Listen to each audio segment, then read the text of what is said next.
Oh yeah. Good morning, everyone. It is June 15th, 2023, 6:23 a.m. We have the OP song replaying. Okay. We are going to be playing some more Olympus. This is going to be part 2 of my Olympus playthrough. Very excited to hop back in where we left off. Last stream was kind of short. This one's going to be definitely longer than last stream. I don't know how much longer, but we're going to go for a bit longer than the last stream and make some progress here because hopefully the plan is to get to Heian Kyo by next week and hopefully finish up Olympus this weekend. We are actually just climbing this shit. Oh, that's as far as I can go. Okay, maybe we're not actually climbing all the way up to the crystals. Yeah. Metropolis? That's how you say it, right? So, how did we leave off last stream? Last stream, we left off with... Oh, yeah. The gods introduced themselves to us. We found out that this city, as far as I can tell, is like a communist utopia. No one has to work. It doesn't seem like there's any currency or anything like that. And they don't even have jails. Like when we asked them if they had, we were like, you're not going to take us to jail. They were like, oh no, we'd never do anything as primitive as that. I was like, oh my God, can I stay here with y'all? Y'all have rehabilitation centers? Y'all sign me up. And then we got the gods called on us. So yeah, F in the chat. Of course, as I can assume, because so much other media does this, I can assume there's probably a darker underlining like there's going to be a darker like history to this, of course, because we know that the Atlanteans were like thrown out or that banished from Olympus and never allowed to return. And so I'm sure we're going to learn more about that. And then also the Dioscuri twins, when they got sicked on us and when Zeus said it was okay for the Dioscuri to kill us, the sister said to the brother, you're gonna be able to partake in your favorite hobby of killing humans, yay! And I was like, okay, wait, hold up, that makes it sound like you've been doing that for a while. So we're gonna learn more. There's obviously a darker undertone here that we haven't, we don't really know about yet. So this is the node for that battle. What battle? Oh no, what does that mean? What's up, Fez? I am definitely feeling better. I got much needed rest yesterday. I literally like came home from work and like was on my computer while I was eating when I got home and then passed out after that. Definitely got a lot of much needed sleep. How much do you know about the new story chapters on JP, considering the latest JP stream gave tons of story? So I stayed clear of that stuff. The only thing I really know is that there's more after Lostbelt 7. That's like all I know, JP wise. So I've been staying clear of it. I know that like the newest story or whatever is called Ordeal Call, and I did see the new like class score system, which is really cool. There's like a skill tree for the different classes. I think that's cool, but story wise, I'm staying clear of it. I don't want to know anything aside from the new servants that come out. So I know like if I got to save for a really OP new servant that comes out in 2 years, I can do that. But other than that, I'm staying clear of anything story context wise. Yeah, I did see the new servants and their NPs were pretty cool. I saw those on Twitter. All right. And Raxa says, keep up on the good work reading the story. I always had your stream VODs up as I'm using it as an audiobook. So basically I'm listening to the whole thing while doing stuff. Hey, thank you so much. Well, I'm glad you are enjoying them. So without further ado, let's hop into this next node that is called Thou Art the Harvest that Reaps the Stars. And there's some sort of like resistance that is going against the gods that saved us. There was a guy in a hood, and then two, it looked like a guy and a girl that were like shadowed sprites that helped us. And then we also found out that the servants that came here that were part of the resistance are all dead. We got here expecting there to be servants that like set up a front line that were waiting for us, and we got here and they announced, they said that they were dead. That was the bad news. And then they said they were going to get the bad news out of the way and then give us some good news, and I think that's where we ended last stream. We never heard what the good news was. Yeah, Orion was the MVP. All right, let's get into it.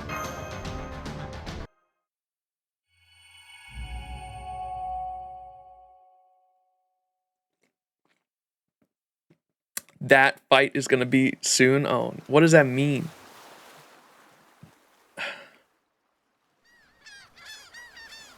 Ooh. Gazing up at the sky always reminds me of my beautiful, fragile daughter. My dear daughter, who was born solely to be loved. You always loved everything that grew on the land. You always had such a bright smile on your face. I always hoped that one day you would meet someone wonderful, fall in love, and have a dear child of your own who looked just like you. Then that child would one day have a child of their own, and so on, and so on. Until one day the land would be covered with your descendants. That's what I used to dream about, and I truly believed it would happen. But now...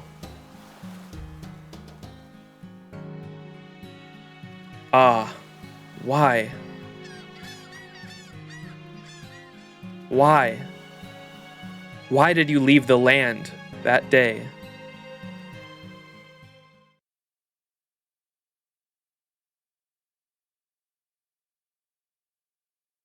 Great Orbital Shrine Olympia Dodana. Big green thing in the center of Olympus. Oh, it's so pretty. Hanging Perimeter Gardens. She looks unamused. So we still don't know much about why the gods... So we found out in Atlantis that the gods, or the Greek gods, were literally transformers. They're all giant robots that came from the planet Cybertron. Not actually Cybertron, but I'm just joking. But these Greek gods, we haven't seen Zeus yet. His silhouette is like still, we still only have a silhouette of his sprite, so we haven't seen what Zeus really looks like. But all the other Greek gods seem to have a human form, and I'm wondering if this is kind of like Artemis with her drones. Because remember, there was like a humanoid form Artemis had at Atlantis too, but it was like a drone. So I'm wondering if this is like the units, but Foe was kind of freaking out when he saw them, telling us that like they had an insane amount of magical energy. So I don't know. We don't really know what their whole deal is yet, but Europa, they specifically said, fused with the spirit origin of Hera, and that's why this is Zeus's new wife. It's like Hera and Europa fused together, almost like a pseudo servant. So I don't know what's going on there, but wanted to point that out. I want the answers here. The birds are chirping merrily again today. They sing the praises of Olympus. They sing of how happy they are to be here amongst its glorious skies, bountiful harvests, and beautiful vistas. Ah, and yet, my heart sits ill at ease. Sounds like you've got it rough too, hon. You're the queen, right? In my world's version of Greek mythology, I remember Zeus falling in love with a human queen at one point.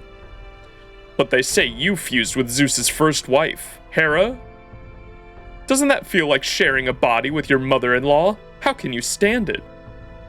And on top of that, you're even acting as his priestess. I guess Zeus must really be attached to you. By the way, just out of curiosity, how does this Lostbelt feel about women's rights?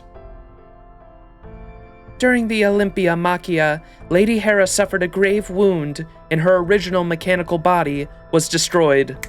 There it is. That's the answer. Okay. But Zeus was reluctant to choose his beloved queen forever. To lose his... But Zeus was reluctant to lose his beloved queen forever. By fusing her remnants with me, a heroic spirit from proper human history, he was able to prolong both of our lives. Such is the depth of his love for us. I see. Thank you for worrying about me, Pepe. Now, if you wouldn't mind, I was hoping to ask you about the Chaldeans. How could I say no to that? Especially after you've been so kind putting me up in your lovely palace, shrine. Oh, what's this? Are you two having a nice chat? Demeter. The goddess of harvest, right? Whoa, she got a cool weapon. She got like a scythe. Or a sickle. It's like a sickle. Any friend of Kishtaria Wodime's is a friend of Zeus's. Please, make yourself at home. Why, thank you. Don't mind if I do, then. I must applaud your initiative, Queen Europa. Lady Demeter, I would have never thought to do something so dreadful as gather information on Chaldea and proper human history. What's this all about? No, wait, let me guess. Is it because you feel responsible for letting them get away yesterday? Yes, that's right. I feel terrible about not being able to fulfill Lord Zeus's revelation. Oh, you poor thing. You really are quite the worrywart, aren't you? But you don't have to worry about things like this. Just let myself and the other gods take care of it. You may have assimilated with Lady Hera, but you're still only a demigod. Zeus would never want you pushing yourself beyond your limits. All you need to do is sit and smile by the flowers like any young maiden your age. Have you met my daughter... Persephone? Persephone?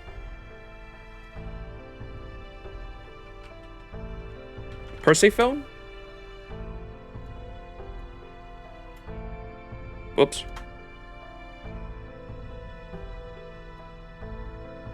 Persephone.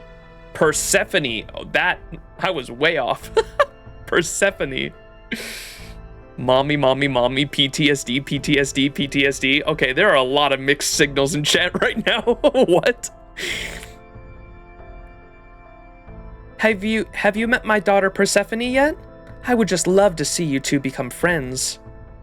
Lady Demeter, I'm afraid Persephone is a servant, was it? Heroes who were inscribed in humanity upon their death and now materialize as heroic spirits, right? What a truly awful procedure. I can scarcely think of anything more dreadful.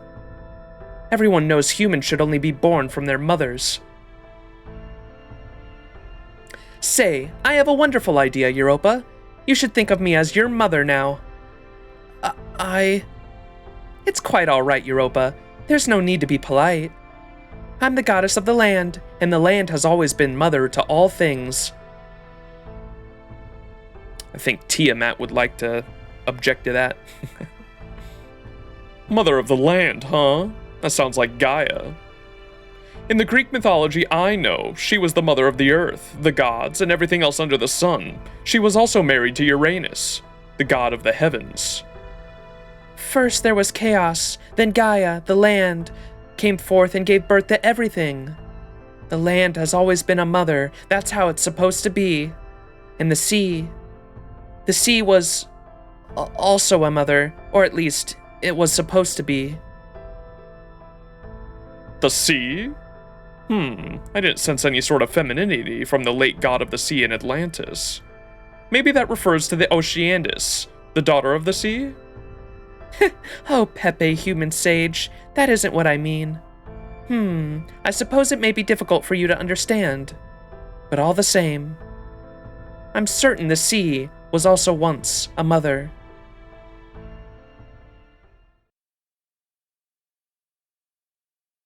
Keep in mind about chaos. I joined stream just in time for Melon Booba. Hey, what's up, Jatch? How you doing?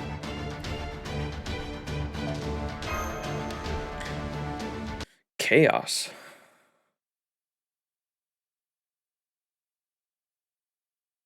Back at the storm border. Magical energy signal is making its way towards the ship. It's kind of faint, but I'd recognize this pattern anywhere. It's a servant. Damn it, now what do? We don't have anywhere else we can fight right now.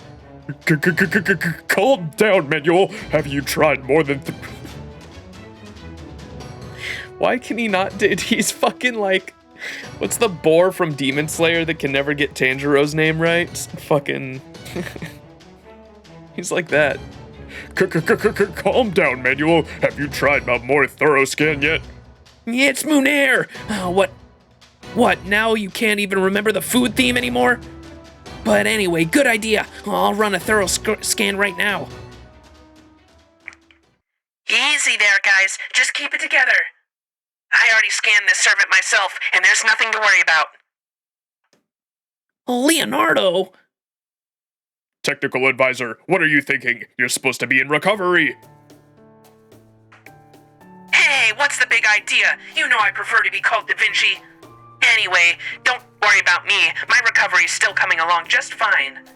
Holmes was nice enough to set things up for me so I could connect my consciousness to the border's core from the recovery pod. That said, the most I can do right now is activate the systems that don't need the magical reactors to be rebooted. So you're not overexerting yourself, are you then? Of course not. I'm still making my health my first priority. Isn't that what your family's homunculi used to do too? Yes, it is. Ruthlessly so, in fact. Tule.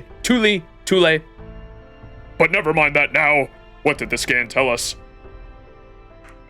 Oh, right. The magical energy signal. Well, like I said, there's nothing to worry about. Their spirit origin is super high quality, but I can also tell from their low magical energy levels that they're in pretty bad shape. So it looks like a really high-end heroic spirit, one with a spirit origin that's on par with a divine spirit, has drifted here, probably from Atlantis. Drifted?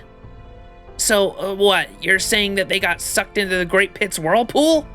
And that they've just been sort of floating around this area ever since instead of falling straight down?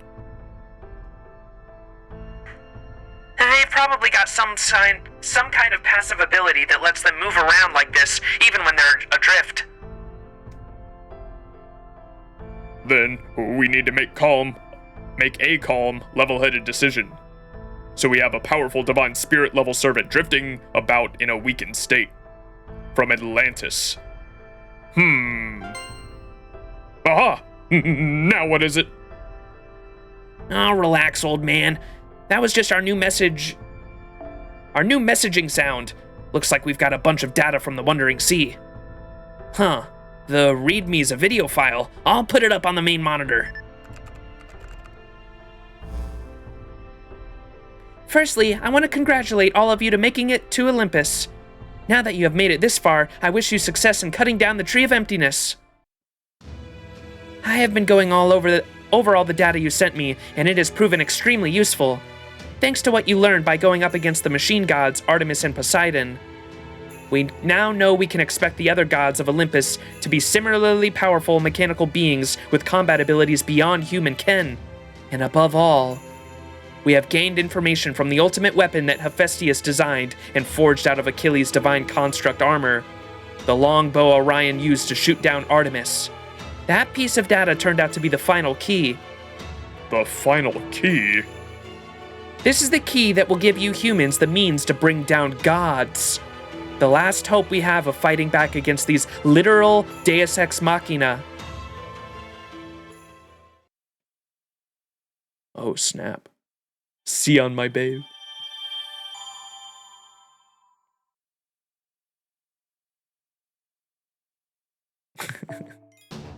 Okay, Viremi, the fucking director, and someone else's name was Claromia. Claronomia. I did it. Right? Surely. Thou art the harvest that reaps the stars. Wait, why is there a chest at the end of this? We get a holy grail? What the hell?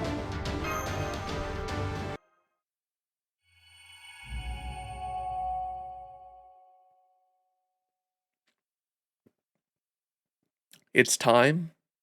End of the Lostbelt. Good job. We did it. Whoa, what the hell? Godzilla? Oh, this is what happened to them. This is how the servants got wiped out. Wait, how'd they fix the city that fast? What the fuck? The skyscrapers are collapsing! Damn these Olympian gods! Not even my defenses can stand in the face of their assault. They're about to break through every one of our defensive lines. Assemble my mass-produced mechanical soldiers. It's up to you to hold the last line of defense. Let them hear you roar, men. Even if we should vanish here today, the flag of freedom will still fly strong. Farewell, fellow Chaldeans. The rest is up to you now. Helena, owie sprite. I finished the first two summoning positions. I'm so close to finishing more, but we just don't have enough time. If we only had a few more minutes, I could have at least finished the third and fourth. I'm sorry, lady. If nothing else, we should have at least made sure you could escape. Edison's group has been fighting admirably. They clearly learned much from their experiences in the singularities. But I'm afraid this is as far as we go. We are truly, utterly defeated. The gods' lone strike will surely demolish this entire sector before we can deal them even a single blow. Maybe we threw caution to the wind too soon, or maybe we never had any chance of winning at all. Damn it, damn it! Mechanical Olympian gods, huh? They're the real deal, so they might even know something about Mahatma. I know, but remember, they are the enemy of all proper human history. They may well be ships that cross the sea of stars to come here, my wise and beautiful Helena. But they are absolutely not the stars you looked up to. Thank you, Mr. Tesla. You're very kind. It's the truth, lady.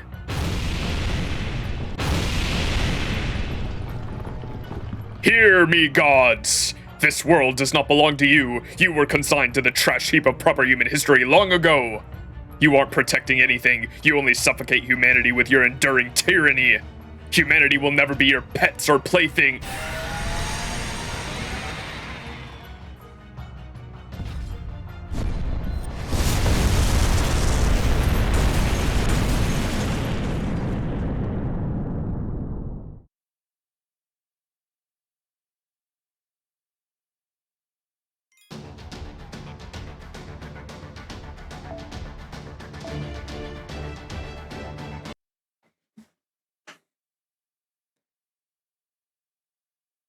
Oh, if we're talking about mothers, Demeter is the land and Tiamat is the sea? Oh, really? What the fuck? Wait, Tiamat's the sea? I thought Tiamat was the land. Servants fight gods on a daily basis. So that's how they died, huh? What about Mordred? Whoa. Nice bet.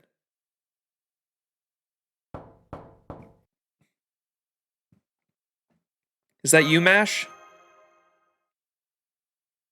Oh, Tiamat literally couldn't even step on land. That's right. And she also, I remember specifically when she had the jet, I think the jetpack horns was so fucking cool. When she had the jetpack horns, at least, I've watched that scene in the anime so many times that I remember Ishtar at one point says, does she say, I thought she said, or maybe she said, mother is, I am actually going to look it up right now. What did Ishtar say specifically? Because she said mother can't ascend to the stars. Or the sky, because she's a god of the earth. And so I always thought land, I guess.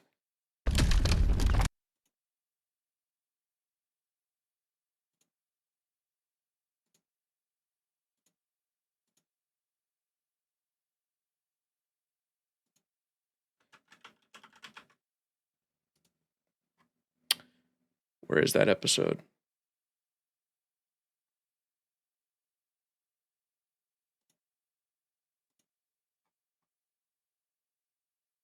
It's the episode 18, Star of the Beginning, we look up to the sky.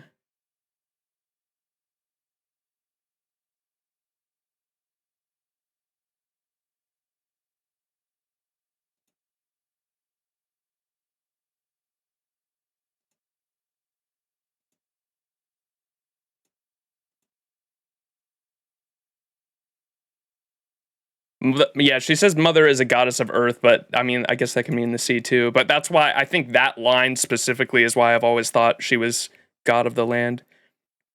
Yeah, she shouldn't be able to approach the heavens because mother is a goddess of the earth. Primordial mother of the sea. Yeah, that makes sense. It's just that one line. The one line Ishtar says where she says mother is a goddess of the earth. That always confused me with like earth and land, I guess. But that's my Western brain. Western English brain.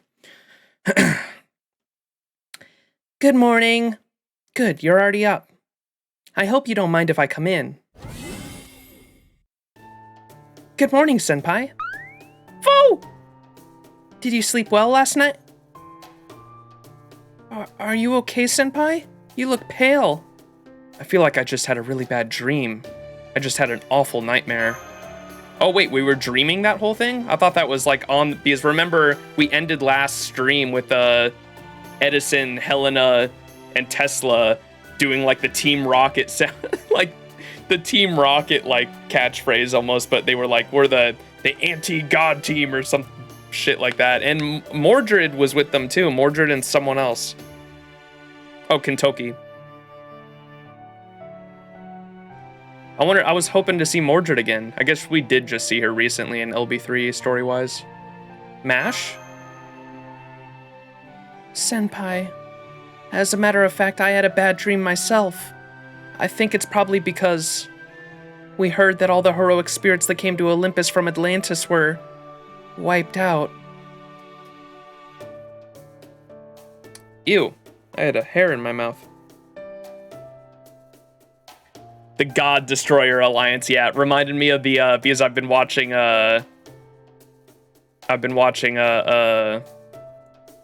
Carnival Phantasm thanks to Kiko in chat, and it reminded me of the back alley, the hair in my mouth pride.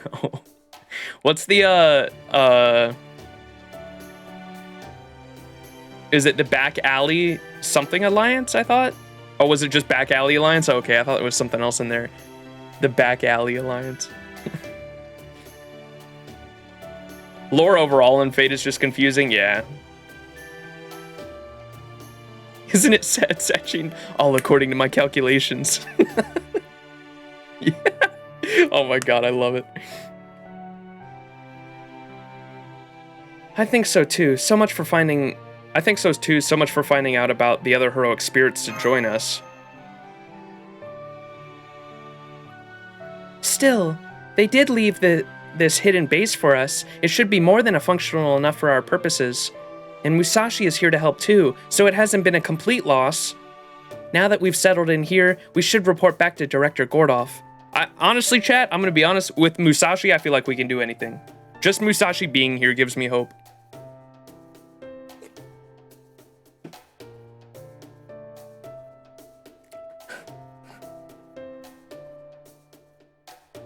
Our comm situation still hasn't improved, but at least we might not have so much interference down here thanks to the difference in atmospheric magical energy levels.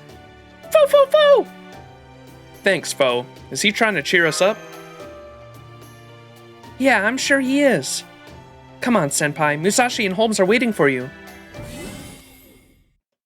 Thanks, Eggplant. Morning, Max! Did you sleep well last night? Oh, if you're hungry, there's breakfast to be had over here. I'll say this about Olympus. The food here is yummy. I visited lots of different worlds back when I was alive, and as food goes, this place is easily in the top 5. Must mean civilization here has flourished to the point where they can really focus on things like refining their cuisine.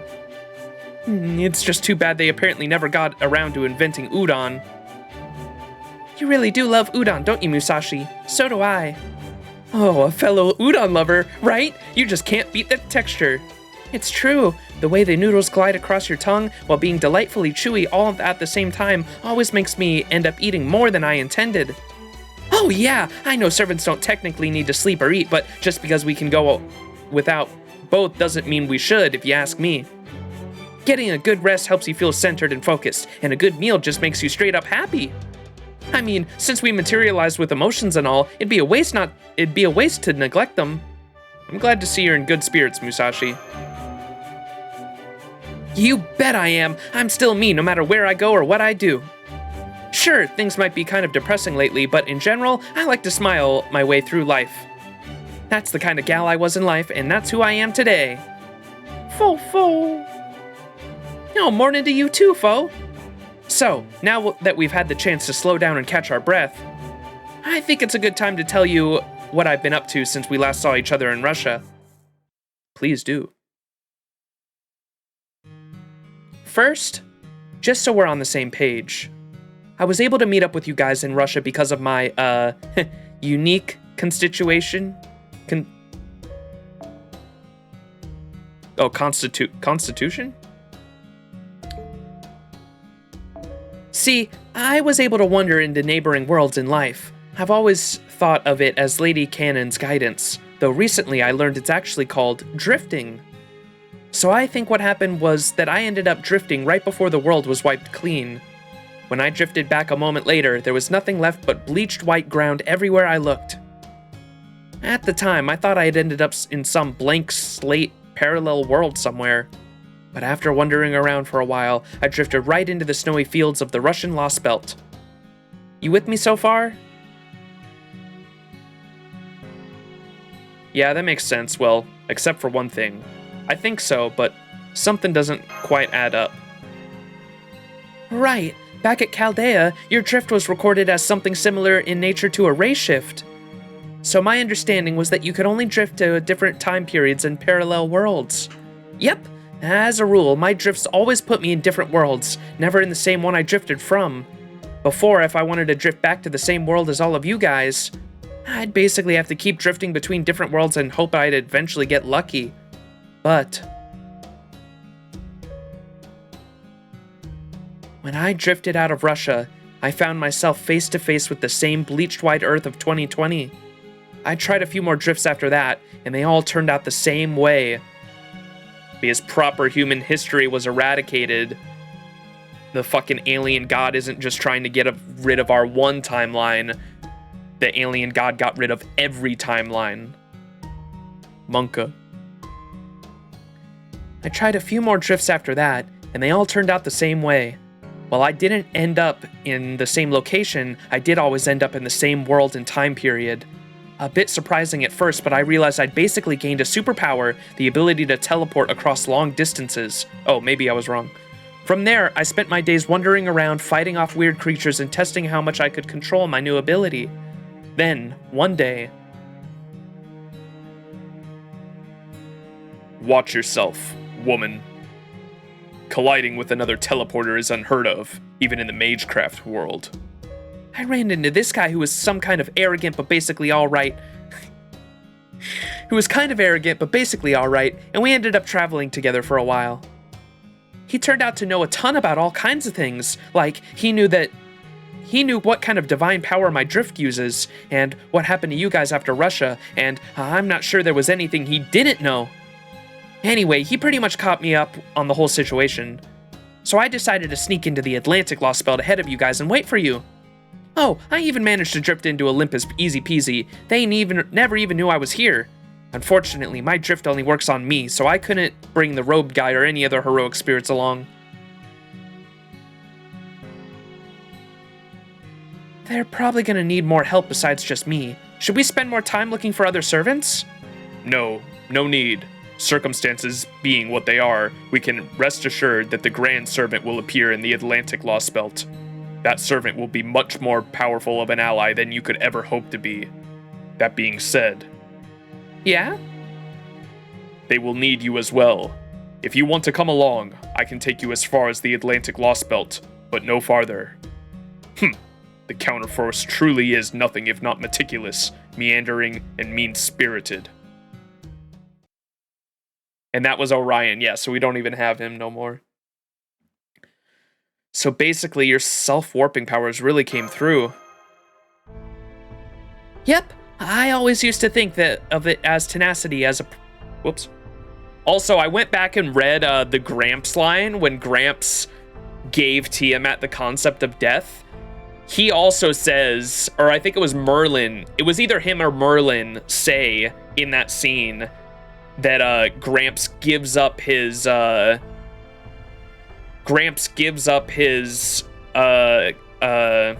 status of Grand to be able to do what he did. And so it does seem that like Grand servants giving up their title of Grand to let someone else fill those shoes allows them to do some kind of crazy thing. And so Orion, it was shooting down the moon goddess, and with have we run into any other Grand servants? I don't think so.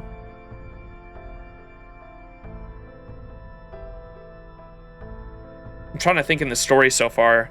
I don't think so.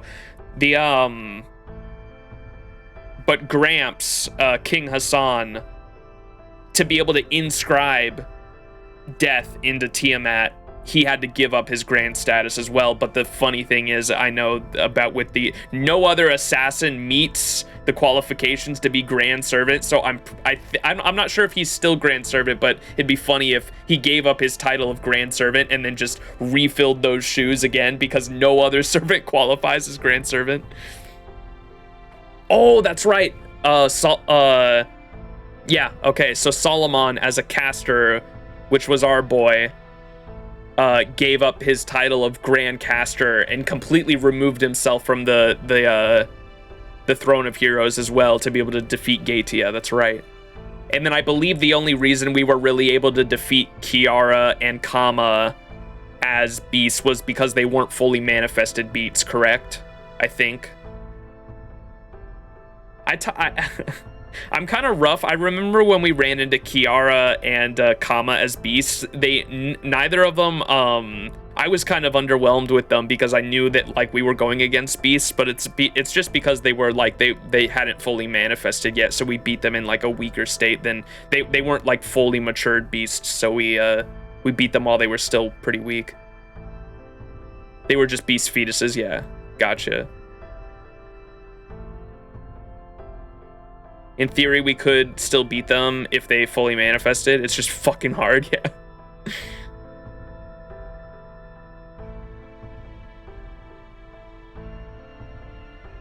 You always forget Mash wasn't with us in Shimosa, so Musashi has spent less time with her. That's right. That's why Musashi was like, why they were having, or talking about Udon there, right?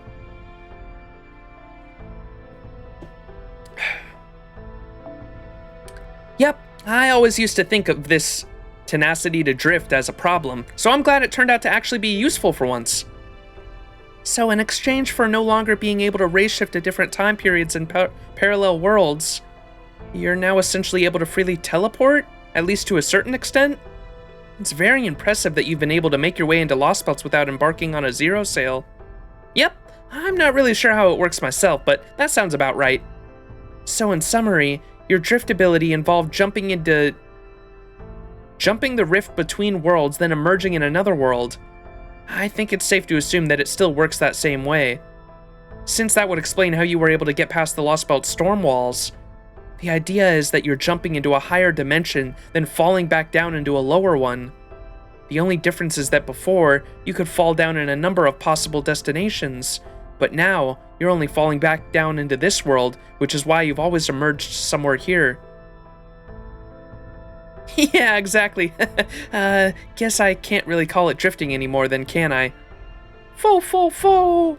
That's a really interesting, like, scientific explanation for it, too, because I watched a video not long ago about, like, explaining the fourth dimension in a way that you can comprehend visually, and they basically explained two dimensions by just calling it like flatland, essentially. And so like on flatland, you only have things that can go up, down, left, and right, or like diagonal if they want to, but they can only move on a flat surface, right?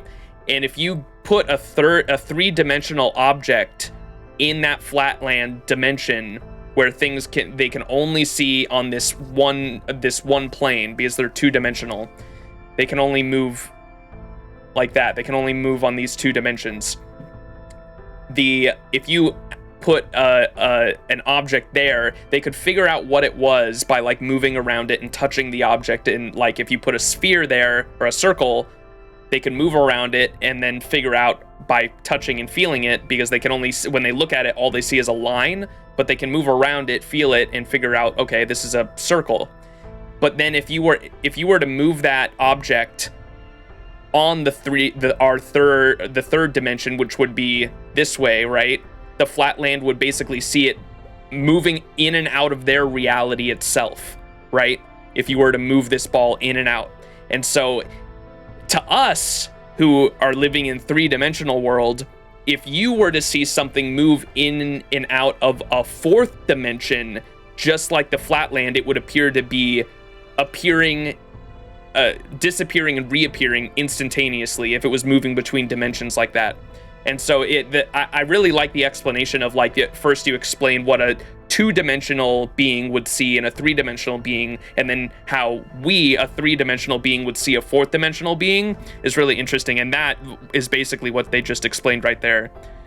It's a headache to explain, yeah, but I'm a very visual learner. Like, I need to fucking see shit to be able to understand it and comprehend it. And so the video I appreciated a lot because, like, trying to explain that with just words is very confusing. But visually, I could comprehend it. And so that's, like, literally what they just explained right there. Musashi basically literally has the ability to go between the fourth dimension, which is just drifting between, what, timelines or some shit? There's a lot of different ways a fourth dimension could exist as well, right? Did you know in Heaven's Feel, if Angry Mango plan was successful by fusing with Sakura and the Grail, he would become a beast? I did. I remember, I think Nasu mentioned that in an interview, right? Which makes sense, because Angry Mango, like, totally... Angry Mango, totally, I could see him being a beast. Like, all of humanity's evil, right? Thrust onto one man. Alright, Musashi can't call it drifting anymore. Fo. One last thing. Who is this robed guy you met? What about the robed guy? Can you tell us more about him? I'd like to know about that too. Is he the robed figure we've heard rumors about from the other Lostbelts? The one who claims to be from Chaldea? Sorry, but I can't answer that. He made me promise not to. And I still owe him for giving me food and shelter for a night, so I can't go back on my word. I see.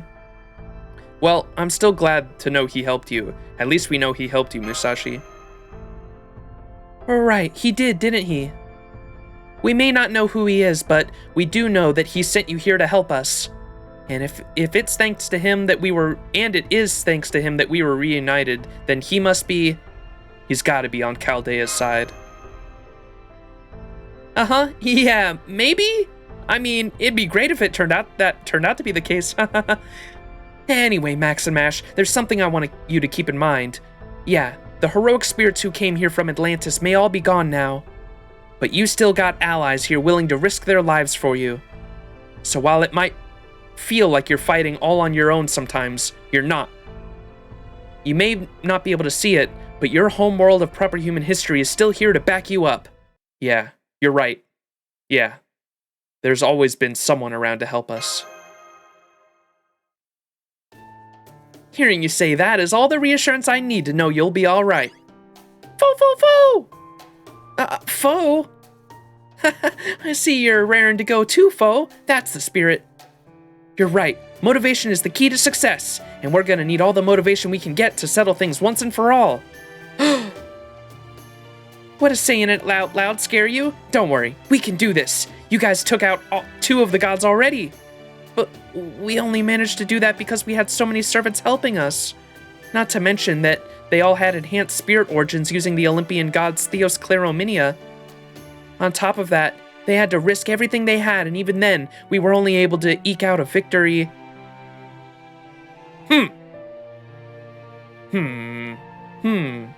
This isn't good, Mash. You've been bit by the cowardice bug.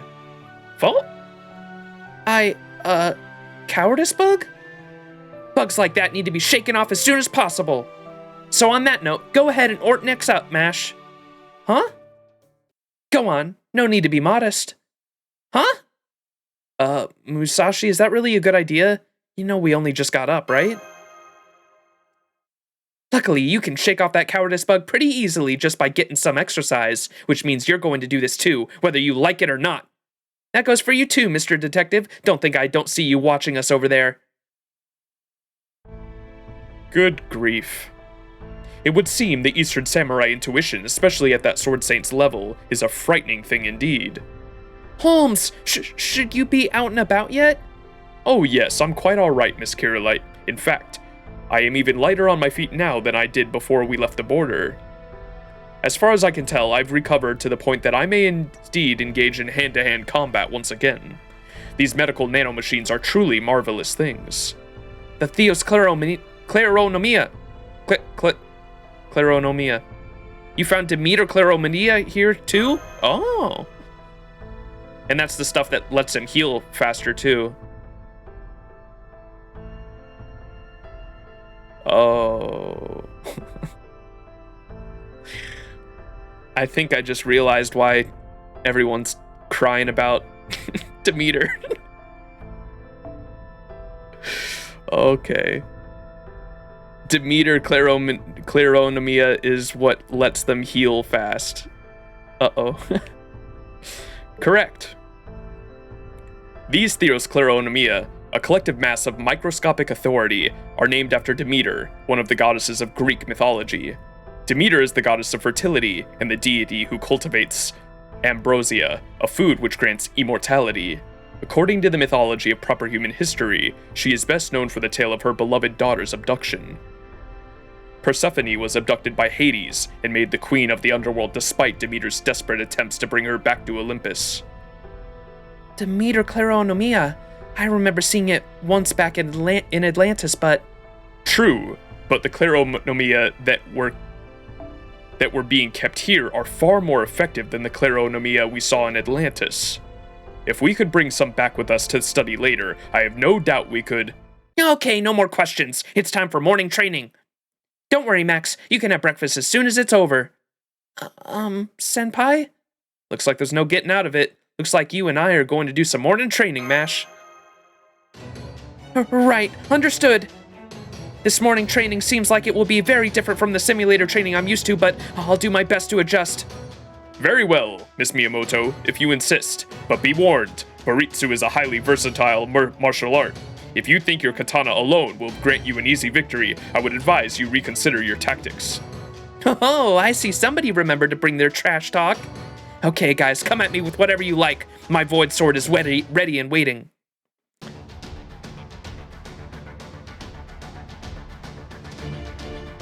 Soon, TM, Monka.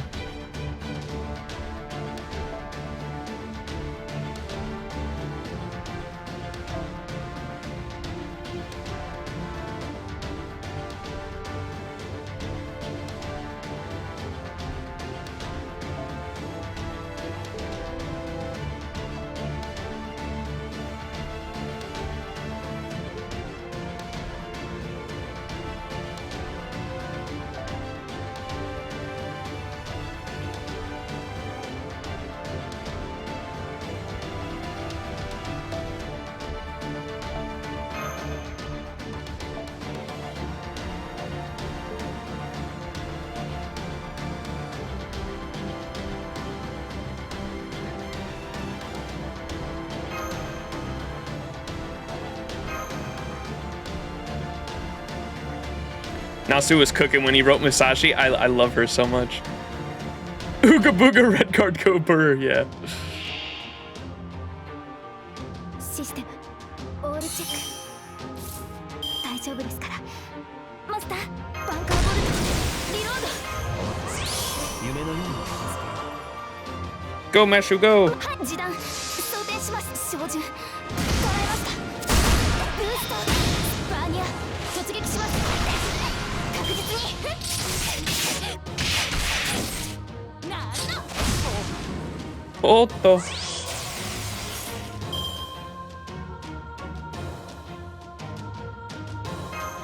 何事もやればできるさ。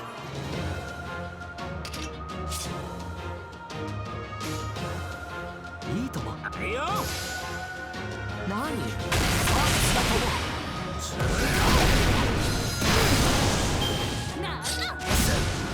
なんの。なんの。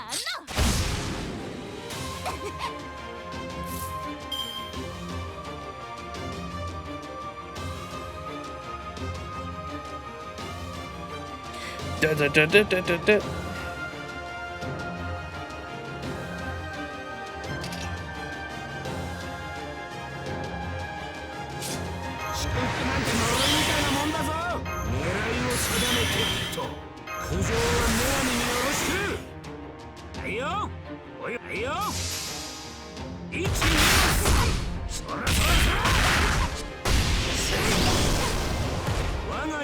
Bunga bunga.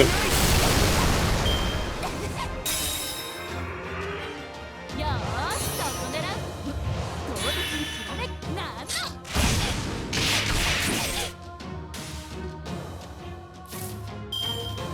内圧衝撃弾内圧衝撃弾装填します。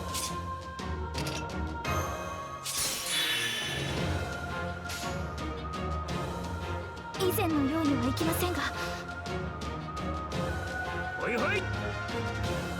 オルテナンス疑似リンク新名凍結展開。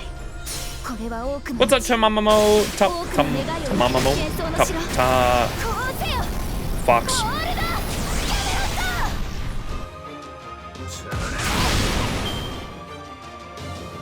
Doesn't Ornax's Mash Invul have a taunt on it too? Does it? その機勢を医者が大転送。止めないと。なんの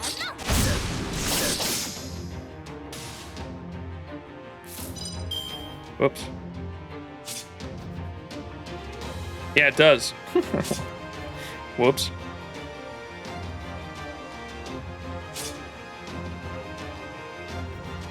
That seems weird.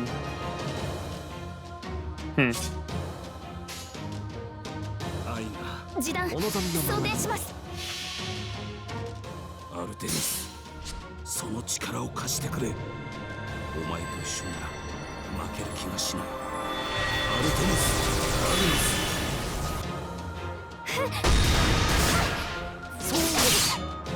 よーし、最後ね。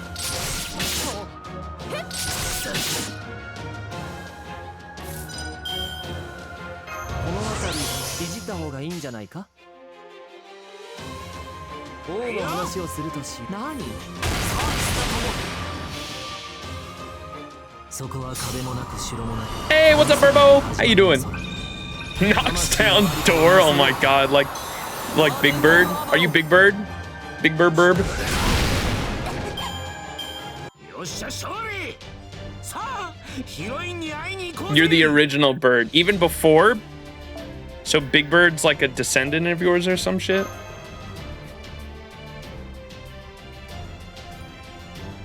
Make a 10-page essay on why fairies suck ass. We can get GBT to do that. I downloaded the GBT. Oh my god. What the fuck? Why can't I say that? GBT. It's like, say that 10 times fast. Max can't do it. I downloaded the app for it earlier today, or last night, and I was like blown away by how like you can just have that thing write an essay about anything. Like, I had it. I was curious to see if it could. I was like, how in-depth it could get with shit, and I was like, write a YouTube video script for explaining the Koyanskaya Buster support system. And it wrote the whole thing, and the only part it really got wrong, it was pretty good. The only thing it got wrong was at one point it confused Koyanskaya's skills for waivers skills for some reason. It was like explaining waivers skills instead of Koyanskaya's skills, and I was like, okay, that's not exactly right, but I'll give you the pass because the rest of it was pretty damn good.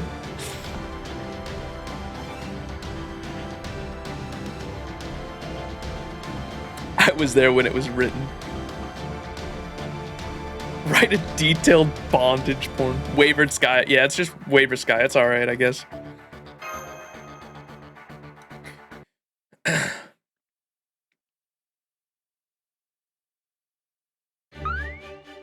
Foo-foo! I know, right? Food always tastes even better after a good workout. This food is amazing. I think Olympia cuisine might be my new favorite food. I agree. At first glance, it doesn't appear to be anything special. There's bread, ham, salad, milk, the same kind of staples we've all had in many different times and places. And yet, for some reason, I can't put my finger on everything here just tastes completely different. Well, maybe not completely different. I mean, the bread is still bread. The ham is still ham, the milk is still milk, and so on. But from the moment you first take a bite, you can sense the flavors changing at least 3 times. And every single one of them is a breathtaking culinary experience. I know exactly what you mean. I had the same reaction the first time I went around sampling the local cuisine. Well, we've still only had While we've still only seen a small fraction of what Olympus has to offer, we now know that it is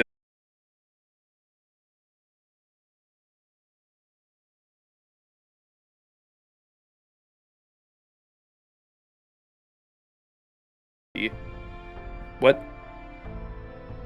And that it's incredibly prosperity, I might add, that is an independent of any sort of currency. Enables its people to devote themselves to art and academia, thereby furthering enriching its culture with no need for any kind of manual labor whatsoever. It's literally a communist utopia, dude. Their daily lives are happy affairs, praising the gods with bright smiles on their faces. War and combat are simply unknown to the people of Olympus. Well, except for where we are concerned. Yes, I see. There is no better word to describe this interstellar mountainous city of Olympus than utopia. Thanks. Utopia? The sort of earthly paradise people have only been dreaming of since the time of what?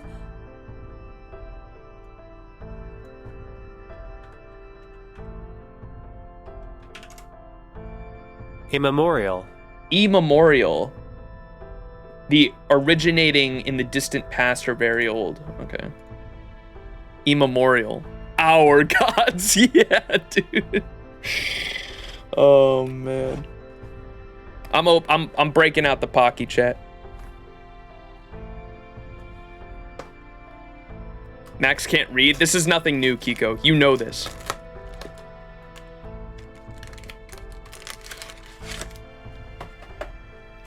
Immemorial. That's how I've like never heard that word before. I mean, I can read the memorial after. It's just the immemorial.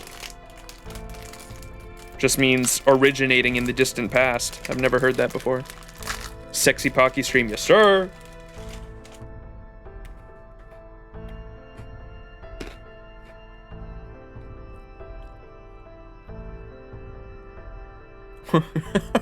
Slowly increasing my vocabulary, baby.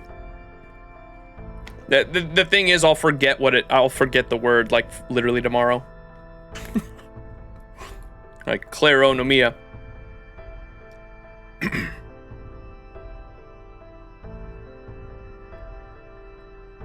bet the Olympian milk came from Zeus. Oh no. Did y'all ever hear that the Greeks literally let me look up what the Greeks called the Milky Way, because it was literally semen, I'm pretty sure. What did the Greeks call the Milky Way?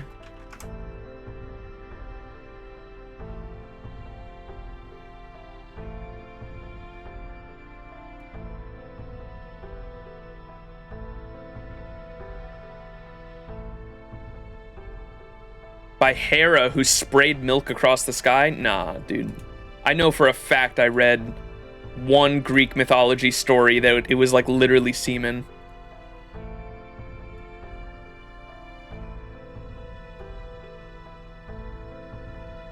Maybe it was a copy pasta. Maybe it wasn't real.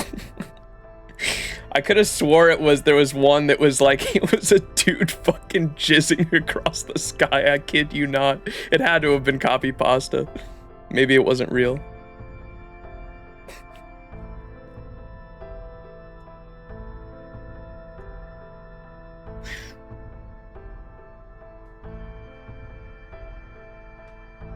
This is just porn, no joke. Porn, you literally posted porn screenshot. What is wrong with you? You're just horny, Max. Me? Yowie. How dare you call me horny? Alright, moving on.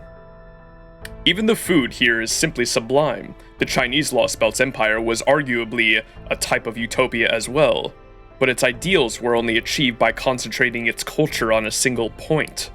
Olympus, on the other hand, shares its wealth in every sense of the word, and all without any conflict whatsoever. It really is a paradise beyond human achievement. I must say, even I don't know what proper human history could do against an opponent like this. We should have asked them if we could live here, man. But you were too little too late. Fo. Hey, Holmes? Yes? Did you not notice Max and Mash had only just cheered up? Did you really have to rain on their parade like that? Besides, as far as we're concerned, it doesn't matter whether this place is a utopia, an amusement park, or a front for an organized crime. You guys are from proper human history, which means this is a fight for your very survival. See, here's where I draw the line, dude. Let's keep investigating, but at the moment, this place like literally seems better than proper human history. And the only way you guys are going to walk away from this alive if you beat them before they beat you. Max, you're here on behalf of all of proper human history. I know that isn't the kind of position you wanted, and that you didn't really get a choice, but there it is. And you've got enough in your udon bowl as it is without piling on extra toppings. Perhaps. But all that being said, Miss Miyamoto. Musashi? Thank you for worrying about us. I really do appreciate it. But it's okay. We need to know who it is we're up against. We need to know who the people of this Lostbelt is. We need to know who the people of these Lostbelts are, even if we're attempting to cut their world off from proper human history again. We already decided that it would be wrong to avert our eyes from the efforts of our actions. Wait, is that what this is about? Right and wrong stuff? Huh? Fall? Huh? Can I get a huh in the chat? I mean, the key to walking away from a battle alive is to keep things as simple as possible, right? It's all well and good to worry about your opponent's circumstances, your own moral code and stuff. But you have to be able to separate yourself from those things because worrying about them in the heat of the battle is only going to help you lose. I mean, I'm not good for much except slicing folk up like some kind of human meat grinder, you know? So, any undue pressure about stuff not directly related to matters of life and death when I'm in the thick of enemy territory is the last thing I need. I see. So your comments just now to console Mr. Maximus Kirlight there were not meant to console Mr. Maximus Kirlight there, but rather... Yep, I just wanted you to cut it out and make it easier for me to win. Basically, there's a time and place for everything, and that includes thinking. Oh, Musashi, never change. I mean, yes, that's absolutely true, and I do get your point, but... That's our Musashi. I don't know if I'll always be able to do that, but I'll try. Exactly, just take it easy. Can't win a fight if you're too busy moping. Anyway, I'm sorry again for raining on our breakfast parade. Oh man, now my soup's all cold. No need to apologize, Miss Miyamoto. I should have known better than to voice these thoughts at that time.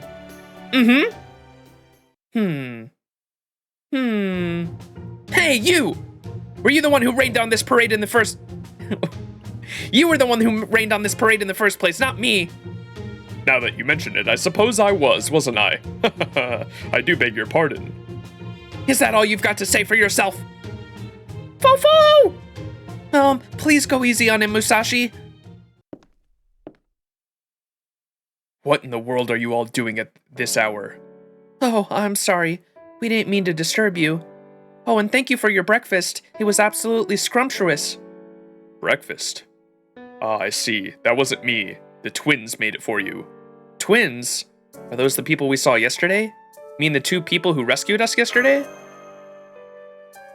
That's right. Though I doubt you saw their faces at the time. Why don't you two come out already? This is your base of operations now, isn't it? I'm, glad to hear you like the food. Were you able to get enough rest last night? It was delicious. We slept well. We slept great, thank you. Oh, good. I've never had guests before, so I wasn't sure if I did a good job or not. Never mind that now, sister. Aww. For the time being, it looks like you're all at a point where you can talk again. I'm glad to see the Claronomia is working. I wasn't sure if it would fit your spirit origin or not. Indeed it is, and I am greatly obliged for your help. Claronomia? Wait, did you give me some too? You? Claronomia? Don't be ridiculous. It'd be one thing if you'd undergone biomodifications like the elite soldiers, but there's no way Claro no Mio could ever be compatible with your normal human form from proper human history. No, all I did for you was cast a light healing spell, since you didn't have more than a few scratches. Thank you. You're very welcome. Foe! Chaldea, visitors from proper human history. Well, I guess that doesn't really apply to all of you, but anyway. You must mean me.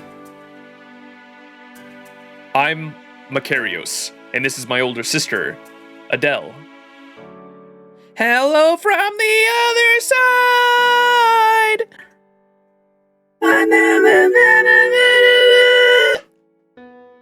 You're welcome. It's very nice to meet you all. We're the God Destroyer Alliance, or at least, what's left of it. It's good to meet both of you. I'm Max. I'm Mash Kirillite. I'm Miyamoto Musashi, Wandering Servant. How about you in the hood? I have nothing to do with those twins. Introducing myself now would only complicate things. You don't say. Okay, well, who's your owl friend? Hoot hoot. Foe! All the gods of Olympus are machines. A mechanical owl wouldn't exactly be a shock. If you say so. Adele? Makarios? Thank you again for saving us yesterday. I don't know what we would have done without you. Are you, both from Olympus? Yeah, that's right. We're both official Olympus residents. We have citizen numbers and permanent ration cards, and we live our lives by the grace of the gods' blessings and protection. But the truth is... Not now, sister. Save it for later. They need to know what's going on before we tell them about us. Makarios. I said no. It's still too soon to tell them about us. Besides, Chaldeans, I'm sure there's someone else you'd rather be talking to.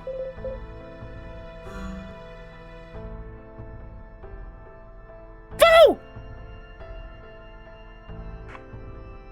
Voice recording for Chaldea, pattern B2. Alright, where to begin? For the time being, I've entered all the information we possess into this base's data processing unit. It's embedded with the simple artificial personality program, so it can answer most questions you might have. That concludes the video portion of these instructions. I'll let the artificial personality take it from here. There, I think that should do it. Activation complete. From here on, I, the artificial intelligence, will do the talking. Yes, the picture remains the same, but get over it. The image is a recreation made by recycling existing video footage. An AI. Whoops. An AI, hey? Eh? I suppose that shouldn't surprise me from one of the greatest scientific minds among the heroic spirits. Don't forget you can always switch to me if you don't care for that half-twitted eccentric's persona. You can also switch to me if you prefer. I can't do anything Mahatma related though. Sorry I can't be of more help. Anyway, hi there Chaldeans. It's nice to meet you all. Yelena. So the servants who left these recordings for us weren't summoned to Chaldea, nor are the ones we met in any of the singularities. Rather, they're all heroic spirits from proper human history who were summoned here to this Lostbelt. Edison might be an exception. I don't know, Edison only materialized like that in that singularity. Like a lion. Yeah, good point. Thomas Edison's lion-head spirit origin only came about in the 5th singularity, so he should still retain his memories of us, just like John Alter. Alright, let's begin with the basics of Olympus. Your opponents here are in words. In one word, gods. That was me. I decided to pause the AI for a bit. Before you hear any more, I wanted to warn you that you guys will probably... You'll probably be shocked by what they have to say. It might even be enough to make you despair completely. Some of the heroic spirits that made it here only stuck around long enough to say nobody could win against gods. So I just wanted to make sure you're ready for what comes next. We are. It's okay. Keep playing it. Right. We can't do anything if we don't know what we're up against. So please, Macarios, Adele, let us see the rest.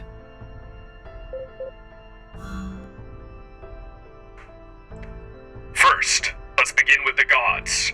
The gods of Olympus, the rulers of this lost belt, are genuine deities that have existed since the age of gods. Those deities, including the ones you may have seen in Atlantis, are beings who came here from far, far across the universe.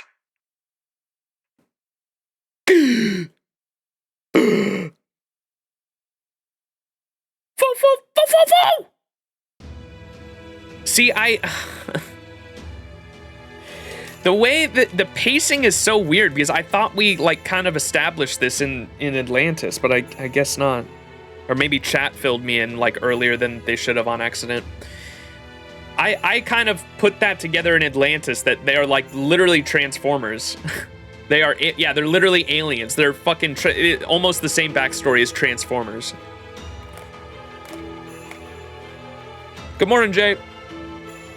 They hail from Cybertron, yeah. Give Macarius a teenage voice? I know, I gave him like the same voice as Holmes. Transformers with actual booba.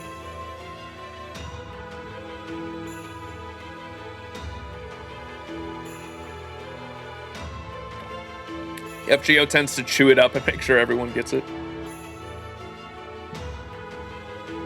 Yeah, because the thing in Atlantis, why when they established that the Artemis of this lost belt was an actual machine god, the reason that went over my head was because no one reacted like that. Like when they were like, oh yeah, Artemis must be like a machine god or something. They said like something like that, but like no one reacted like crazy, like in FGO or in the game. Like none of the NPCs were like, whoa, what? That's crazy. You got to be speaking out your ass right now. What do you mean they're the Greek gods or machine gods that hail from another alien planet? Like there was nothing like that, like any like crazy surprise when they said it in Atlantis. So like that's why it like went right over my head initially. Are you gonna play Starfield? Probably not at launch. I'm probably gonna wait for reviews because I love Bethesda Studios, don't get me wrong. I love Fallout, I love Skyrim. But this game, especially the gameplay that I've seen, does not look that great. But if there's anything Bethesda Studios does good, it's world building and like a decent story. So I'm looking forward to see what the reviews say, but I don't have like super high expectations for it, to be honest. 30 FPS is cringe. I don't mind it that much, to be honest. I don't know. It depends on like... FPS isn't a make or break for me, personally. I'm more so interested to see what people say about the combat, because the combat that I've seen, it literally looks like a... You know the future Call of Duties no one really liked? What was it? Advanced Warfare, Infinite Warfare, and Black Ops 4? Or was it Black Ops 3? Black Ops 3. It looks like that type of combat, but like slightly worse. I'm like, how can you... I don't know. I don't want to rip into them too much, but the game, like the combat itself doesn't look that great for Starfield, but I'm interested to see what the reviews say. I'm just like cautiously optimistic, I guess.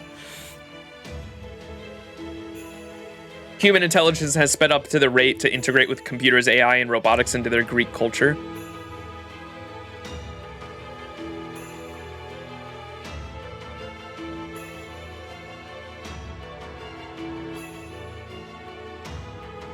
Another possible explanation could be that humanity has evolved to an intelligence rate that they made deities out of AIs. That would be cool. I feel like I would have preferred that over what Zaruku came up with. I feel like I would have preferred that over like the Transformers. Like having a version of humanity that accelerated so fast to the point where they like literally made AI gods. That would have been fucking sick, actually. Oh, is that what Fate Extra is?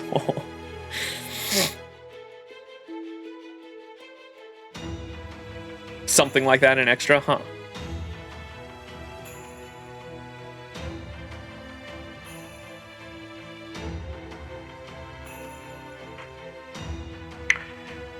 I trust Macarios and Adele are there as well.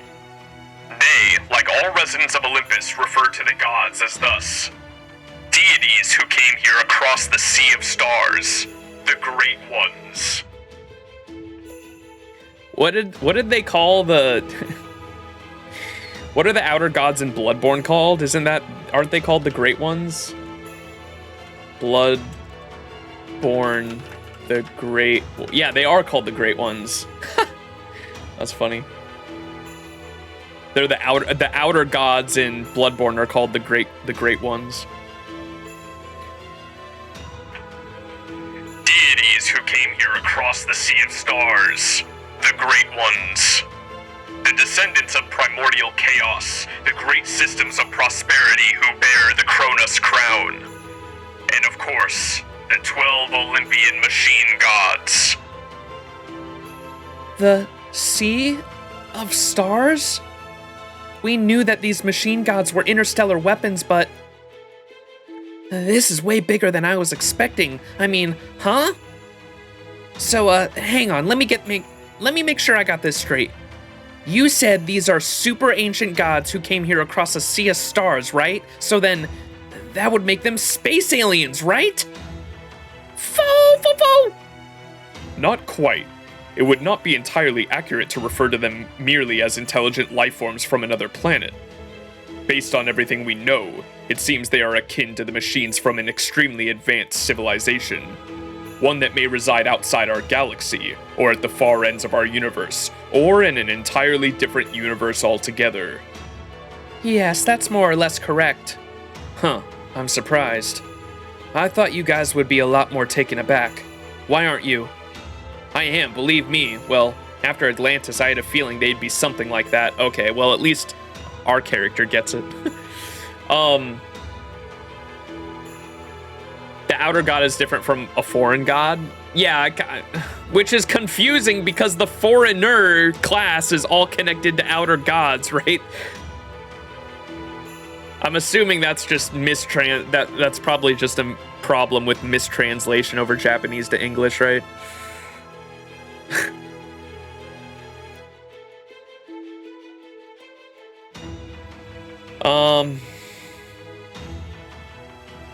So wait. So the machine gods are from so what we were just saying is technically true, just not here on Earth. So the machine gods, or the 12 Olympians, came to Earth from another alien civilization way out there from who knows where in space. But these machine gods weren't hailed from planet Cybertron, from an actual... They're not actual aliens themselves, but rather they were AI machines built by aliens that came to humanity from another world. Am I getting that right? That's what it sounds like. Magic versus Magecraft moment. Your questions will get answered later? Okay. Let's keep going then. I am, believe me, but after Atlantis I had a feeling they'd be something like that. I see. Alright, now should be a good time to proceed next. I have more information about the gods for you. From this point onward, I will be telling you how this Lostbelt differs from proper human history, and at what point its time diverged. First of all, how did these gods originally come to be? The first gods were born from the primordial chaos, and eventually the younger generation fought the Titanomachia, the first great war. Whoa. So he's talking about the Titans versus... So I know a bit about Greek mythology. I kind of tried to research a bit before playing this Lostbelt. Originally, you had like Gaia and the Earth itself, the god that created the Earth and everything. And from there, you had the Titans, who were like descendants from Gaia. The Titans created the land and all the other things that were like the original like gods that created everything else and created like the diversity of life. Then after the Titans, you had the Titan, I believe Kronos, right? And Kronos, I think, fought against his father, who was a Titan, and beat him and became the new, like, head poncho king. And Kronos had a bunch of kids, and every time he had a kid, he was scared his kid was going to usurp him like he usurped his father. He was scared that his own kid would usurp him like he usurped his father, and so he ate all of his kids. Fucking crazy motherfucker. Ate all of his kids, until one day his wife was like, okay, I don't like you eating our babies. And so she hid her baby, who was Zeus, up on a hill somewhere, left him on a hill, and then wrapped up a rock in a blanket. And when Kronos asked, he was like, all right, where's the baby? I need to eat the newborn baby. She gives him the rock, he eats the rock, and then Zeus eventually grows up, does exactly what he didn't want to happen, usurps his father, and like punches him in the gut. Or no, had him eat poison or some shit like that? And Kronos throws up all the other kids, and that's how the 12 Olympians came to be. The original 12 Olympians were all the other kids that he threw up. All of those 12 Olympians then have what was like the Titan Wars, where Zeus led the rebellion with the Olympians and all of his brothers and sisters against Kronos, and that was the original. I think that's what they're describing here, something like that. Only in Greece can a super god confuse a rock for a baby. Oh, there were only 2 other kids eaten, Poseidon and Hades. Technically, Zeus was the 6th. Oh, wait, what? The 12 came about differently? Okay. Details. Yeah, I need to play the God of War games. Anyways, what I just described, something similar like that happened, and I think that's what they're describing here. So first of all, how did these gods originally come to be? The first gods were born from the primordial chaos, and eventually the younger generation fought the Titanmachia, the first Great War. Up until this point, the world was largely the same as it was depicted in the myths of proper human history. The Titanomachia was a war between the Titans, the gods of the old generation, and Olympus, the gods of the new. So, literally what I was just describing, or similar at least. As I recall, Zeus defeated his own father, Cronus, the king of the Titans. And in doing so, he gained control over the rest of the pantheon. The gods of Olympus won that war, and Zeus became omnipotent as a result. Omnipotent. Then, there was the second Machia. This one took place roughly 14,000 years ago. During this war, also known as the Lucis Machia, the gods of Olympus did battle with an enemy that threatened the entire world. Unfortunately, details pertaining to this event are scarce. Not only was it not recorded in proper human history, most citizens of Olympus know very little about it. Oh, so this is what the fuck is that then? So this wasn't in proper human history. This is where we diverged 14,000 years ago, right? That's what they referenced 14,000 years ago earlier. You learned this mofo from Giga. T10. Oh my god, dude. Titanomachia. Extella stuff. God damn it. Fuck. Oh my god, why is everything coming back to Extella with this shit, dude? It's because Nasu just created like the world's history with the Greeks and Extella, it sounds like.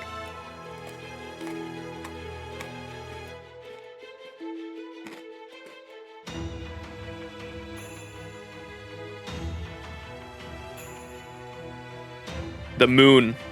It all comes back to the moon, chat.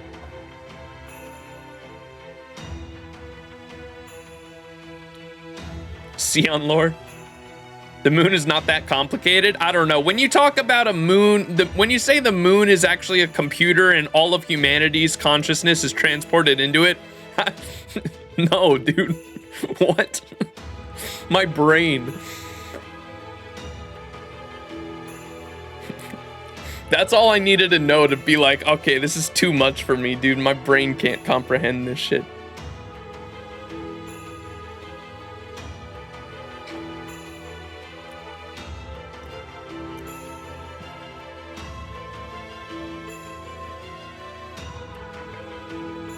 Not only was this not recorded in proper human history, most citizens of Olympus know very little about it. However, my distinguished colleagues, what we can say for sure is that we are certain this is the point where the Lostbelt diverged from proper human history. Fool!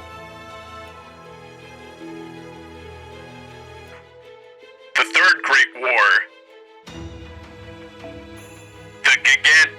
The Gigantomachia, a battle against the enormous Gigantes. It took place about 3,500 years ago. Serves as further evidence of that divergence. In proper human history, this Machia was the second and the final great war of Greek mythology. In the version of proper human history, the gods of Olympus, aided by the human heroes, eventually succeeded at vanquishing the mighty Gigantes. I think the great hero Hercules even played a part in it, if I'm not mistaken. But in this Lostbelt, the gods eradicated every last Gigant in an instant. How did they accomplish such a feat?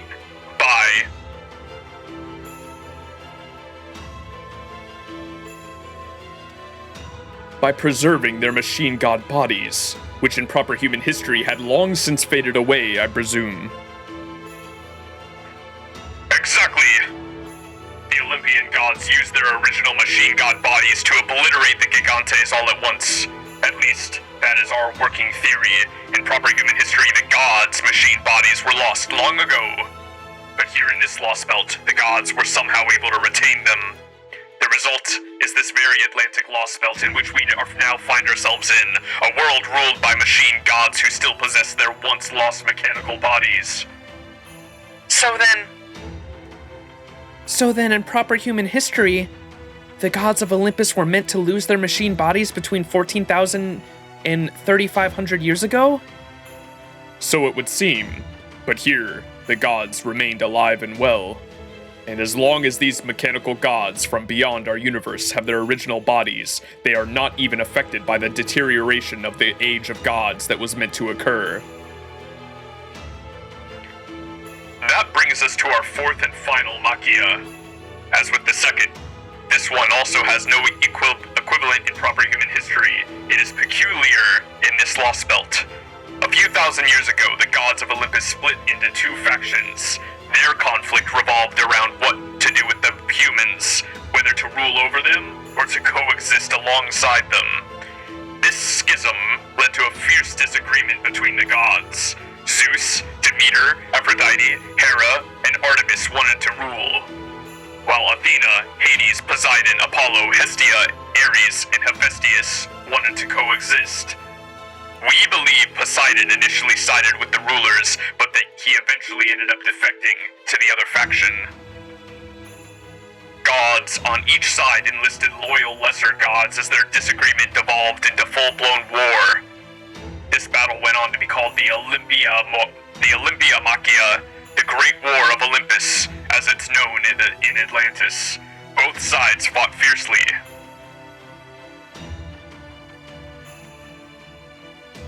And the remains of the mechanical gods who were killed fell to Atlantis, where they formed islands. In the end, the faction supporting rule over the humans was victorious, and the opposition survivors were punished. For example, Poseidon, the sea god. His divine core was rewritten, reducing him to little more than an automated defense unit to protect the Great Pit. And that brings us to today. The gods who emerged triumphant over the four Machia continue to rule this Lostbelt, with the city of Olympus as their capital. Today, there are 5 gods who reside within Olympia. Dodona, the great orbital shrine that makes up the center of the city. Zeus, the omnipotent god of the heavens. Europa, the divine queen who fused with the goddess Hera. Demeter, the goddess of the land. Aphrodite, the goddess of love and beauty.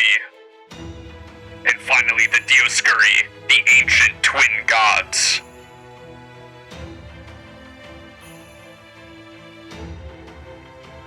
The Dioscuri. Now, Macarios, not now. Oh yeah, the Dioscuri, what I was saying earlier was the Dioscuri totally seem like they like go off and like just kill humans for fun at times when ordered to, like whatever, I don't know what their deal is, but maybe they have some kind of like, if someone does something wrong or like against the law, they like purge them or some shit, I don't know.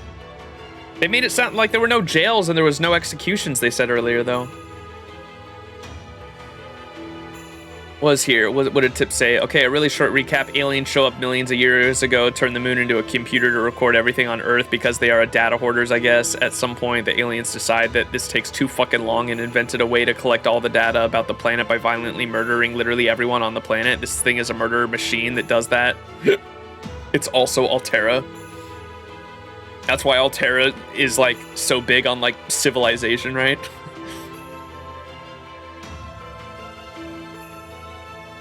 What, till you find out Seraph was moon shit? Oh, I knew it.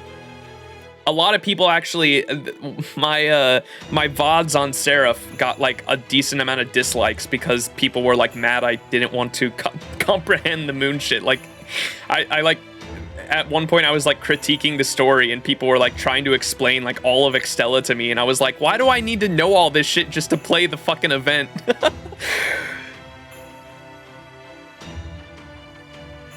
Altera's basically the weak white titan. What? Also, important caveat that the murder thing, the name of Sephar, by the way, was killed by Excalibur before Artoria was even alive.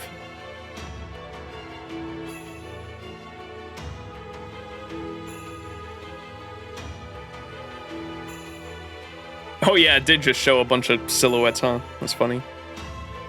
We already know what they look like. We don't know what Zeus I want to see what Zeus looks like.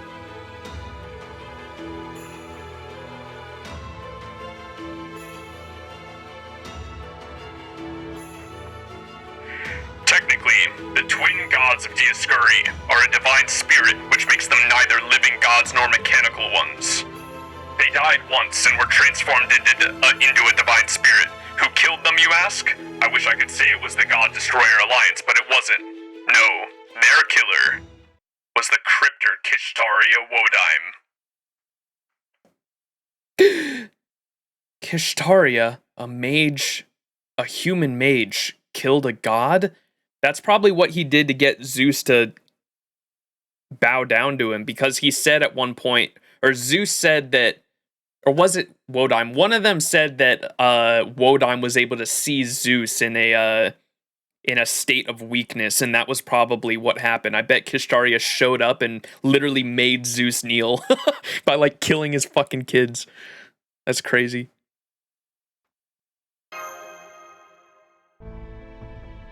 Haha, meteor go burr.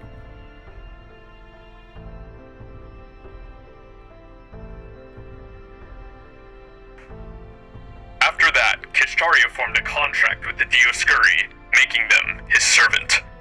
To be clear, he did not summon their divine spirit from the throne of heroes. He formed a contract with genuine gods after they had been killed and reduced to a divine spirit. Run that by me again? To be clear, he did not summon their divine spirit from the throne of heroes. He formed a contract with genuine gods after they had been killed and reduced to a divine spirit. The Dioscuri are not among the 12 Olympians, but they are no mere lesser god either. They are one of the ancient gods who accepted Zeus as the supreme being. To be precise, they are a divinity that had been around since before the Gigantia Machia. From what we've been able to gather, they joined the pantheon by imbibing of Zeus's divine blood, his kleronomia.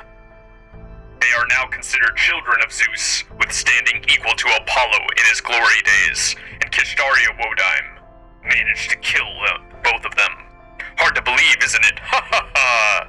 If only it really was a bad it sounds. They should have just stayed dead. Them, a divine spirit? What a load of crap. The Dioscuri are deranged. They don't deserve to be spirits, let alone gods. Huh? But please forgive my brother. He swore an oath to the late Athena that he would one day take revenge on the twin gods for their murder of our 100-odd fellow Alliance members. The Dioscuri are bloodthirsty maniacs, death incarnate, human killers. They killed almost all of the humans who joined the God Destroyer Alliance. There are only a few members left now, including us. That must have been really hard for you. Oh, Well, Chaldeans, why are you acting like that? Aren't you scared? We're up against murderous gods who actually enjoy going out of their way to slaughter people. And if that isn't bad enough, there's another guy out there strong enough to make them his flunkies. Just the idea that you might have any chance of beating them is absurd. Yeah, it's absurd. We know some of the heroic spirits gave up and walked away when they found out how the Gigantiomachia ended. So, what about you guys? What's your deal? Does the fact that you guys aren't more phased mean your world, proper human history, is even more messed up than ours? Stop that, Makarios. That's no way to speak to people you've only just met. Oh. Sorry, everyone.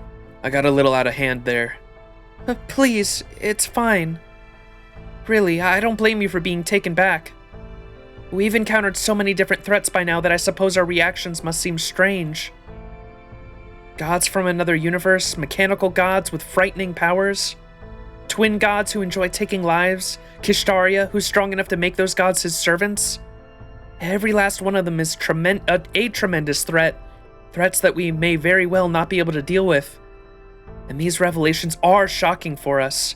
It's tempting to despair in the face of such overwhelming odds. But all that being said, we still have a job to do. We're just going to do the best we can. You're gonna do the best you can? That's it? What's their deal? I want to learn about Makarios and Adele here. Why are you, if this is a utopia, why are you fighting back?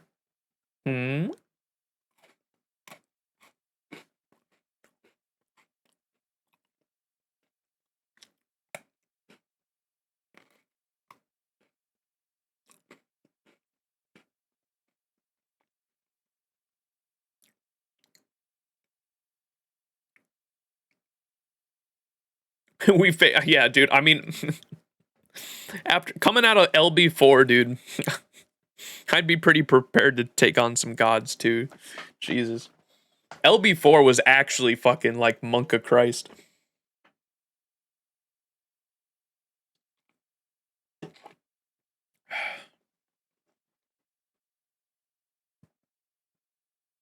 You're gonna do the best you can? That's it? Are you kidding me? You know, Max, I honestly can't tell if you're being arrogant or modest. Okay, I think I get it now. Yeah, that's it. I get what you guys are like now. You're just how Edison said you'd be. He was right after all. So you Chaldeans really are just a pack of weirdos, huh? Well, nothing wrong with that. You've convinced me. I like you guys. Foo-foo! So you get it now, huh? That's great. They really are weirdos, aren't they? Foo! What the hell are you? Don't jump on us. What are you, some kind of squirrel? Look, Makarios, I think he likes you. Foo-foo! Eek! Hey, get away from my sister.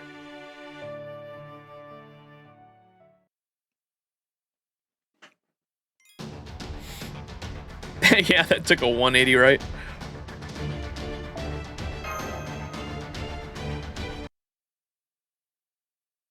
I want to know what their deal is. Like, how did the God Destroyer Alliance even form? I need that backstory now, because it makes no sense if this is a utopia why you would be fighting back. What's the dark history here that we're not getting? You know what I mean? There's obviously some reason. It's almost time for that battle. Oh no. Fo said my booba now. The Kingdom Hearts collab? PTSD? Oh no. Weirdos, huh? I'm just gonna throw this theory out there. I have a feeling this is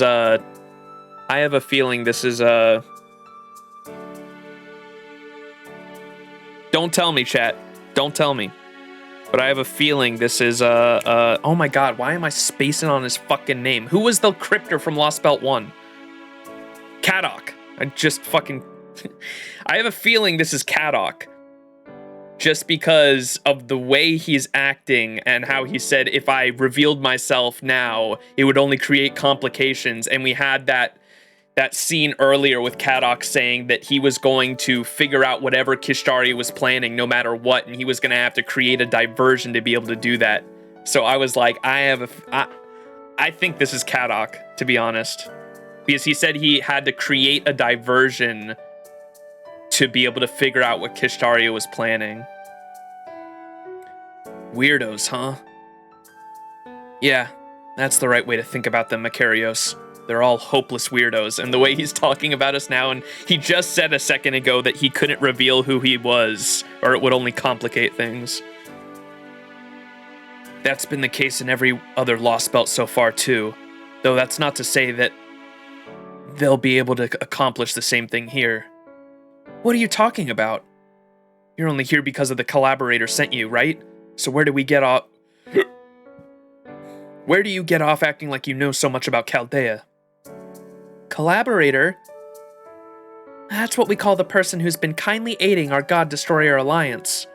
Yeah, so I have a feeling that dude's Kadok. He got in contact with whoever this collaborator is and then came to like help them out or some shit. I guess to try to create this diversion of like a rebellion going on inside of Olympus so he could sneak around and like figure out what Kadok was doing. We don't know their true identity either, but they've been a big help to us, especially with procuring supplies for combat. Oh, Fez, and that's totally fucking that's totally like Andor too. That totally happened in Andor with this like collaborator that was no one knew their true identity or whatever. What's up, Vizsla? This collaborator has been a big help to us, especially with procuring supplies for combat. We were told that the collaborator sent this hooded man here to help us, but... Say, you in the hood, you are on our side, right? Of course. I am for now, at least, otherwise I would have let the gods do what they wanted with you. I'm an acquaintance of this collaborator you speak of, and on second thought, that's enough for now.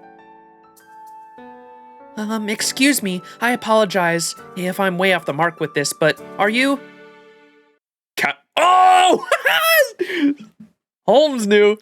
Kadok Zemlumpus. Kadok? Then, after Rasputin snatched him away? I'll spare you the details of this particular exercise in deduction, but suffice to say, I am something of an expert when it comes to disguises. I literally called it, dude, like 2 seconds ago. I thought that wasn't gonna get revealed until like way later, but I guess we get it now. Well, Sir Hood, did we get it right? Oh! Kadok! Foe? What? Do you guys know each other or something? Oh my, does this mean you're part of Chaldea too? Me? Part of Chaldea? You've gotta be... Oh, forget it. Just hell no. Damn it. Holmes I get, but how the actual hell did you see through my disguise mash? I was using a disguise spell and everything. I'm sorry. Whoa, whoa, whoa. What are you apologizing for? It's not like you did anything wrong. Yeah, fair enough. Kadok, you saved our lives. Saved you? I only bailed you out because it would have been a waste to let you die back there. Far as I'm concerned, you're nothing more than pawns I can use to throw Olympus off balance, just like you did in Russia. So I'm gonna use you guys to further my own agenda. That's the only reason I bailed you out. Like, literally, like I said, because we got the scene where he was saying he needed to create a diversion so he could do his own thing. Yeah, he's like, that's what his plan is.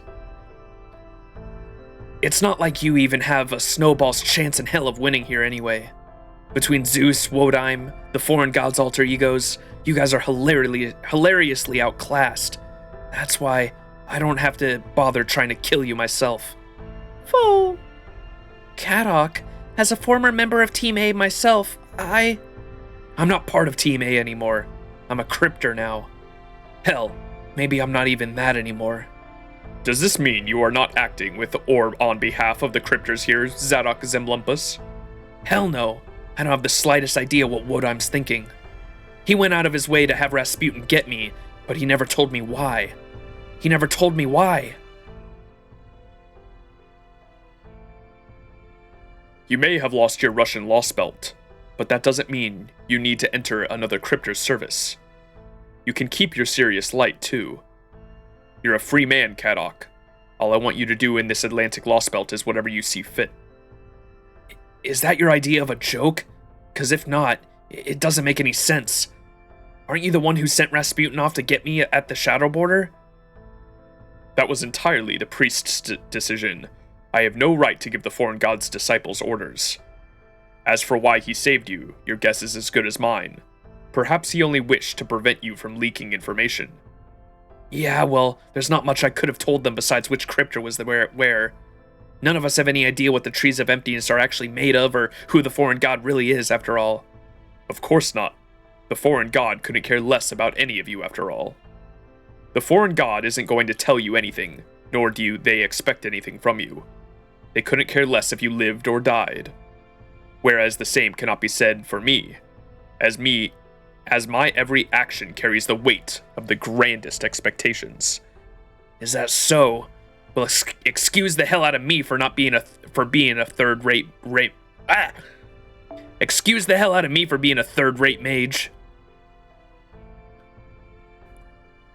Huh? That's weird.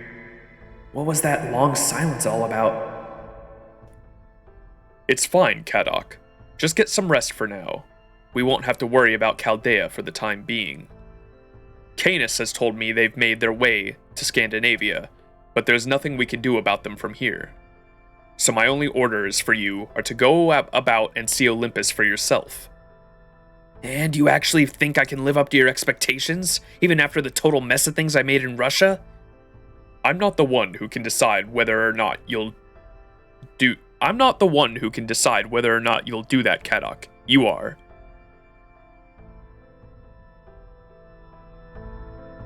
He might as well not have told me anything at all, for all the difference it would have made. So now I'm doing whatever the hell I want, just like he asked.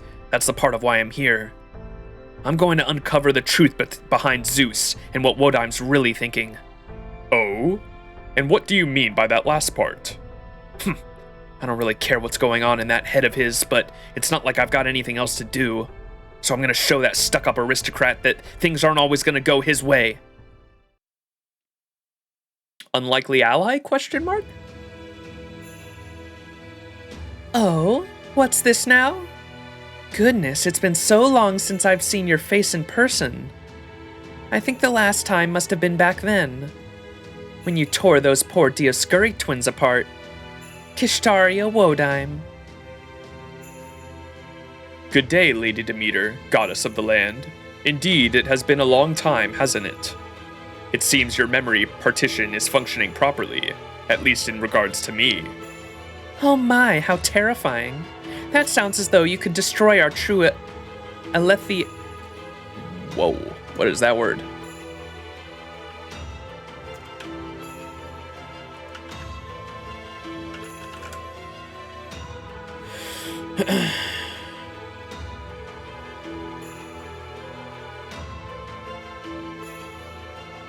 It's a word meaning the Greek word for it just means truth in Greek. Bountiful booba. That sounds as though you could destroy our true oh my god. Elethia bodies whenever you'd like. Ah, Kishtaria Wodime, a dreadful human capable of killing us single-handedly. You're quite the problem child, aren't you? It saddens me so, particularly since I think of you as my own son. Demeter, mournful goddess of the land, mother of the beautiful Persephone, who inherited much of Gaia's disposition. I urge you to share your boundless motherly love with humans other than myself. I have no need of it. Oh my! But there can be no children without mothers, nor can children grow without the love and nourishment. Gods and humans are the same in this respect. Humans, this new intelligent species, still barely older than a newborn babe. This precious, fragile intelligence we met on this planet. I love you all, truly. I love you all as though you are my own children. And I love you too, Kishtaria. In the same way you love Persephone? Why, yes, you know Zeus is absolutely right. There's nothing that brings a mother like me more joy than seeing her children grow up strong and happy. Which is why there's nothing I wouldn't do to make that happen. I would take an arrow for my children. I would gladly give up my body, my life, and my truth, my Alethea for them. Truly. Then I will take you at your word, Demeter, and I trust that you truly bear a mother's love. As a matter of fact, Zeus's ideas of the restoration of mythology are closer to your own notions than to mine. Kishtaria? What are you saying? Do you mean that Olympus, the heart of your Lostbelt, is not the ideal you seek? Of course it is. We only differ when it comes to our endpoints. You see, I believe the gods should be even stronger than they are now.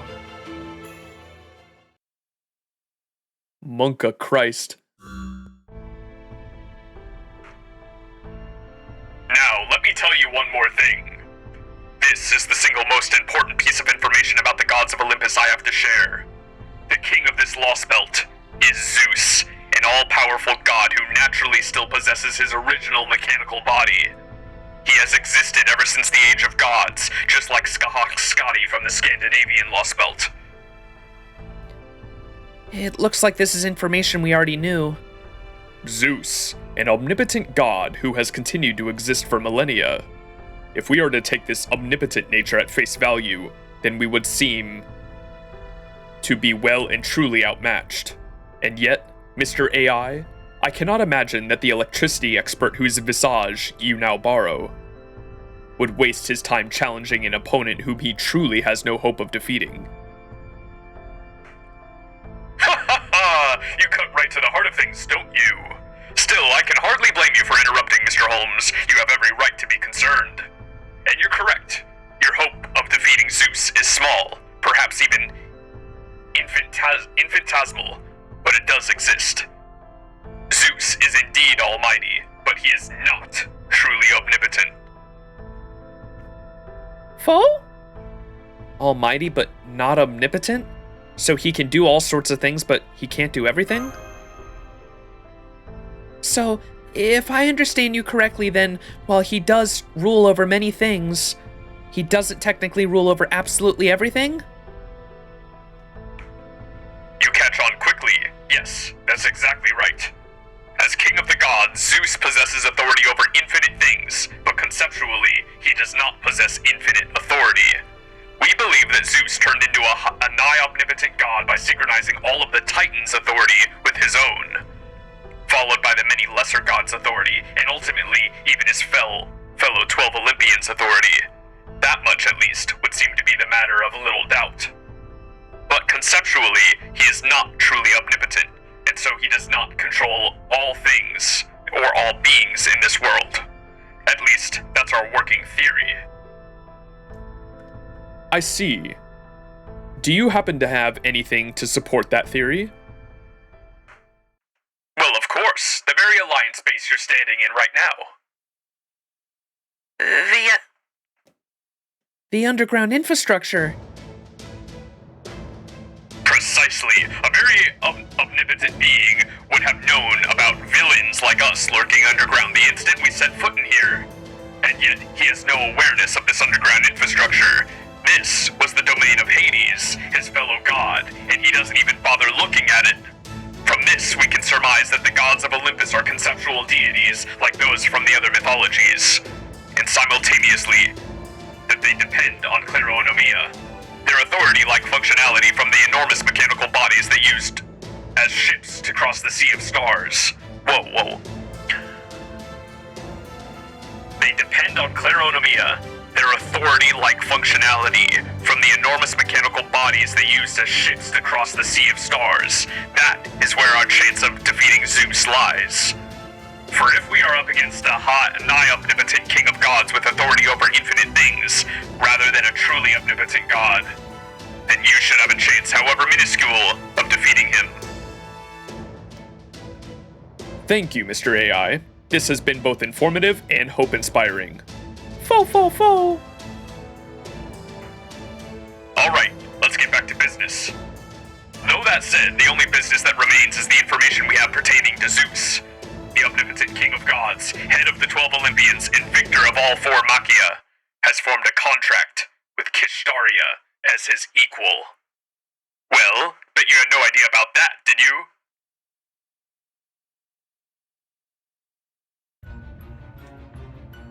Fo! You mean Kishtaria formed a contract not with a divine spirit, but a god? But that shouldn't even be possible. Granted, there's no way to test that for sure given the gods don't exist in our own time, but theoretically speaking, forming a contract as equals is... Okay, hang on. Let me make sure I've got this all straight. You're saying this Kishtaria guy formed a contract not with the divine spirit, but with an actual god, right? And not just any god, but a demiurge that's as big a deal as Verokana? What? Who is that?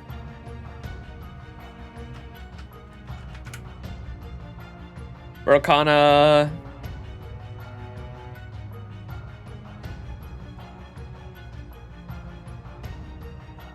The original of the 5 transcendent Buddhas. I was actually listening to some Buddhist, the primordial Buddha.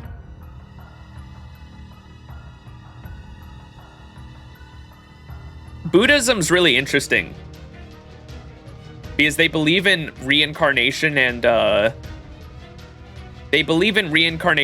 karma and your karma in life. Your karma and your decisions in life are what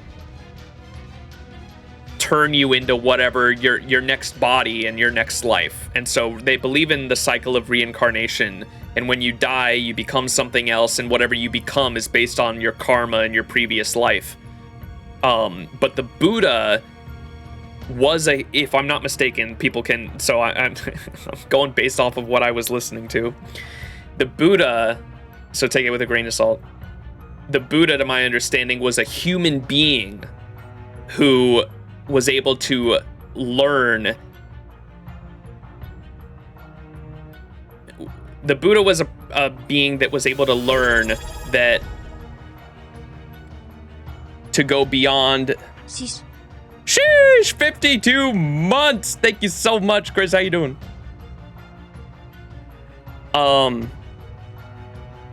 Or no, Gabe, sorry. I got your names mixed up. Gabe, how you doing? 52 months, thank you so much. But Buddhism is all about, or the Buddha himself was someone who surpassed being a human being by, now I'm gonna have to look it up.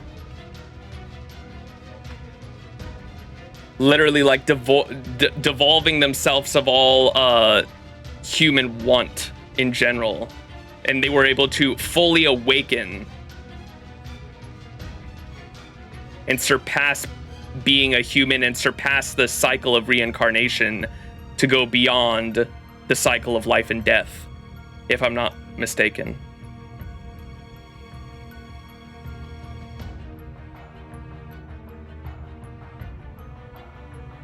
Yeah, the Buddha themselves is not a god, but someone who is able to surpass life and death and is essentially not necessarily, I mean, some people probably, I can't speak for everyone, but it sounds like they're not someone that is necessarily worshipped, but rather someone that was able to surpass the cycle of life and death, and is someone that, like other people, tried to live their life in a similar way to achieve the same outcome.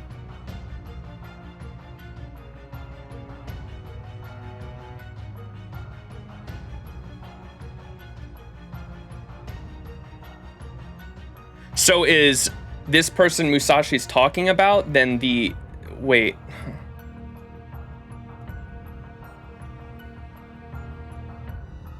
The original of the 5 transcendent Buddhas. So there were... I didn't even know there were... I thought Buddha was just the one.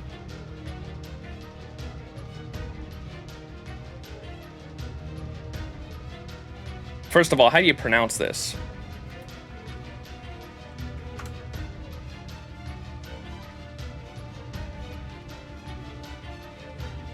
Vairocana. Vairocana. Vairocana.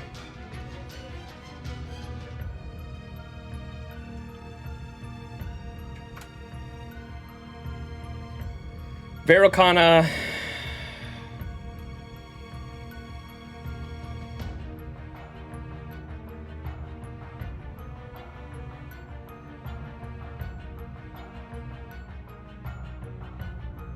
The primordial Buddha.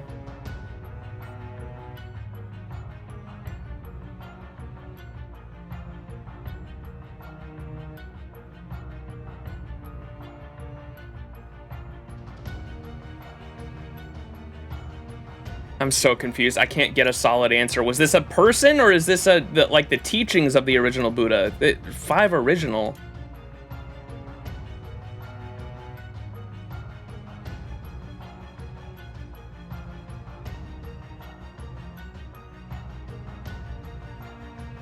I don't know. Musashi's just referencing it. I just had no fucking clue what she was talking about. Yeah, it's going to. Don't worry about it. I was just interesting because I couldn't fucking... I couldn't... I was literally like trying to understand Buddhism like the other day. And so when I thought there was only one. There's like apparently 5, or maybe it's just an offshoot, or maybe it was something that evolved from Buddhism. I don't know. Anyway. And not just any god, but a demiurge that's as big a deal as the Vairocana? Full marks, Miss Miyamoto. In fact, from an esoteric Buddhist perspective, it was truly the perfect answer. That's right. Zeus is neither a divine spirit that returned to nature, nor a divided spirit. He is a proper almighty god. And Kishnaria Wodime has formed a contract with him. It puts him on a completely equal footing with Zeus as his sworn friend, no less. Oh, holy cow, that's the kind of mage you guys have been up against? That's right. Not that we managed to stand against him for very long.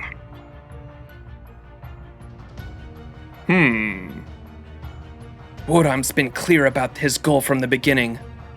We are about to fill this world with inhuman mystic secrets. We will restore the Age of Gods. And if this Atlantic Lostbelt ends up becoming the new proper timeline, that goal will pretty much be fulfilled. He formed a contract with Zeus to be certain this Lostbelt's Tree of Emptiness would grow bigger as soon as possible. But even with all that said, there's something that doesn't add up. A Lostbelt needs its Tree of Emptiness to maintain its existence, but that doesn't change the fact that as far as this Lostbelt's king is concerned,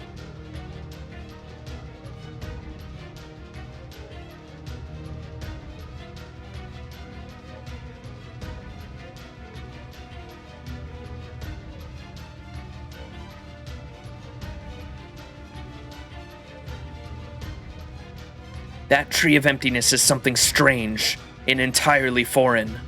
But Zeus had no problem with this. I'm sure he and Wodime came to some kind of secret agreement about it. What I still don't understand about that either is why the trees have literal galaxies inside of them. The trees themselves I still can't comprehend. Like, what the fuck do you mean an alien tree lands on Earth, spreads a fucking different version of humanity's timeline as it grows, and then as it blooms, a fucking galaxy comes out of it? What? It will make sense later? That shit's insane. Wodime came to some kind of secret agreement about it. But at this point, I can't see what their endgame could be. Fo. Keep that fur ball away from me, would you? I never liked it when I was at Chaldea. Fo? Easy there, Fo. It's okay. All right, Mash. This is the last time I have to tell you. If you want to see Wodaim, you can find him in the Great Orbital Shrine, Olympia Dodana. That's where you'll find Zeus, too. Where are you going to go to now, Kadok? Hey, Kadok, if you want to come back to Chaldea... What? Have you finally snapped, Max? I might not be a cryptor anymore, but that doesn't mean I want to go back to Chaldea. I can't trust either side, and I'm sick of being somebody else's pawn. If I'm gonna fight back, I'm gonna do it on my terms. So much more badass doing it like that anyway. Anastasia'd probably say the same thing if she were still alive.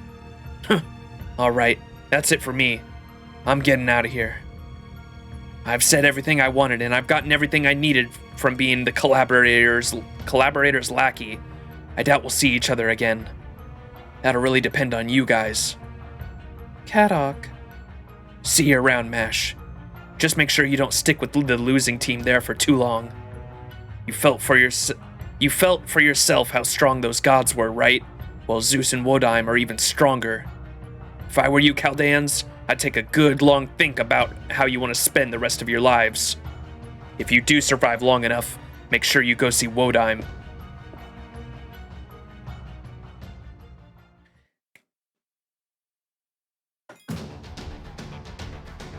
All I'm saying is the twins better tell us real quick why they're fighting back, because this place still seems like a utopia for me. I don't see why we need to blow this place up, dude. It's a fucking utopia in every sense of the word. What's the reason we actually let me feel good about destroying this place, because right now I don't feel good. The rest of the Lostbelts, you could see there was a good argument for why we had to go against them, for why they were purged, right? Bombshell of a node? Oh, I know, there's so much fucking reading. This one actually has a fight, at least it looks like, a berserker. Right before the battle begins, okay. This is just a farming node, right, chat? Surely. LB5's environment is better than the LB6 environment? Hey, you haven't even seen the rest. Kiko, you ain't even halfway through LB6 yet. Hey, what's up, Daryl? How you doing? This is just a farming node, right, chat? You know, I thought I'd tail him for a bit to see where he's going. But he lost me pretty quickly. Too bad. Man, turning invisible and then a rapid movement ability is a hell of a spell combo. It might not technically be teleportation, but it sure feels like it. Maybe he's using a talisman and mystic code this Kishtaria gave him or something. Oh, Musashi? You were tailing Kadok right just now? Well, of course. How could I not after he tried to run off like that?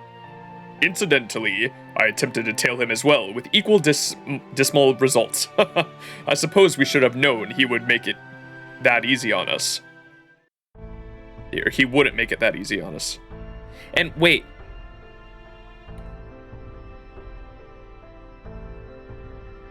So at the start of this stream, we got to see the Shadow Border, and they were reading a weakened spirit origin that was approaching the Shadow Border.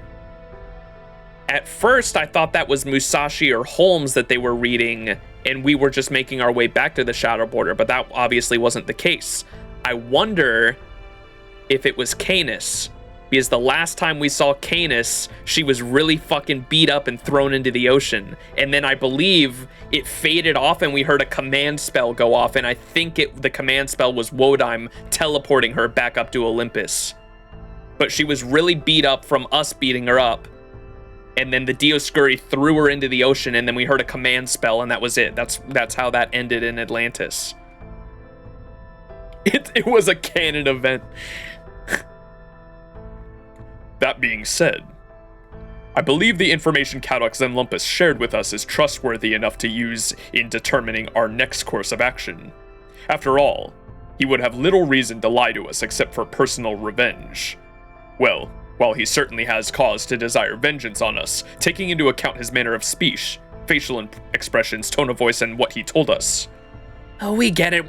Enough with the deduction shtick already. Basically, we have to make our way to Kishtaria, just like Kadok said, right?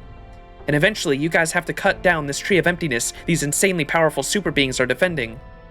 Boy, talk about playing on hard mode. This is going to be a fun challenge. Foe.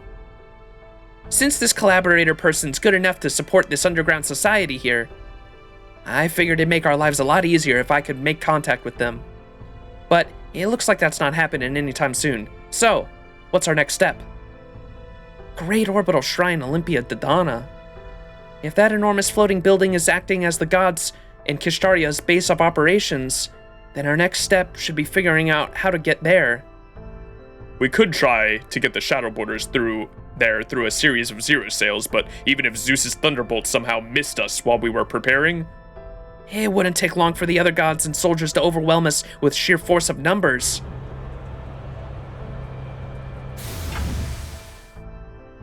There we go. What was that sound just now? Oh, that? I was just defrosting something.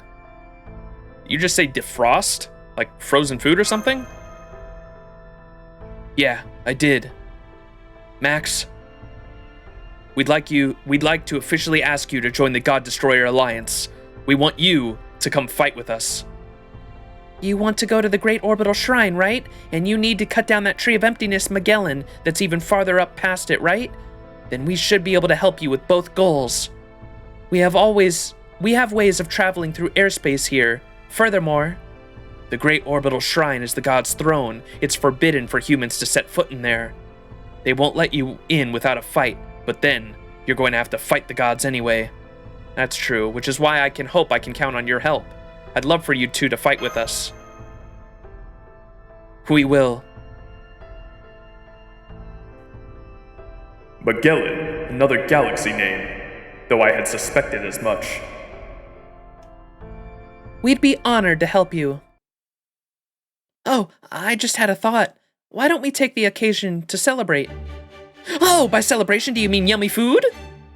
That's right, I made a pretty simple breakfast, but for a special occasion like this? Sister. Sorry to interrupt, but I need to use this thing while it's still freshly defrosted. Huh? Oh, I see. Yes, you do, don't you? Insert meme X3, appreciate the follow.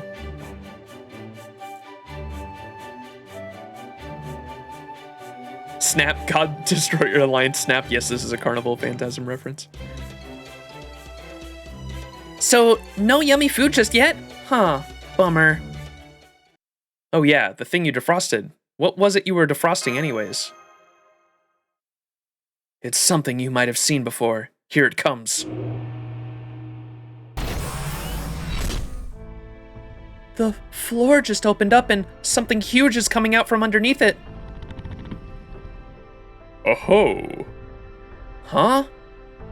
It looks just like the hostile entities we encountered in Atlantis a number of times. It's a steel chimera, an autonomous weapon made of high-purity claronomia.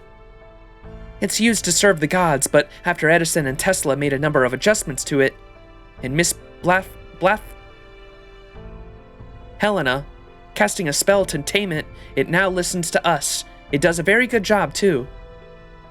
Nemea, sit! As you can see, it's now this Alliance's base's trusty guardian. So next up, we're going to use it to see how strong you guys are. Of course. I trust you're okay with that.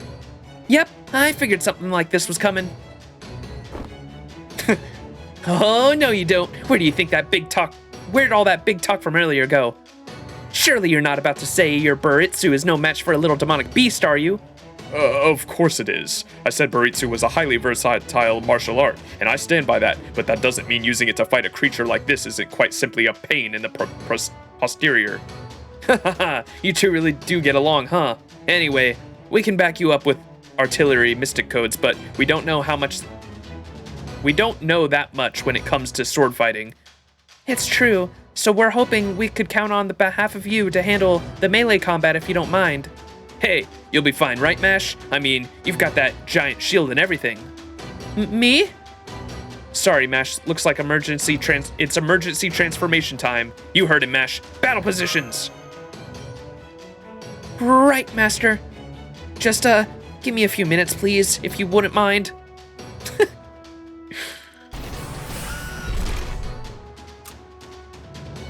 Emergency transformation complete. Setting output to 70%.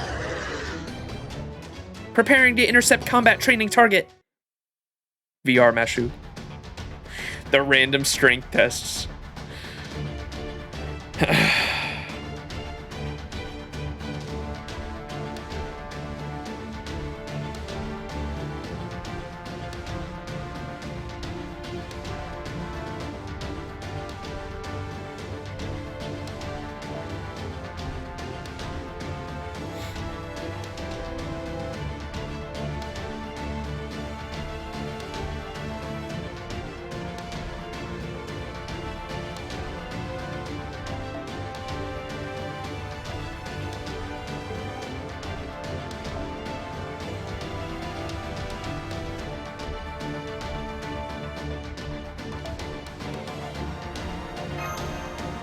Oh, hell yeah.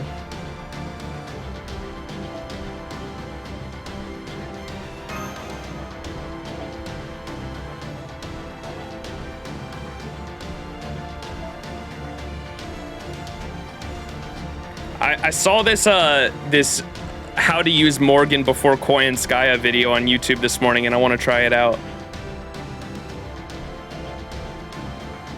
What CE did they use? They used a 50% Buster one. I guess it doesn't matter.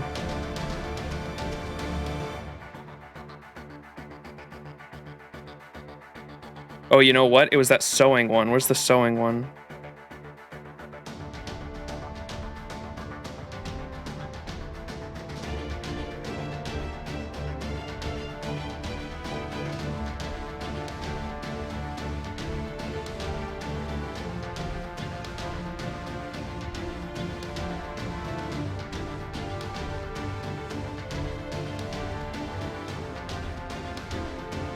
Where is it? There it is.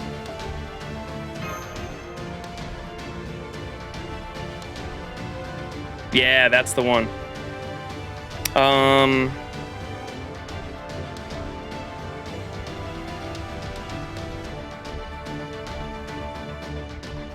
I think they had a rash here, but I mean, it doesn't really matter. I'm gonna throw it there anyway, though. Where's a rash? Where's my Grailed Arash? He's level 90. There you are. And then I always use him with the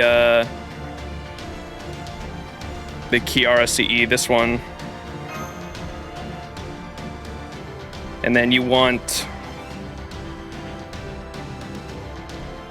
Merlin. What was the other support? I think it was just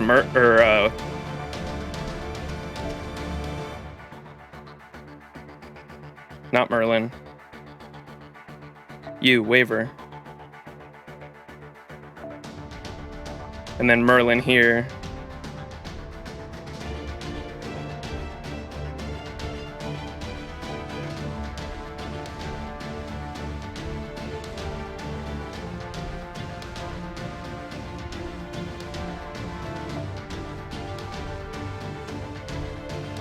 Wait, did I actually 10-10-10 fucking... Oh my god, I did. I do not remember 10-10-10ing Miss Crane at all, but...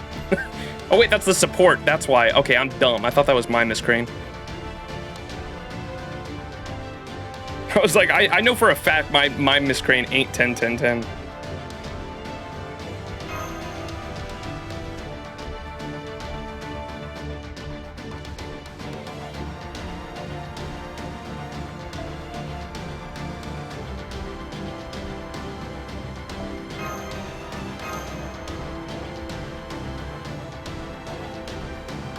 So you use Arash, Stella, and her NP. Small brain moment, indeed. Switch Crane's position to where? Oh, wait.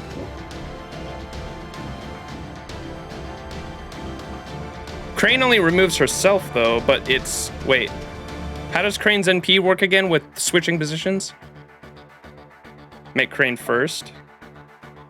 Like that? She buffs the leftmost ally? Wait, that's what I want then, right? Because I want Crane to buff Morgan.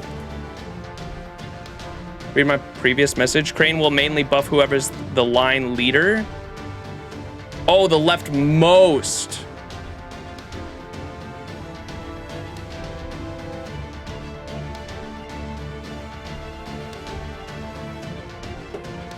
So I want, hold on, Jesus Christ. Wait, if Crane's in front, then she makes the one to the right of her?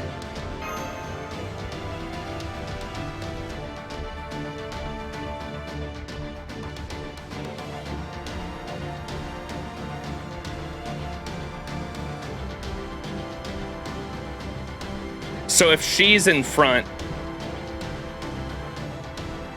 wouldn't that buff?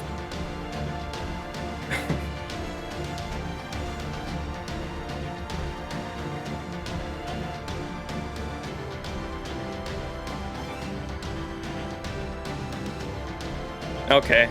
Yeah, that's weird. Okay. I think we got it. We're good. Easy. My fucking brain, dude. その衣装お似合いですよ。きっと勝てますとも。 She doesn't buff herself? Yeah, no, I get that. I was just wondering how that... I wanted to make sure she wasn't gonna buff Arash here.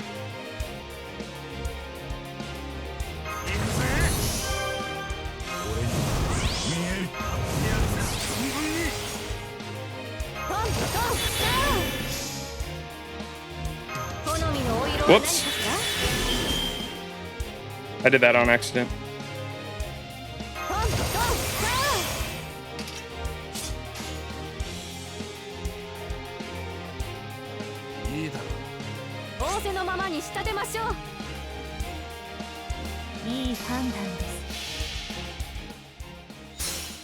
I know, that was the highest I could get her, Tip.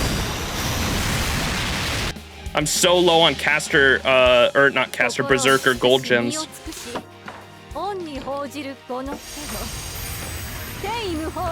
It's such a pretty NP.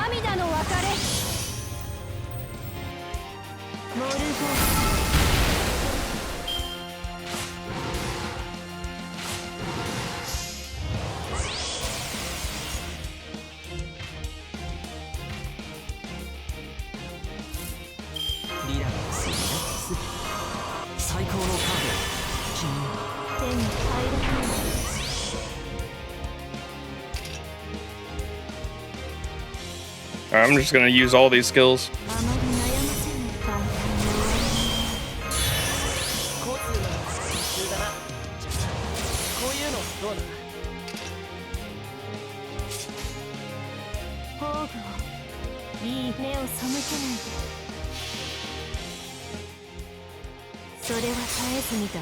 First time seeing this NP. In game, at least. I've seen it before on like live streams and shit.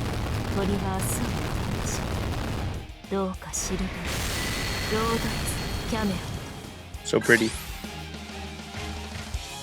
We did it. All that setup for a 2-turn. Calculated. That was my first time using Morgan in game.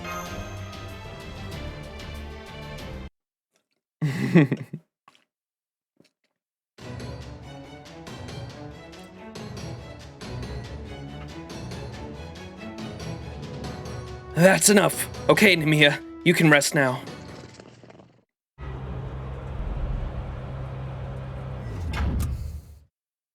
The steel chimeras are going back into their underground storage hangar. The battle is over, Master. Phew! I never would have thought the chimera would have divided itself like that. Is it just me, Miss Miyamoto, or were you not taking this especially seriously? Looks like you guys really are strong. You've obviously had a lot of experience fighting up close. That means you ought to be able to go toe-to-toe with the Royal Guard. But it's still not enough to beat the gods. So we're going to use Tesla, Edison, and Blavatsky's parting gifts. That's right. They left us a number of machines and had a few different plans of attack to use. These god-slaying blades are the best tools the God Destroyer Alliance can offer you. Hold up. Adele, you're hurt. Yeah, you're bleeding. Huh? Oh, this? I guess I must have gotten hit by Nemia's shards when they went flying. Don't worry, I'll be fine. She's bleeding from her right arm. We have to stop it. It's okay, she'll be fine. In fact, this is a good chance to show you something. Just stand back and watch. Her Claronomia. Look at that, she's all better. Your injury is healing itself? It still hurts, but the wound is gone now. By tomorrow, there won't be a trace of any pain left. So it's really okay, you don't have to worry. Foe. You can burn us, shatter us, tear us apart. Doesn't matter. We'll always go back to our perfect forms. That's right. We never change, no matter what happens to us. Any injury we suffer heals itself. That's how we've been remade. Thanks to the ambrosia, the Demeter Claronomia, they regularly give us to maintain our bodies. No citizen of Olympus will ever get sick. We're practically immortal now. No one can die. No one can kill. The gods are the only exception. They're the ones with the power to kill us. Huh? I'm sorry, I think I may have misheard you for a moment. Did you just say you were practically, Immortal. Yes, Miss Kirillite, he did indeed say that. I presume that means that as long as the god's authority remains, you and the other people of Olympus will even come back from death? That's right. Come back from death. Immortality. The one thing humanity has continued long for since the time of immemorial. The ultimate goal of countless technologies, not to mention magecraft. And here it's just a fact of life? Just how advanced is Olympian civilization compared to ours? So every injury anyone gets heals automatically, and they can never even have to fear death? It's damn impressive, that's for sure. I can't even imagine what it would be like to live like that. Fo. I knew this city had achieved long, healthy lives for its citizenry, but I never would have thought it had also found a way to bring them back from death. Never mind utopia, this place would seem to me more akin to heaven, our collective idea of a blissful life after death. It almost strikes me as a calculated plan to forcefully evolve all of humanity into the realm of gods.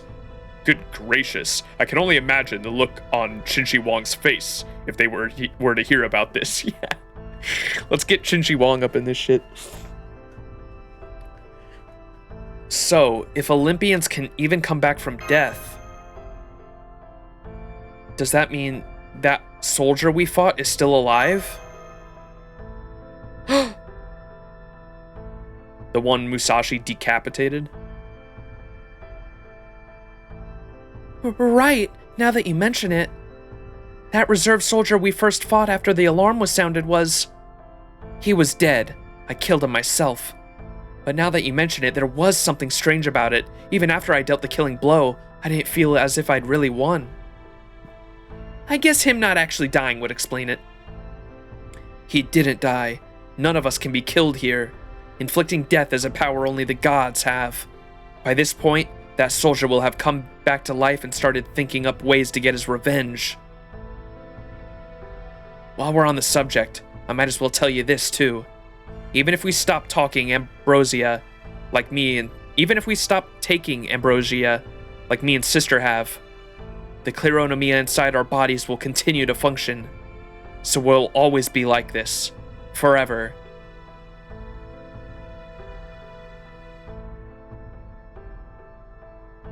Okay, I'm gonna keep reading. I don't want to give my opinion just yet. Forever? Full? That's right, forever. Immortality is, well, eternal. Ever since that day the gods bestowed ambrosia upon us eons ago, we've always looked exactly like this.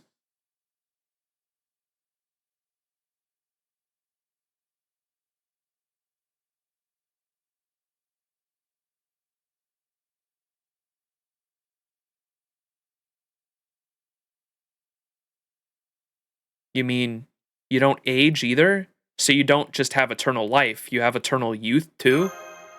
Gilgamesh would be jealous. All right. We've been alive for a long time. A very, very long time. We'll never reach adulthood. We both stopped growing long, long ago. The adults are all happy that we're still children. They say children are weak and should be protected, so we just let them and the gods take care of us and be grateful for it. Never mind that we passed adult age a long time ago. Now I see. While many Olympians may be fine with this enforced stagnation, the two of you are not. And while the gods may have succeeded at preserving happiness at the level of a society, it seems they were unable to extend their control to individual emotions. Truly fascinating. Very well. That at least makes clear why you two have chosen to rebel against the gods and assist us. Okay, that can't be the only reason though. Right? I don't know. I totally get and agree with them on like not wanting to be immortal. Like if you don't like this world, or if you... What's up, Gilmon?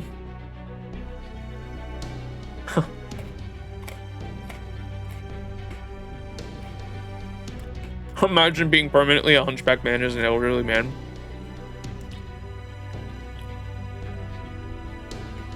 I totally agree with... I don't know if that's...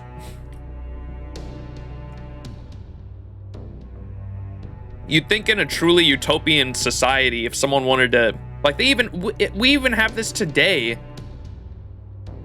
in the Scandinavian countries. I can't remember what they call it, but they have like assisted suicide, where if you're not happy with life or you truly feel like you don't want to live anymore, you can go to a physician and then go to a psychiatrist, and they'll take you through the steps of like months and months and months of preparation and make sure that you're truly, like, if you don't want to live anymore, they will give you like a peaceful death by injection.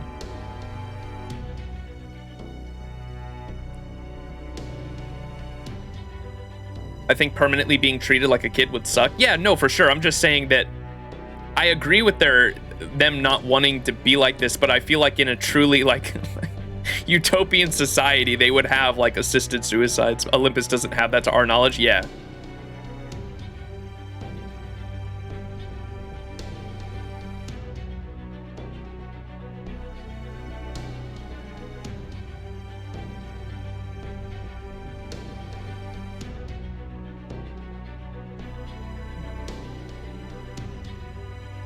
I'm just saying everyone else in Olympus seems pretty happy, and for them to want to bring down the society just because they're... Like, you would think that they would have options for people in their predicament, because I'm sure there are other people in the Olympian society that probably feel the same way as them, and you would think that they would have come up with some kind of assisted suicide up to this point. Do you know about Dr. Jack Kevorkian? I do not.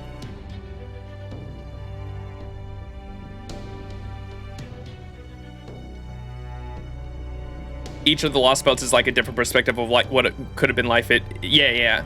Lost Belts are interesting in that capacity. I think I said it before, Lost Belt 3 was the only one that I really felt like truly bad about, because Lost Belt 1 was fucked up. Lost Belt 2 was fucked up. Lost Belt 3 was fucked up, but not from a like evil perspective. It was fucked up because like the humans weren't human. They weren't like truly living their lives. Look him up, he's connected to the assisted suicide thought. Oh, okay.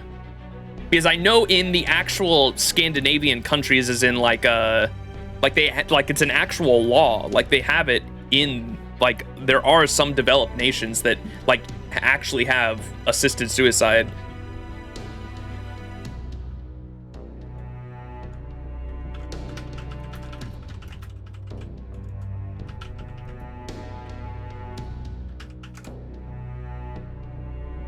Yeah, Austria, Belgium, Canada, Germany, Luxembourg, the Netherlands, New Zealand, Portugal, Spain, Switzerland, and parts of the United States? I didn't know that. And parts of Australia. I didn't know parts of the United States did. Wait, Washington does?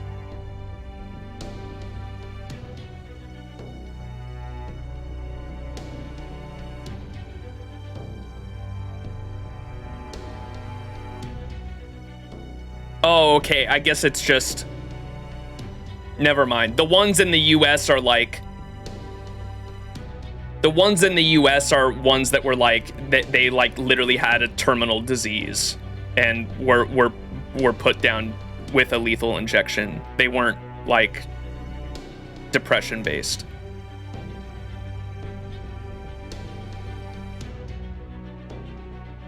Because I know there are ones in like actual... that I remember watching a documentary on it, and there was some of the like northern European countries where if you were like super fucking depressed and you didn't want to live anymore, you would have to go to a psychiatrist and a doctor, and it was a month, like it was a few months of like interviews and like going to them over and over and over again to basically they try to talk you out of it as much as they could, and if they still couldn't after months and months of it, then they would allow you to just die from lethal injection. I don't know. There's a lot of... I'm... I don't want to go too off topic with it, but I'm kind of for it, but I don't know. It's sad. I'm not saying I like that's so fucking dope, dude. I'm just saying that like in this situation, in this fictional reality of a game where there is a utopia, you would think they would have developed something like that, but I guess not.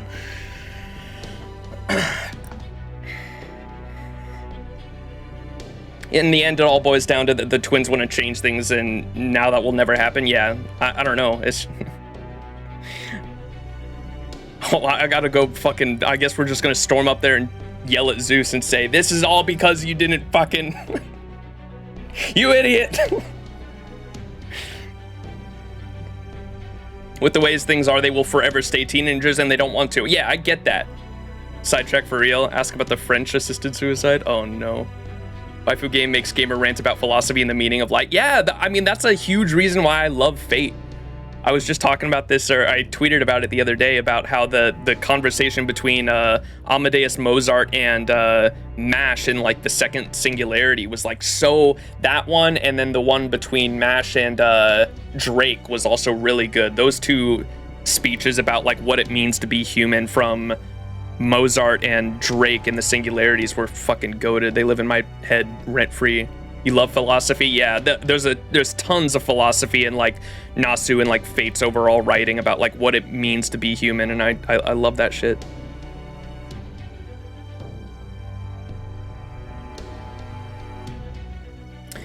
Sort of where we are, there was a movement for assisted suicide in the States. Oh, okay. Y'all have to fucking bookmark that shit. Or feel free to like DM or PM me too with some stuff on it, Fez. I'll definitely look into it. That shit's interesting to me. All right, tangent over. Let's continue. I just wanted to. I thought there might have been something really. I mean, if that's the only fucked up thing about this Lostbelt, that doesn't really do it for me. Like feeling good about destroying this place. Like I feel like this is a really simple. Like this is a really simple solution for like the citizens of this Lostbelt. Like if you would have just had a way for like people that don't want to live forever to take that road out and say like if you would have just had a way for people who don't want to live forever to just take that route if they wanted to and just give them that freedom of choice, that would have solved everything, but they just don't. All right, continuing. Very well, that at least makes clear why you two have chosen to rebel against the gods and assist us. But before we go any further, there is one thing I would like to confirm with you. That's right. Fine with me. As you know, we are from Chaldea, a group of beings from proper human history. Our victory here would mean the end of this entire Lostbelt. Do you understand what that means? If we succeed at cutting down this tree of emptiness, everything here, Olympus, the gods, and all of the many people, including you two, will disappear. No exceptions. Even knowing that, do you still wish to fight by our side?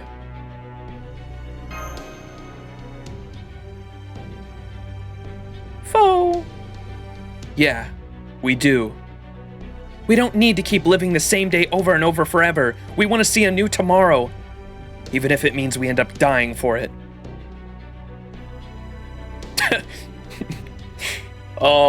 Mash is like, been there.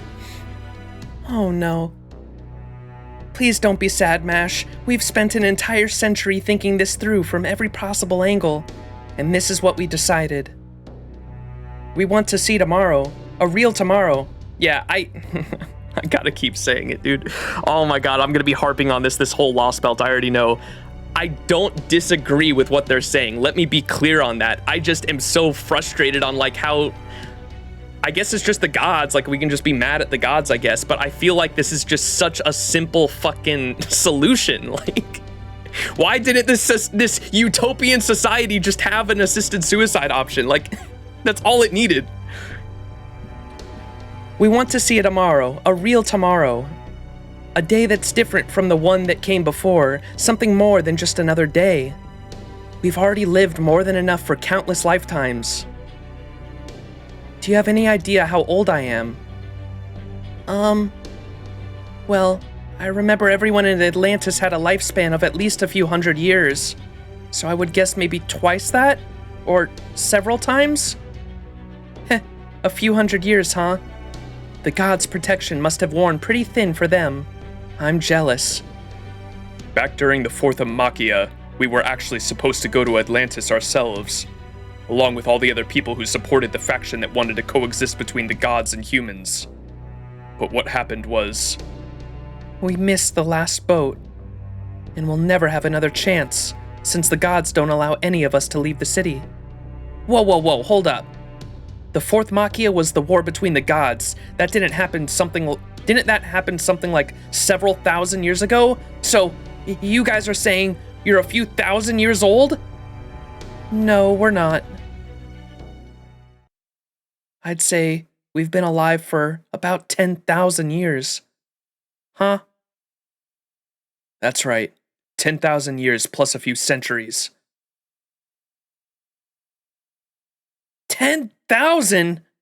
Foe!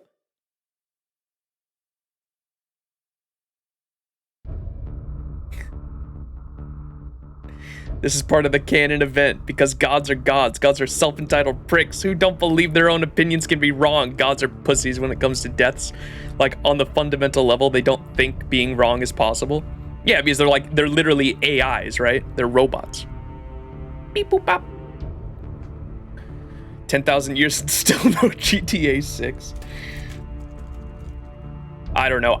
It's just because of my, I often get like frustrated or angry at like fictional media when my predictions don't come to fruition. I was totally expecting, and this is my own personal like bias, and like I'm totally blaming myself for this one, so keep that in mind, but I was totally expecting there to be like something way more fucked up than that.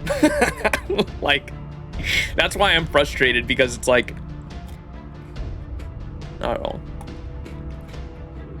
I was expecting there to be something like if like anyone tries to like leave the society or do anything against the god's judgment, they were just immediately cold or something like that. But maybe that's even worse, because if they can't it's just that they can't escape no matter what. They've just been alive for 10,000 years. 10k years and no Half-Life 3. Perception of time at this point surely would just get, I don't know, bland. Like, surely being alive that long, I know damn well I'd be jaded and just want something new. Well, they also mentioned in Singularity 6 in, what's it called? Not Camelot. Wait, was it Camelot? Yeah, Camelot.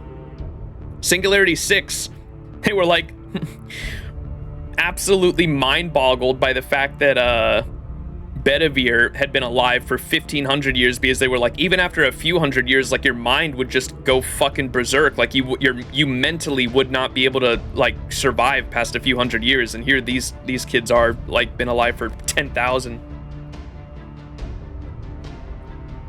Now that I'm thinking about it, the concept of God, religion, and mythology often originates from people and their fear of death and endings. Guess that's why they're historically always so we're right, you're not. They stem from that one mindset, huh? Yeah. Betty's just built different. Well, these kids are just built different. They did what Betty did, but like times 10.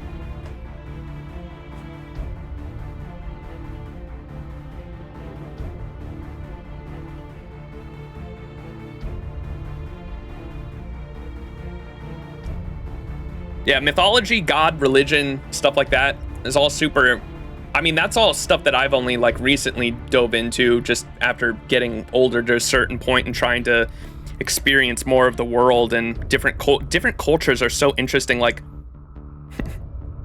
Fate really got me into that, and exploring different cultures and their own histories and how they've all developed their own philosophies is super fucking interesting to me. I have only recently started studying Eastern religions, as in like China, India, Japan, and Eastern country religions, and it's so interesting how their religions differ so fucking much from Western religions, and I find that shit just fascinating, just because they've grown up in just an opposite side of the world, and their own philosophies and view on life are so different from Westerns. It's like our own fucking Lostbelt, bro. They're different versions of humanity that have, of course, just branched off, or not branched off, but humanity as a whole from when we were hunter-gatherers branched off, and the different countries or parts of the world created their own societies. So of course, like that, of course they would have developed their own philosophies and religions, but that shit's all super fucking interesting to me. Betty was a normal dude. These kids have the power of gods, and the only reason, well, how would that affect their mental though, is what I was wondering. Because these kids, I guess we don't know how the claironomia, like, inside them affects their mental state, but the whole reason Betty was able to survive for 1,500 years was because he had Excalibur in his arm, and having Excalibur in his arm just made it so he wouldn't age. But they were saying, I remember them making a note how his, like, there's no, even if he wasn't able to age, like, there's no way your mental state would just be able to survive for 1,500 years. Like, that's fucking insane. You'll know more later? Oh, okay. Yeah, we'll keep reading. All right, philosophy, interesting. Yes, cool. Humanity, whoa, bro. We're citizens of Olympus. We're the gods' beloved playthings, kept in their eternal cradle. Ever since the day the gods built this city, we've been stuck living here forever. That's right. For over 10,000 years, we've been enforced to live millions upon millions of versions of essentially the same day, never getting to set foot outside the city's limits, never getting to grow or change. For 10,000 years, we've been utterly stagnant.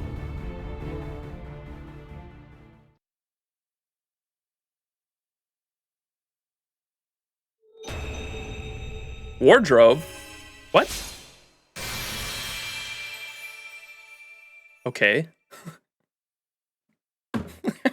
We got the clean Ortonax, okay.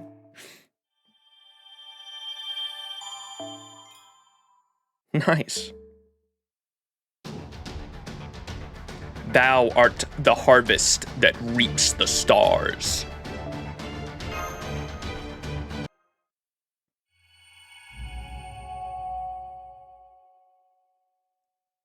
So much of Fate is philosophy. It's not a tangent if the story evokes the questions in you. Yeah, like, I love philosophy too. I go off on quite a few tangents in this, well, while streaming this game. PTSD. Interstellar mountainous city, Olympus. The great orbital shrine, Olympia Dodana, the center of its operations.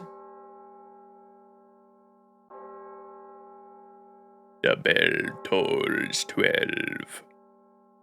The flame alliance. A revelation is upon us. Relevation? A revelation is upon us. A revelation is upon us. Now is the time of revelation. He is all-powerful justice, the direct heir of primordial chaos, the ruler of all things. He is the one who should keep all of humanity safe. He is the one who should rightfully rule over all worlds. He is the wielder of the great thunderbolts capable of shattering even the Adamas scythe. None less than the authorities of Gaia and the Malaya bow to his will. He is the great Demiurge, the one who wields the Kronos crown for all eternity. Now, behold, the words of almighty Zeus! Oh! That's our first time seeing him, I think. Wait, he a robot? That's a robot. He looks like a Greek statue, dude. There is work to be done. I command you by name, Demeter, goddess of the land who grants the vast earth an abundant harvest and my own flesh and blood. You are to eradicate the Chaldeans who lurk within my city. I permit you to use your Aletheia in every district of Olympus. May your piercing shriek shattering the bones of the enemies that threaten our world. As you wish, almighty Zeus. Your will is my command. These Chaldean demons strike fear into the very hearts of our citizens. And as the citizens of Olympus may as well be my own children, my duty as mother is clear. I shall use every power and authority at my disposal to eradicate them. I just realized something. Not only because of the fact that all the citizens of Olympus can just come back to life, can't they just fucking nuke this entire place? All of them will come back to life and we'll die. Like, if they wanted to kill us, couldn't they just nuke the entire fucking city of Olympus? If they wanted to? Because all the citizens will come back to life. Okay, dude. Monk of Christ. Can we get a Monk of Christ in chat? I shall use every power and authority at my disposal to eradicate them. I swear it on my beloved How do you say that shit again? Persephone? Persephone. What a lovely oath by a lovely goddess. I'm touched. Truly. I see. So you have sworn this oath on your precious daughter, Lady Persephone. Then heavenly Zeus's will certain to be fulfilled, no matter who may try to stand in its way. Forgive me, King of Gods, but may I offer a word of advice? As nice as it is to see my alter ego colleague and fellow foreign god disciple Limbo so overcome with emotion, that is not why we are here. Might there be any room for us to join her on this mission? Your help is not needed. I have no orders for the likes of you disciples. Well, that's a pity. It seems we still have not yet fully earned your trust. May I say something, Father? Yes, Father. May Big Brother say something? While I may have my concerns about sending Demeter out on the mission, I am happy to abide by your judgment if this is what you think is best. That being said, there's one thing I would like to ask. Please tell me, why did you place such a curse on your sage of proper human history? Oh? So you notice that, Caster, child of old in whose veins runs in my blood. Very well then, I shall tell you. That sage is a prime example of the very worst of humanity. Thus, he does not deserve to be met with the full wrath of my lightning. I trust you can understand that. Are they talking about, wait, I thought they were talking about Wodime at first. I think they're talking about, Holmes. I think when the lightning hit Holmes, he put a curse on him or some shit. Father, if I may say one more thing. Why did you not strike him dead on the spot? Big Brother! And why did you even permit Chaldea's submarine to disembark on your holy land? If you had only used your true great thunderbolts, their entire ship would be... Enough, Caster. You may be Almighty Zeus's child, but that does not give you the license to speak to him however you like. Remember, you are in the presence of the King of Gods.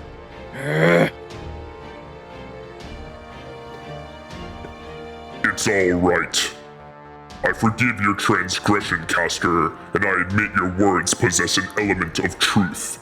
Indeed, I am all-powerful. If I wished, I could have easily reduced them all to dust. However, there is one thing you must never forget. If I were to use the true strength of my great thunderbolts, they would demolish the city and obliterate the populace. Not even Demeter's regenerative gifts would be able to bring them back. What? Holy shit, I guess that answers my nuke the city question. What the fuck?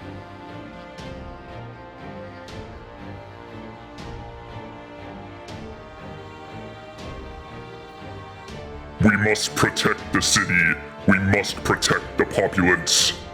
Ever since the Second Machia 14,000 years ago, the day we obtained the Cronus crown, we have ceased to be a fleet of mechanical arcs crossing the Sea of Stars, and have become gods.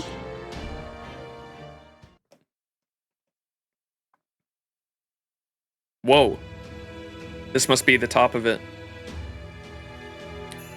I take it your divine revelation is over then? That must be quite tiring for you, King of Gods. Especially since merely keeping Olympus running must take at least 90% of your resources. I can't tell you how sorry I am for letting those Chaldean insects slip inside. Abe Tentoki, appreciate the follow.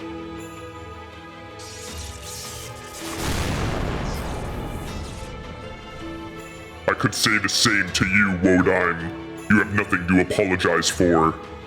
You entrusted Canis with the task of stopping as I did with Odysseus. Both failed.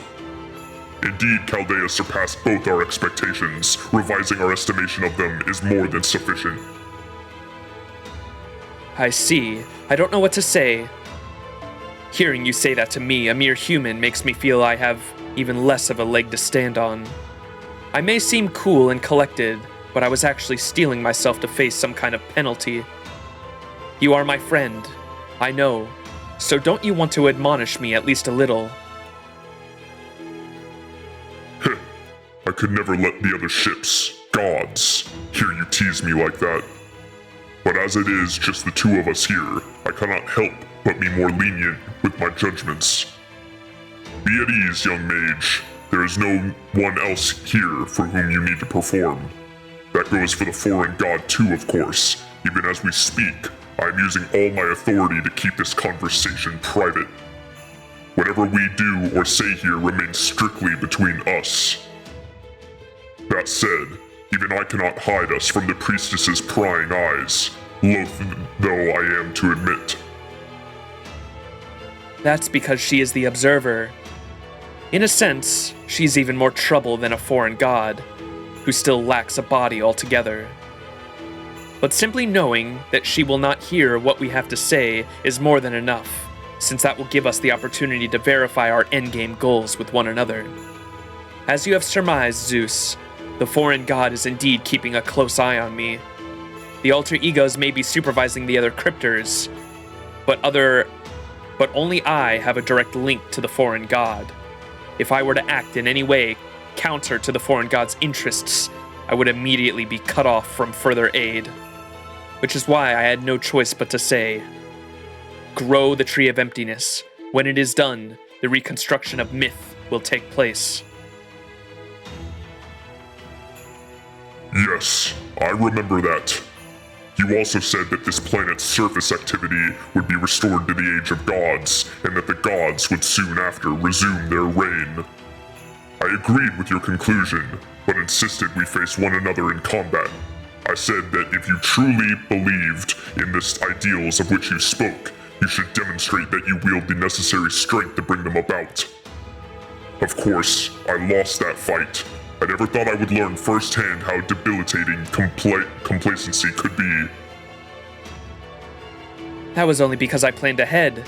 I took a calculated risk that you wouldn't go all out if I spoke to you alone. Olympus is not part of Earth. It's a colony that continues to operate to this day. As its omnipotent god, you have an obligation to keep it running at all times. So it follows that you would not fully deploy your strength in an opening move against a lone mage like myself, yes? I have to admit, you are a clever bastard of a human. As soon as you unveiled your meteor magecraft, I knew I had erred at the start. I quickly changed outputs, but by then, it was too late. In boxing terms, I had already been knocked out.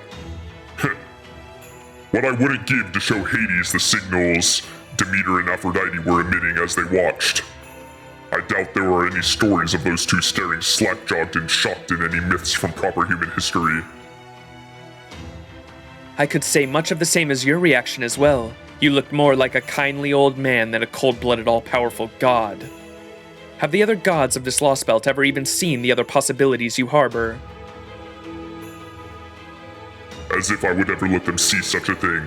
I am Zeus, the flagship of all Olympus. I am the all-powerful one who rules over even the outer gods. Oh, other gods. Wait, is he the entire fucking thing? If the gods themselves are supposed to be like giant robots or spaceships, and we saw what's her name was, Artemis was a giant mecha space laser Death Star orbiting space. What's his name? Poseidon was a giant like manta ray in the sea. I wonder if all of Olympus, the city structure its fucking self, is Zeus. Like Zeus is fucking all of it. That would be interesting. See, he says it right there. Even if this avatar to which you now speak to is no more than a virtual self created expressively to converse with you, it is both me and not me. I think he's the entire fucking thing. That's my prediction at the moment. He's the entire fucking city.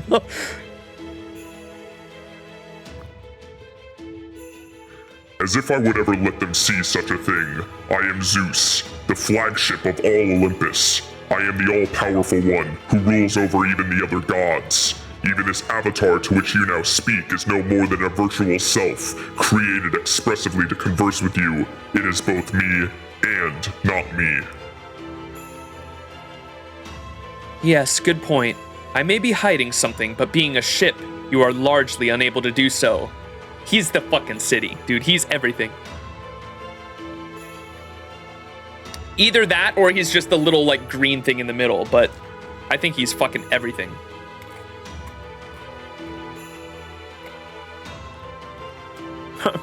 Zeus, I'm an all-powerful in this environment, bro. I'm all-powerful in this environment. Zeus's crotch is his head? What the fuck? What does that mean? The Combinator? What?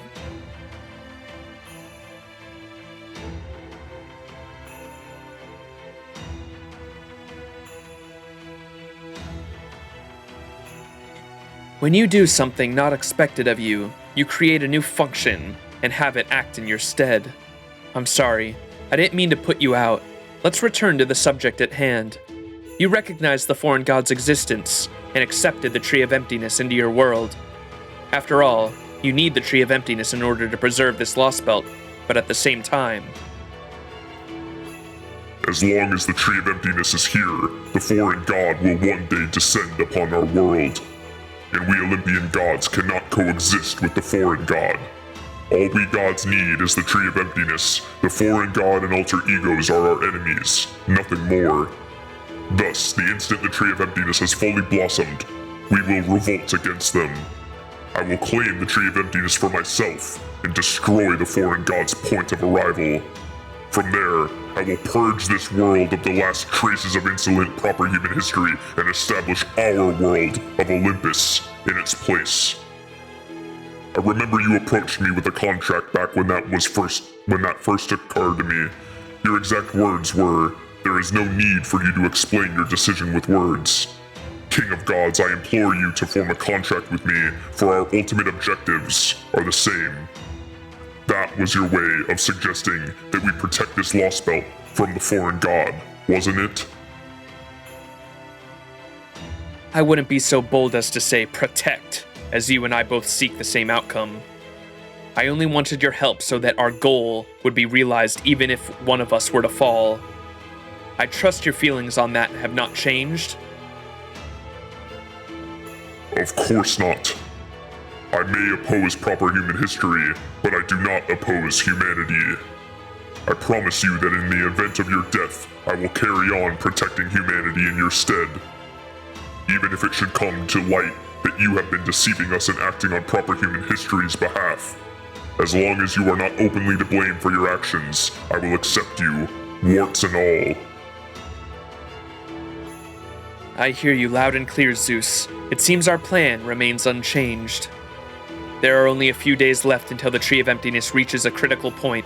Until that time comes, we shall continue to work towards the reconstruction of the Age of Gods.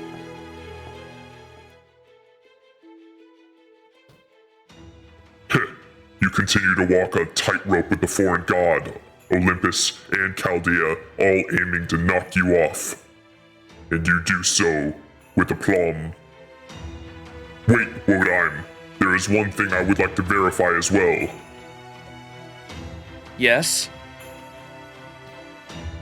You told Canis the stars indicated you would need to fight 2 more times, yes? One of those happened in Atlantis, leaving only 1 more. So you are to save your final battle for me, understand? I forbid you to waste it on either Chaldea or the alter egos.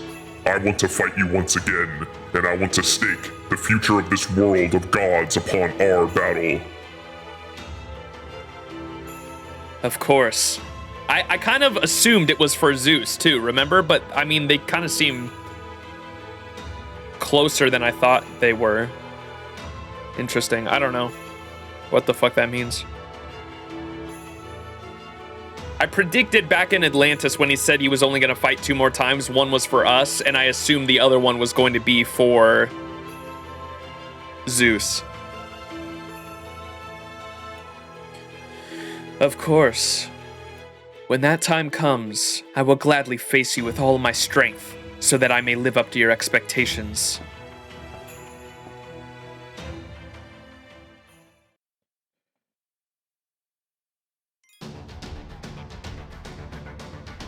Huh.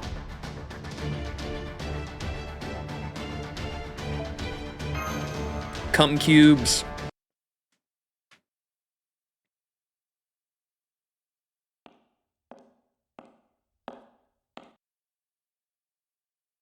Mommy.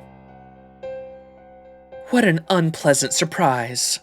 Exactly who gave you permission to stand there, human? Olympia Dodana's corridors are reserved for the gods alone. They are no place for humans to loiter. Beryl! I see. Well, I do beg your forgiveness if I've offended you, O goddess of beauty. I was trying to hide my pitiful human self behind a pillar so as not to upset your divine mood, but I guess I wasn't successful. You're new here. Are you another one of those mages from proper human history? Cryptors, was it? Wait, I never noticed. Aphrodite has a fucking cigar in one of her hands, dude. I definitely did not notice that earlier. What the hell? Why the fuck does she have a cigar? Bro, what the fuck? That's my first time noticing that.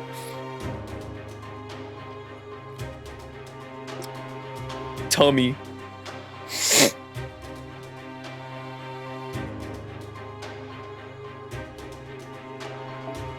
Let's see. There's Cadox and Olympus, who reminds me of a filthy little puppy. Pepperoncino, who reminds me of a nasty vulture. And what are you exactly? Are you really a cryptor? Nothing about you stands out. I can't even think of an animal you remind me of. How dreadfully boring. I love this sprite right here. Yes, look down on me more like that. Aphrodite's drawn by Wada Arco. Wada Arco. Queen. Aphrodite's a chain smoker.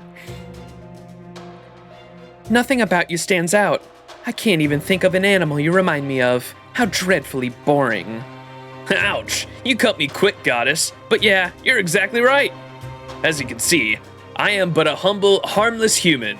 If you think of me pitiable, I would only ask that you find it in your divine heart to offer me some tiny modicum of compassion. Compassion? You want me to spend my precious time thinking about a human?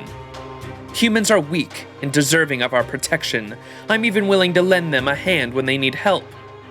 But that's as far as it goes. We are the gods of Olympus. We would never waste our time on something so foolish as thinking about humans, especially not here. Not even a comrade of Kishtaria. Know your place, human. You couldn't be more right, goddess. Please forgive my foolish offense. You see, I only just arrived from an incredibly barbaric island. Every person there had their hands full of taking care of themselves, and any faith they may have had in something greater had long been lost. Not that there were any gods in that world to begin with, of course. Compared to that, Olympus has been truly divine in every sense of the word. Indeed, your glorious light is still too far bright for my poor eyes. I only hope you can laugh off my slight foolish remarks of a hopeless country bumpkin. A world without gods, Such a place is better off being pruned. Very well, Cryptor.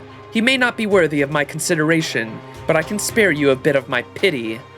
I can only imagine how much you must have suffered in a Lostbelt without a single god.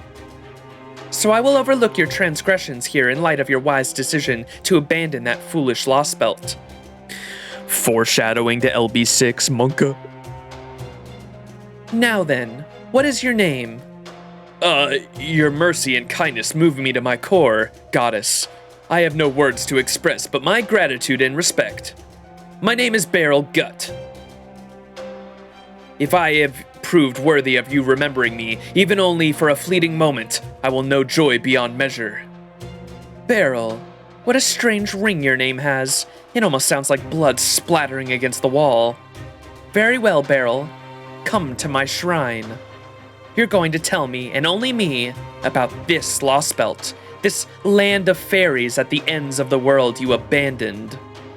It would be my pleasure, my goddess, but first, may I ask you something?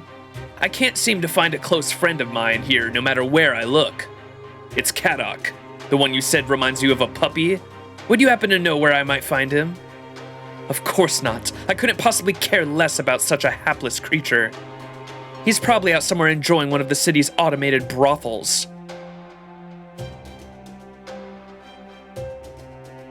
Why do we have to prune this place?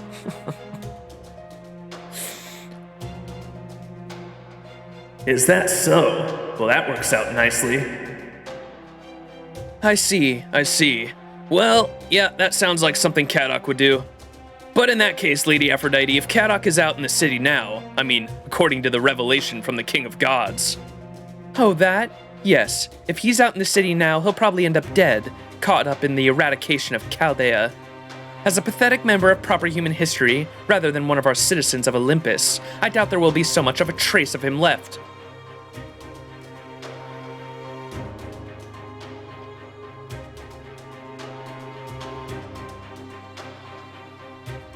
Wait, they are nuking the fucking city. What the fuck?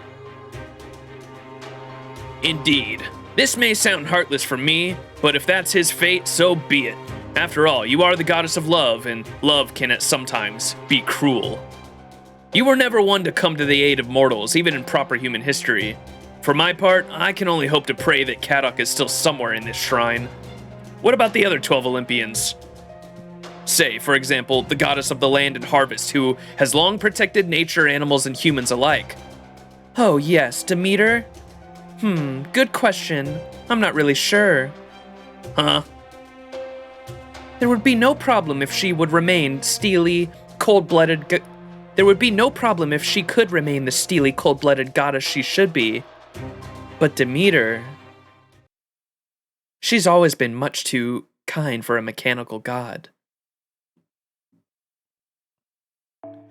So wait, What did Beryl say to himself earlier up here? So Aphrodite said Aphrodite said that Kadok might be out in the city, and Beryl says, "Oh, that works out nicely."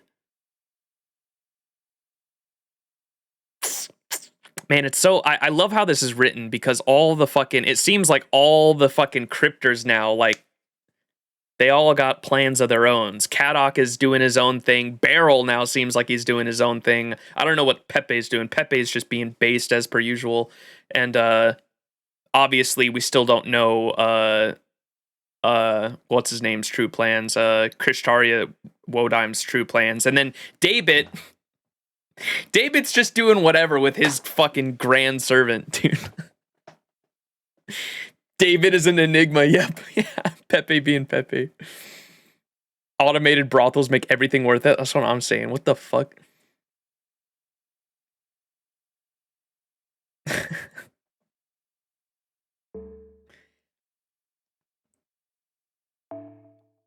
But Demeter, she's always been much too kind for a mechanical god.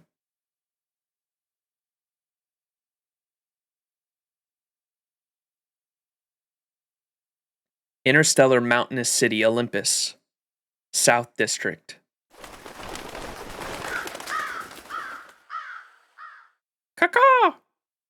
All of a sudden, an enormous flock of birds took to the sky, causing people there to instinctively look up. But it was only a flock of birds taking flight. Nothing else of note occurred. Today would play out peacefully, just as yesterday had. Soon, there would come another peaceful tomorrow to take its place. That was what everyone thought just before it happened.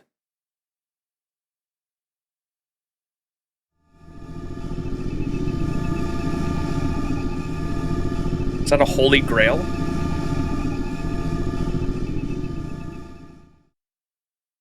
It was an enormous sphere.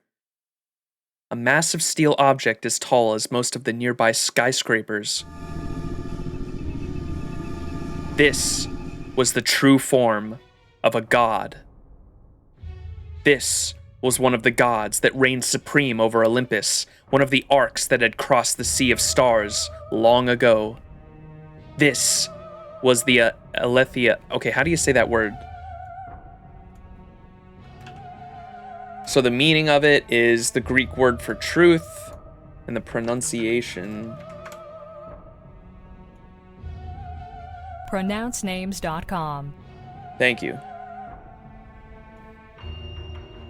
Aletheia. Aletheia. Okay, I was close. The canon event. It's an angel from Evangelion. I've never seen Evangelion. I need to watch it though. Which side is the front and which side is the back?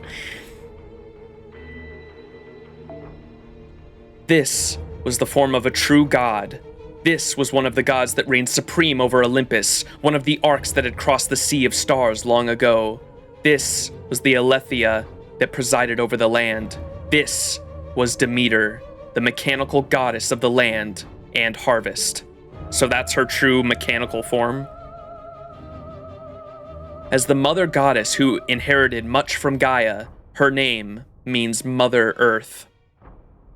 She saves humanity by giving them ambrosia, by granting them immortality. She nurtures humanity by keeping her supply towers running at every hour of every day.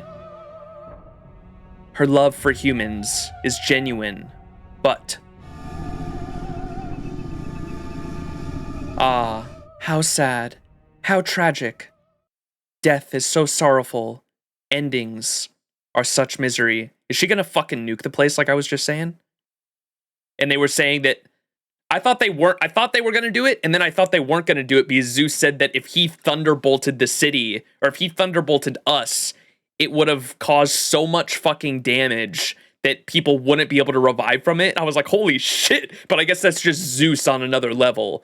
So if I think she's about to fucking nuke the place. Endings are such misery. Oh, my beloved citizens of Olympus, my darling precious children. I'm so sorry to have to do this, but I need to take your lives for a moment. So they can come back from this.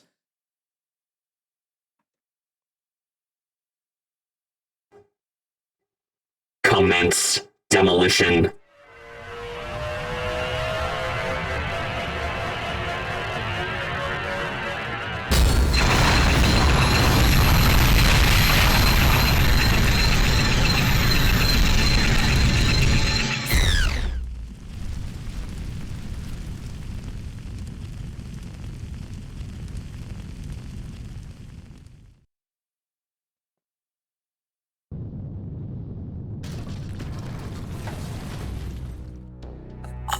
Huh? Foe! An earthquake? No, wait. That didn't feel like it came from the ground.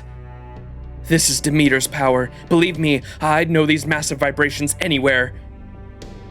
Scream, Lucius. It's scream derived from Demeter's authority that can till massive expanses of land in an instant. It's powerful enough to destroy entire city districts. She could use it to plow all of Olympus in probably half a day. Did you say all of Olympus? That's right. She must be trying to kill us. No, she must be trying to kill you guys, even if she still has to reduce this whole city to rubble to do it. So she's attacking the whole city? But doesn't that mean the people of Olympus will also... Yes, but they can come back to life. Yeah, her scream kills everything it touches. She must be counting on all of us being somewhere in the areas she's targeting, as that's all she needs for her attack to succeed. This is how the gods so brutally killed the heroic spirits from proper human history. Fo. So they don't think anything of sacrificing their own city? But wait, I just remembered, Adele. Didn't you say that the power of the gods is the only thing that can kill these immortal people?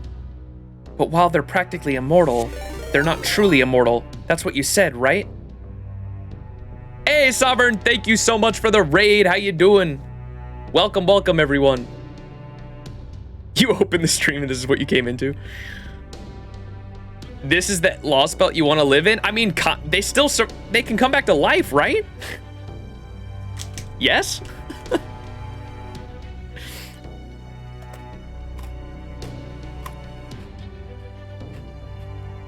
Thank you, Sovereign, for it.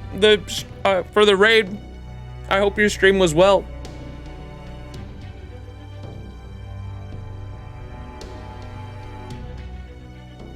Great PTSD is here.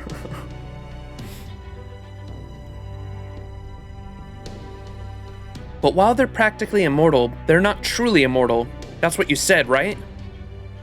That's right.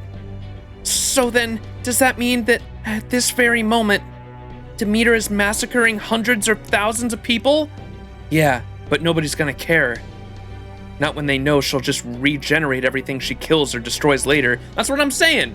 No harm, no foul.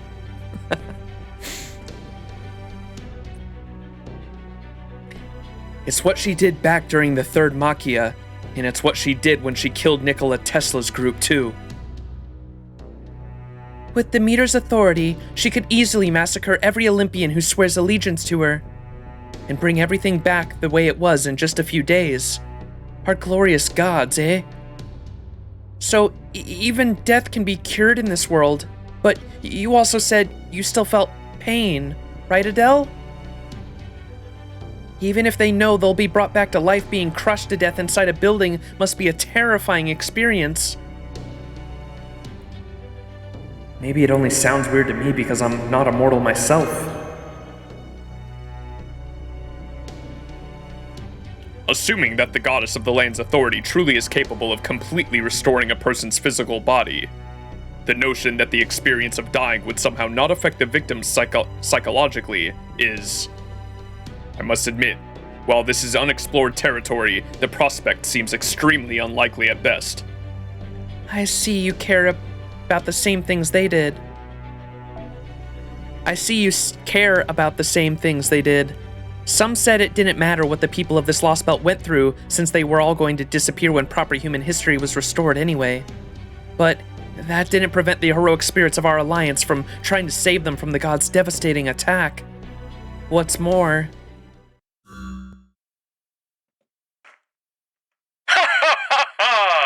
Now that I've been on standby for so long, I took the liberty of rebooting myself. Adele, Macarios, people of Chaldea, given how you twins are more sensitive than most people, and according to the old Lionhead and Master of the Demi-Servant from Chaldea, are just as much if not more so, I imagine you must be absolutely twisting yourselves into knots over this dreadful state of affairs. I know, because we did too, of course. And with the benefit of that experience, I will ensure you that you don't make the same mistakes we did. Now then, let's resume Operation God Destroyer.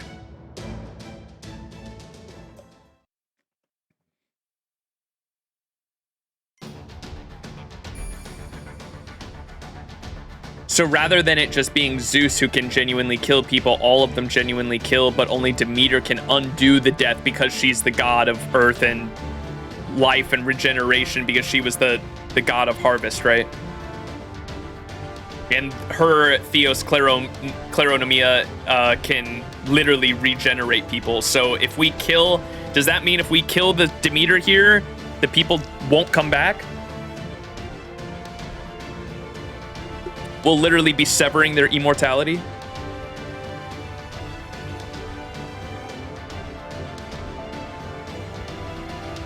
Thou art the harvest that reaps the stars. Musashi.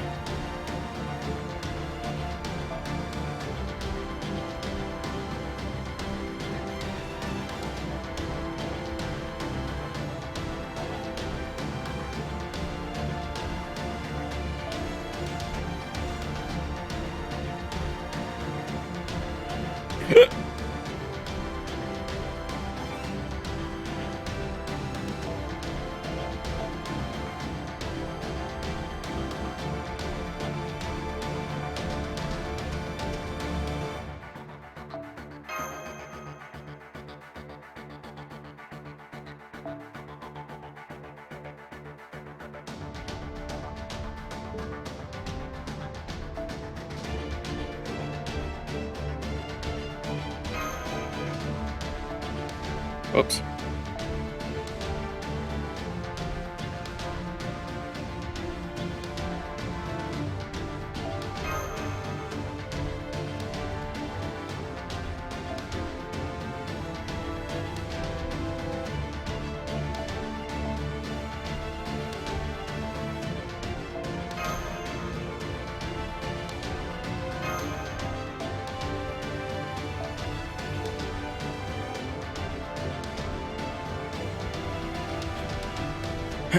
Chat getting spicy? Wait, is this the boss fight, or is this I don't know what this is, because it says a Lancer Assassin Berserker. Not yet? Okay, I didn't think so. So I'm gonna plug Suit into support. Can I can't put Musashi in the backline, can I? Oh my god, I can.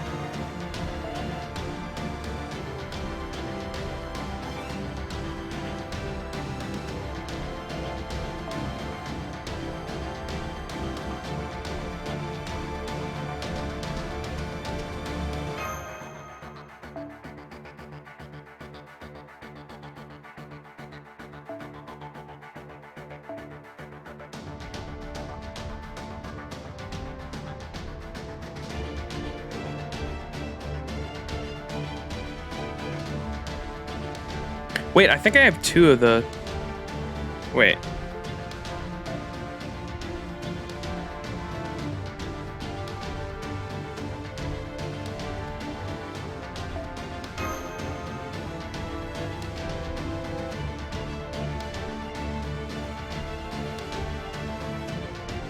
Aww.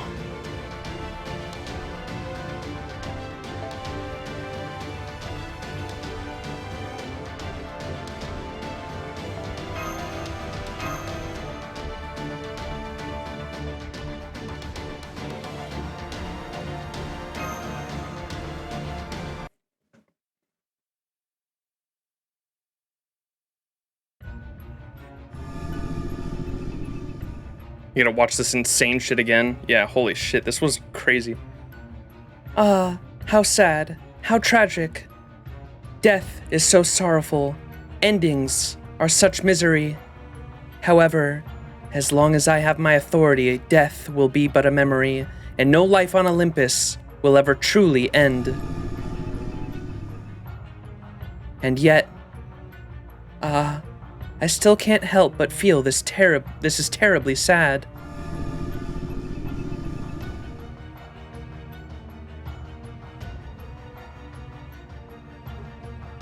Raising South District.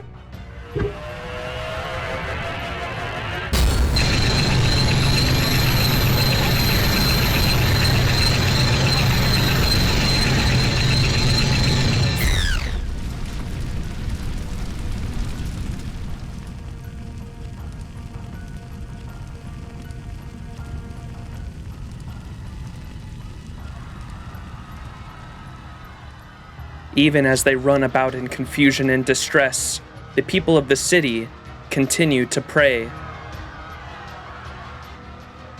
Oh, Lady Demeter! Oh, Lady Demeter! Lady Demeter! Please forgive us! Please have mercy! Please, please, please return my lost arm! Please, my child was crushed to death! Please, spare us! How can this be happening again so soon? Please, spare us! Please, give us ambrosia! Quickly!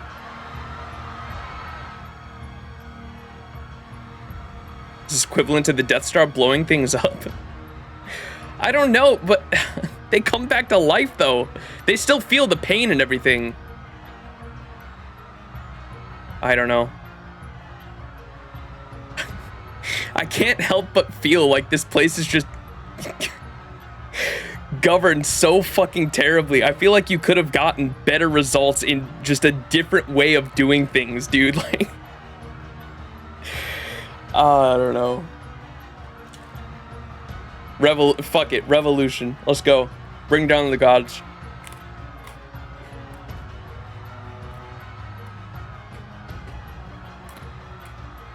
Dumbass fucking gods.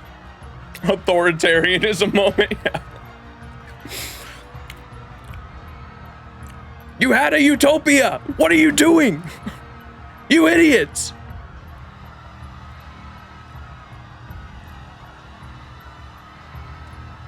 No, it's not at all, Fez.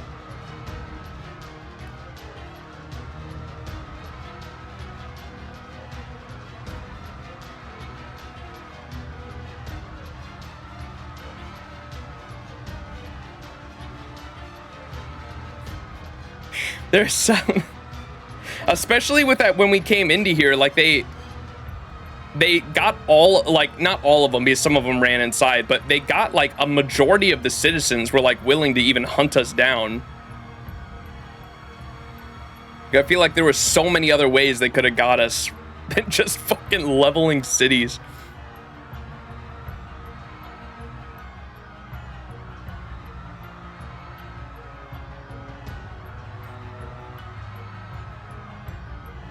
Sometimes to kill a few bugs, you gotta fumigate a mass on a mass skill.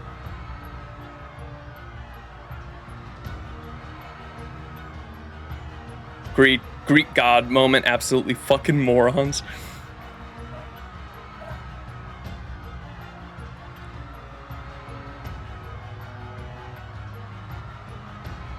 Yeah, I don't know either. I can totally see, like, because they're fucking AIs. Like from a standpoint of from them, like they just see any threat to their utopia, like they will go like completely all out, you know what I mean?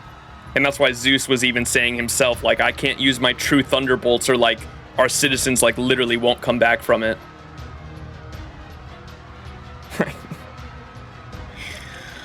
Ay. Philosophy. All right, I'm gonna keep going before we go on another fucking philosophy tangent. The gods were always fucking with humans for their own desires. Yeah, even in proper human histories, Greek mythology. But their cries fall on deaf ears, their prayers remaining unanswered.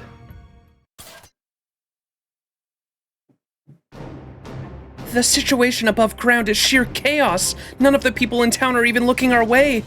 I have a visual on the target. Demeter is approximately 2,000 meters away. And as luck would have it, it's her big It's her big metal ass that's facing us. Let's go. Let's go. Go do what we can while we have a chance. Right. Foo-foo! Given that the Tree of Emptiness is deeply connected to a given Lostbelt's king, logically speaking, the only god of our operation, God Destroyer, would need to concern itself with Zeus. One could even go so far as to calling whittling down the enemy's fighting forces completely meaningless. However, well, there are certainly some heroic spirits, especially those from times of war, or who ruled in large countries, who are able to ignore the screams of innocent bystanders. No doubt, they are used to having little concern for human lives, throwing them away like so much refuse. But to that, I say this. Is throwing lives away what makes one a hero? Is being able to kill the mark of a champion?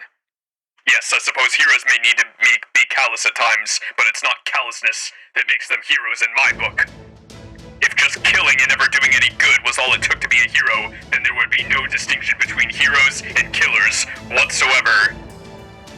It reminds me, who was it? Was it an event or something recently?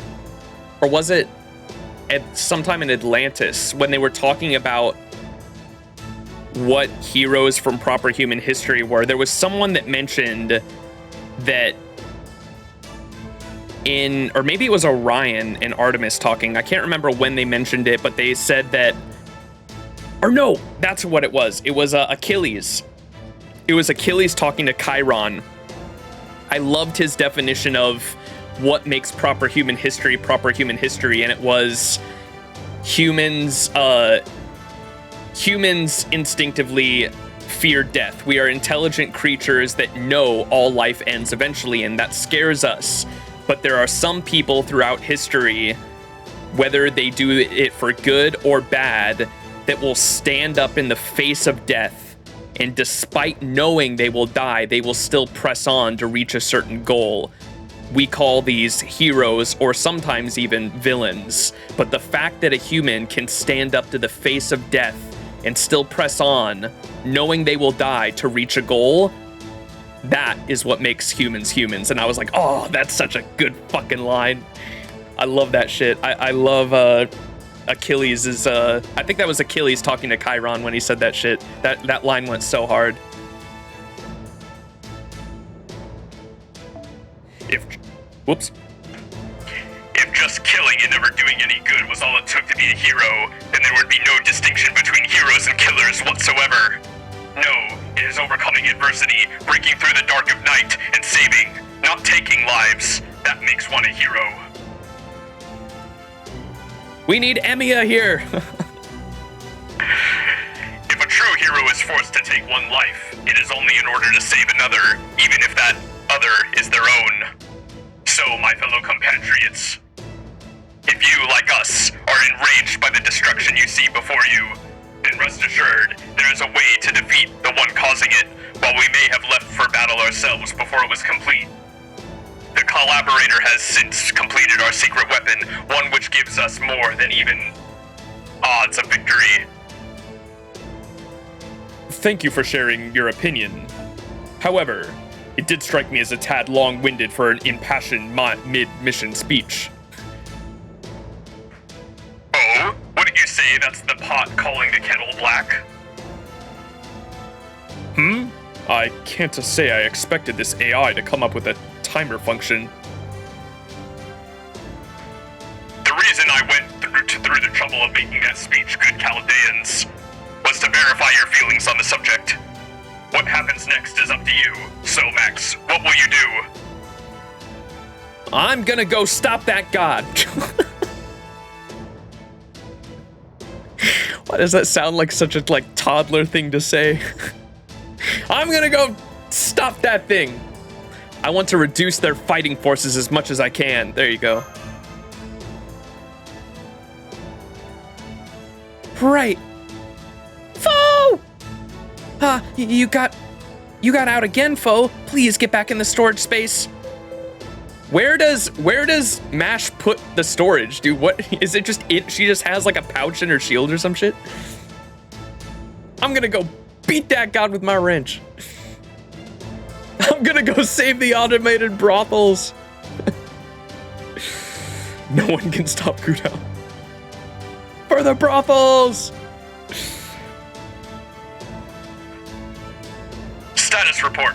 7-link heroic spirit cannon activated. 400 seconds until we can fire it. Commencing Operation God Destroyer 1. Demeter maneuver. Good luck, everyone. PTSD. She just has a pouch in her shield. That's cute as fuck. Approximately 30 minutes ago. God Destroyer Alliance base, Olympus underground. The underworld. Operation God Destroyer? What's that? It is what it sounds like. It's the name for the strategies we came up with to take down each of the gods.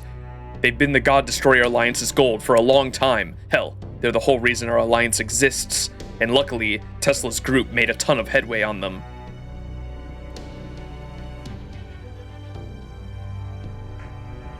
Unfortunately, we failed in our attempt, so now we would like you to pick up where we left off. Please help us. I'm sure Mahatma had a hand in bringing you here.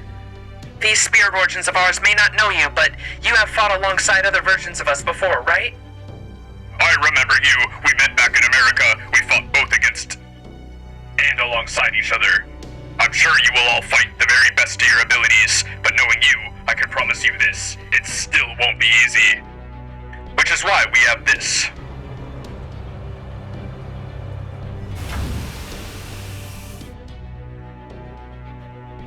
Senpai, that mechanism. Full? It's a Theoscleronomia injector. It's one of those nanomachine devices. Right. Externally, it appears to be similar to the ones we saw in Atlantis. This is the original model, so I'm sure it's a cut above what you saw in the terms of effectiveness and precision. After all, Cleronomia never degrade while they're near the Cronus Crown, the symbol of the king and the gods. I'm guessing the Cronus Crown is that giant mechanical thing above the giant shrine? That's right. It used to belong to Cronus, back before the first Machia. So that's what keeps the Authority nanomachines in good working order, huh? Sounds like extra divine providence. Foo-foo! Whoa there, careful, foe. You don't want to get too close. Not unless you want some of that adorable fluffy body of yours to start swelling up like some kind of muscle balloon. Foo-foo, Caillou! These Theoscleronomia contain the authority of both Athenia and Ares, the gods of war. They're very pure nanomachines that are usually only given to the royal guard stationed in the Great Shrine. They should be a huge help in combat, at least until their effects wear off. Anyway, they're one of the more powerful weapons we got with the collaborators' help. Normal heroic spirits can't hold a candle to the gods, so you'll need to power up your spirit origins. Ares, Cleronomia. Back in Atlantis, we heard that these were all long gone. I see. Well, don't worry, that's not the case here. They don't exactly grow on trees, but rest assured, we do have high purity Cleronomia from all 12 of the Olympians here. Usually they would reject human-based spirit origins, but fortunately, we know how to adjust them to work on you. So we're basically getting a free power-up, huh? This is great. It's like Buddha himself has come to drag us out of hell. Those of us who live by the sword aren't picky about using whatever gives us an edge, at least not if you live by my Nichiru. Granted, I'm sure there's also regular heroic spirits capable of cutting down gods, but never mind those for now. I'd like to use them too, if you don't mind, under the current circumstances. I also agree that we can't be picky about how we even the odds. Is this okay with you, Master? Yeah, let's do it. You bet. Just be careful you don't overdo it, okay? Thank you, Senpai. Don't worry. If I feel anything wrong with my vitals, I'll let you know right away. That said, I think I'll be just fine.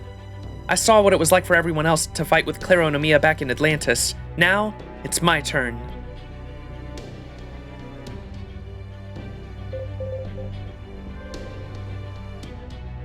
If you'll stand over there, Mash and Musashi, I'll begin the Cleronomia injection and bonding procedure. And while we're doing that, I'll go over exactly what Demeter is. Here's a video feed of what's taking place above ground right now. This is Demeter, goddess of the land, aka Demeter, interstellar voyage supply and production ship. She provides the Olympus interstellar fleet with the supplies they need, and on Earth, she provides people with infinite resources. She's said to be the god who inherited the most from Gaia, one of the original prototype ships. So wait, Gaia was a ship? Or are they talking about Adele there? I was just about to ask about Gaia. And I guess the Titans were part. Oh my god, I need to play Extella, I guess, but I'm not playing until the remake. Or is it? Extella wasn't extra. Oh wait, Extella is the PC game, right? That's on Steam. Gaia the god, not Gaia the planet. Okay, that's what I was getting confused. What? There's two different ones? Extella's the Muso? Oh, okay, I need to play that. That's on Steam. And there's two of them, right? Do I need to play extra to understand Extella at all? Because they're both on the moon, right?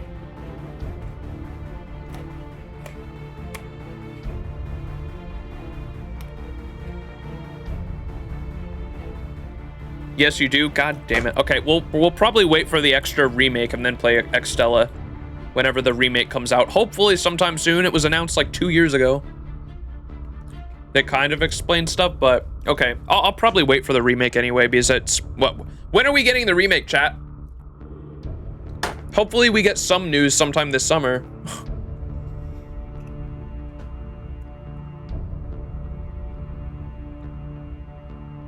You get the gist of it from retelling the basics? Okay.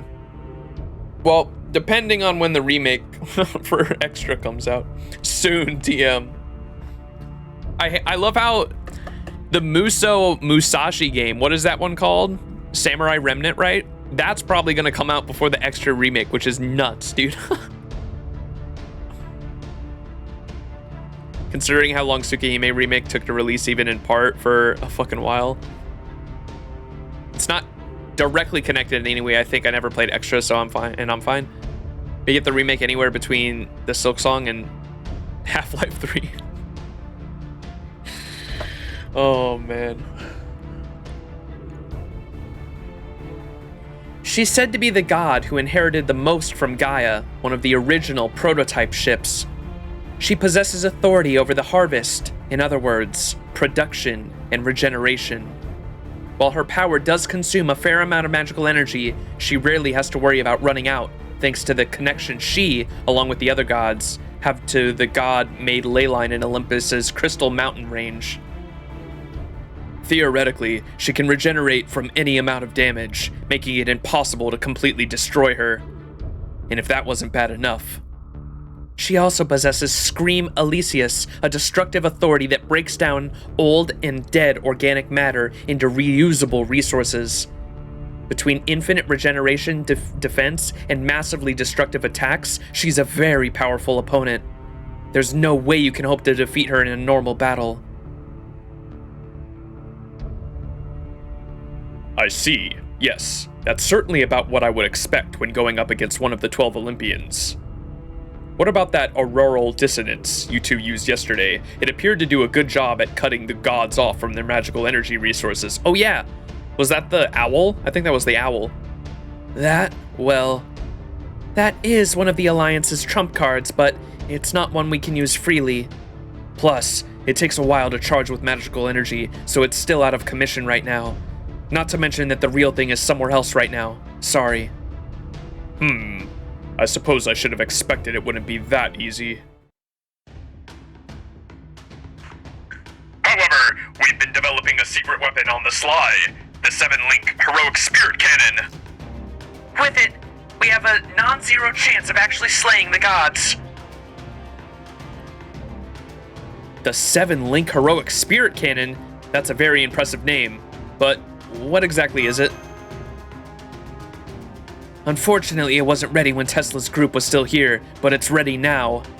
With the heroic spirit cannon complete, we can finally fight back without having to cower in fear of the gods.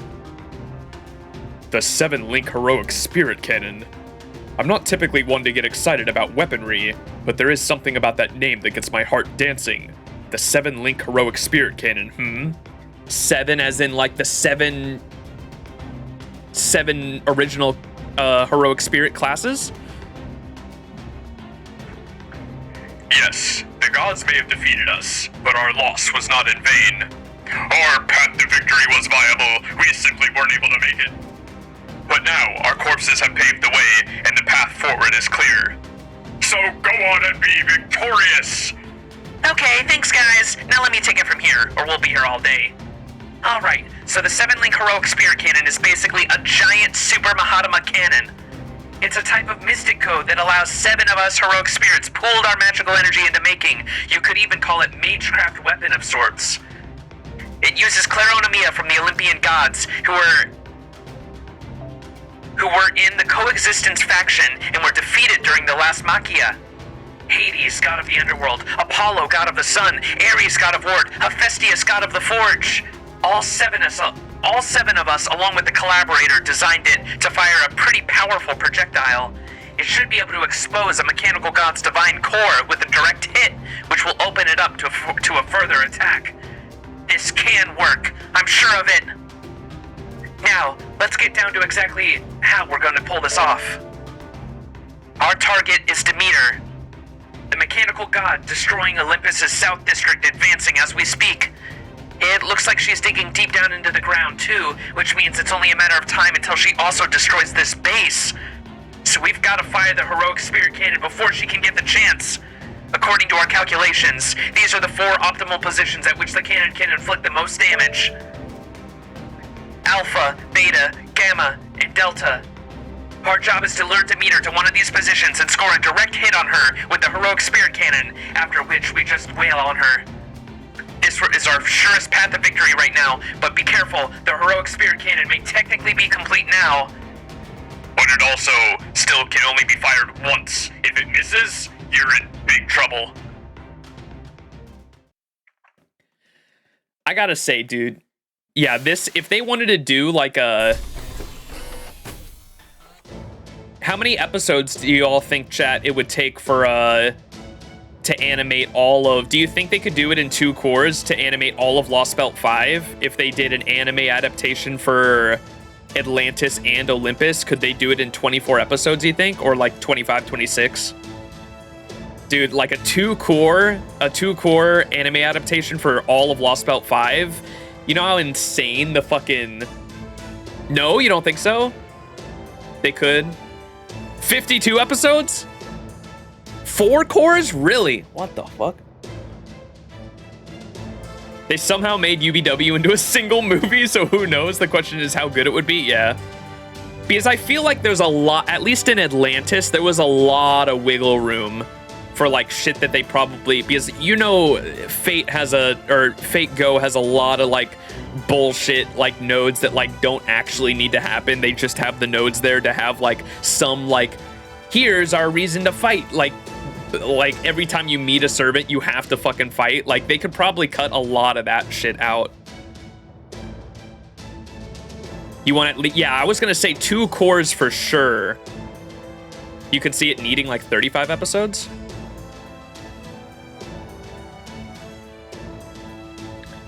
Anyways, I was just saying, like, to see the Demeter nuke go off there in the city would be fucking nuts animated. And then whatever they're describing here, a cannon that's gonna expose its core.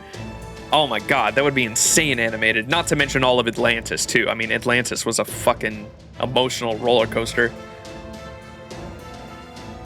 I know that's how anime works nowadays, but honestly, I'd love FGO to just release a continuous anime that just goes along as it needs to, like old school Bleach and Naruto when they were airing, not specific episode counts per season. Yeah, that would be cool too. I was saying, if they're gonna do any of the Lost Belts, what's up, Aqua? How you doing? If they're gonna do any of the Lost Belts, I would love for them to just start with Shimosa.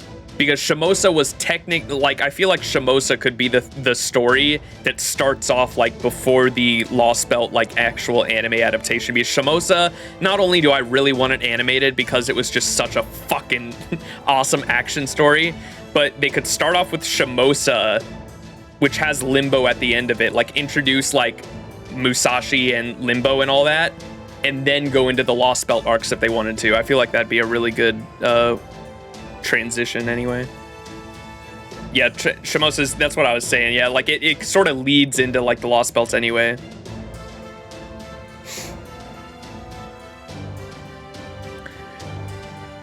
All right. Claronomia injection and bonding process complete. Vitals are all looking good. I'm all set too. This is amazing. I can feel energy welling up inside of me, and magical and otherwise. As for the stuff with the cannon, we were listening along too, and I think we got the gist. Basically, we hit this goddess ship thingy with a special cannon, and then it'll be time to cut it down to size. Sounds like a plan to me. Now let's go. Now let's all go make it happen. Are you with me, Max? Yeah, let's do it. Operation God Destroyer, begin! Right, Master. Foo! There's just one last thing you should be aware of. We don't have time to get into the details now, but just be careful about what you say up on the surface. Down here, you can say whatever you want, but up there, make sure not to mention our base or our names. I don't really get it, but got it. What do you mean you don't get it? That makes perfect sense, because they're probably... Macarios and the sister are probably citizens still living up there, and if anyone is actually rebelling against the gods, they're probably fucking killed off by the Dioscuri, because the Dioscuri mentioned earlier in this Lost Belt that their favorite pastime is killing humans, which they don't get to do often, so it's probably anyone who defies the gods is actually killed for real by the Dioscuri. Or, like, tortured beyond belief or some shit. I don't really get it, but got it.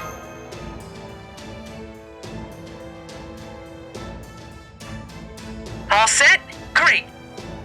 Then let's get this operation started.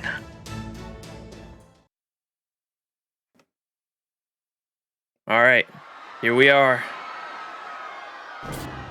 I have a visual on the target. Demeter is making her way through the South District, moving from the northern area to the southern. She's laying waste to everything in her path. She's going to destroy the entire region unless we stop her. That's probably her game plan. If she doesn't find us here in the south, she'll keep destroying all the other districts one by one until she does. I'll say this about that plan. It's a pretty solid approach to killing us all, no matter where we might be hiding. Case in point, the Alliance base is right in the southern tip's underground infrastructure. These gods don't do anything by halves, that's for sure. If nothing else, I'll give them points for style. Last time, Demeter stopped her assault after she'd killed all the heroic spirits above ground. But this time, we don't know what her ultimate objective is. For all we know, she might really destroy the entire city. Either way, we're not gonna take this lying down. No way in hell I'm gonna let this god destroy the city or wipe out our base. Hey, thanks for the follow, Aqua. What's the latest status on the 7-link heroic spirit cannon? It's all set up on the rooftop, disguised as... It's all set up on the rooftop of a disguised skyscraper in the middle of the South District. We're aiming it at the point Alpha as we speak. Find a way to lure Demeter there. We'll open fire as soon as we have her in our sights. Foe! Please get back in the storage space, Foe. Let me go over this one more time. Demeter is not acting alone. She's being accompanied by a number of escorts located directly beneath her. Specifically, it's a swarm of destructive machines and steel demonic beasts. You should be able to draw Demeter's attention by finding those escorts and destroying them one at a time. Our analysis tells us that Demeter relies exclusively on her overwhelming powerful abilities in combat, so she has no understanding of strategy or tactics as applied to battle.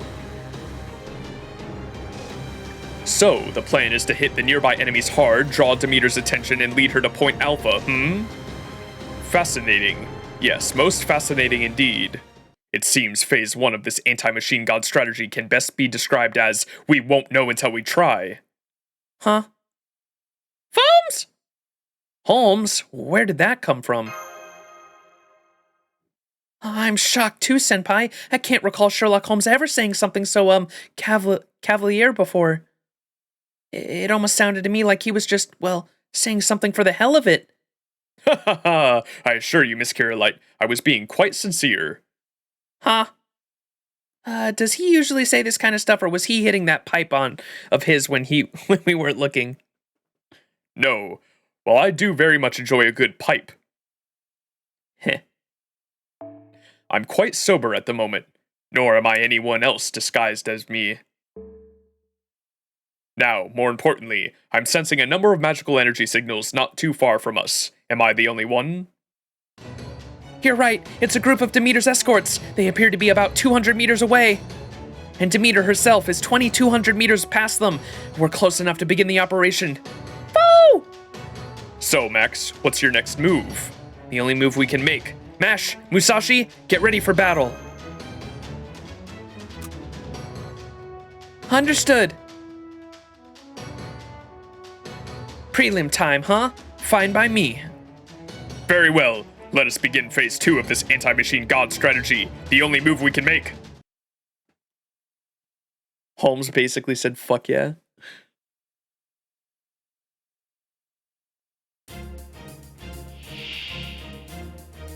System. All check. 大丈夫ですから。マスター。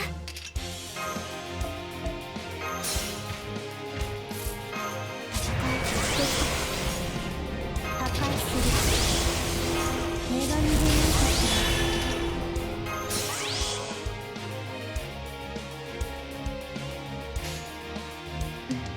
そうです。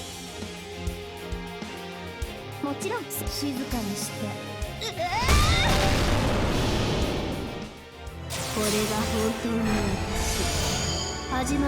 When you get the chance, check out what exactly Mash's Athenoclaraminia do. Oh, okay. Yeah, I'll read it right now.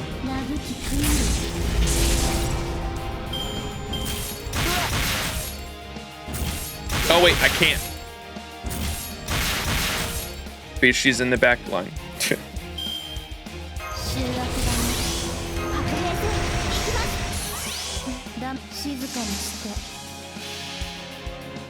Musashi as well? Ooh.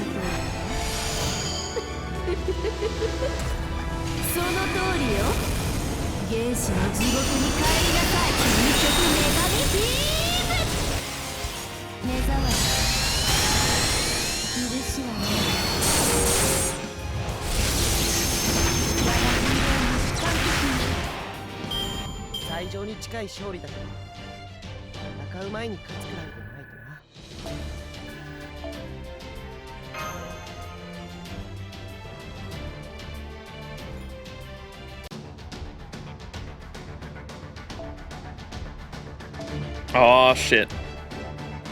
Only one.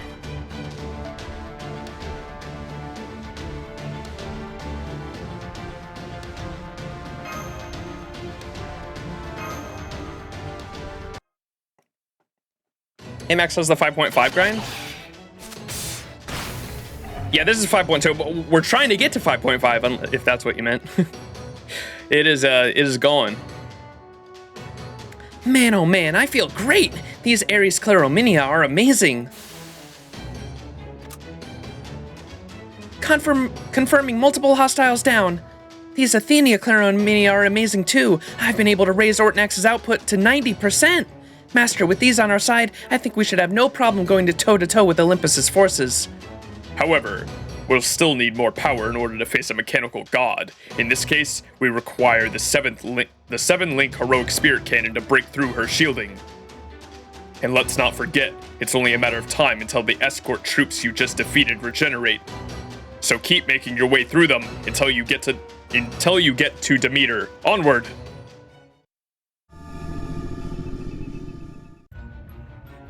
That's right. The all the forces we kill too are just going to come back, just like that soldier we killed when we initially came into this Olympus city. So I guess it's probably a good thing we're taking on Demeter first, because with her out of the picture, I think things aren't, we're severing immortality of everything that has Demeter Sclerominia, right?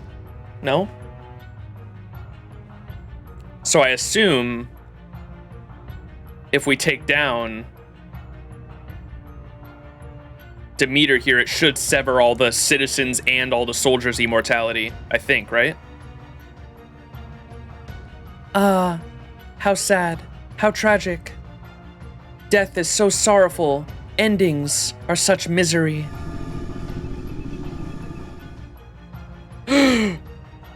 Demeter is changing direction?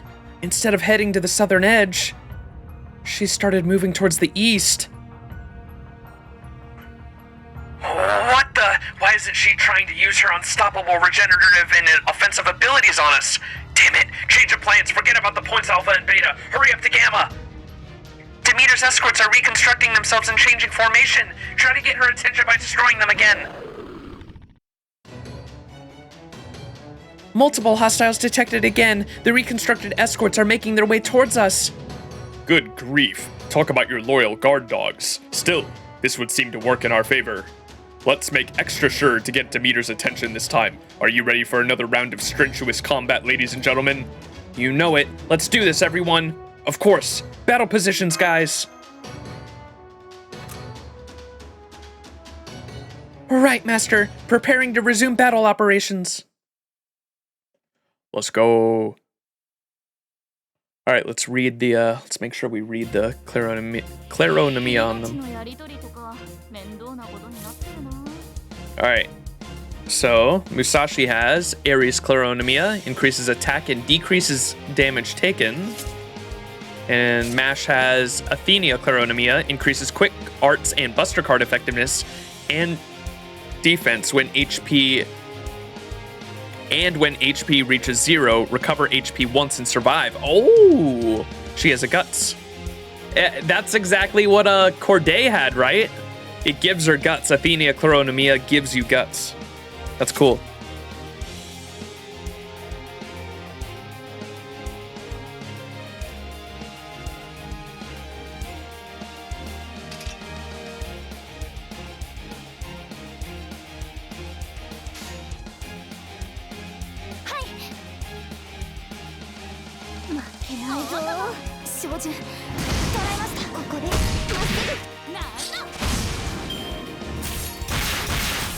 PTSD. Asking a question you want a rhetorical to, or are you just being... I'm usually being rhetorical. I don't know. As long as it's not spoilers, I usually don't mind if chat interacts with me, though.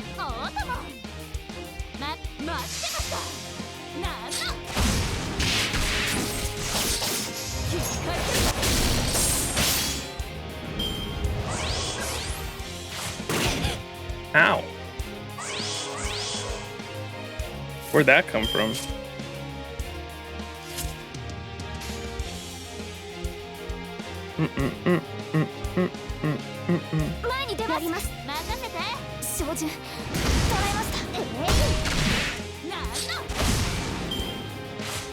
Story buffs making force supports actually entertaining to use. Certainly an improvement from the old days. Yeah, right. Zerion, appreciate the follow. Hopefully I pronounced that right. Apologies if I didn't.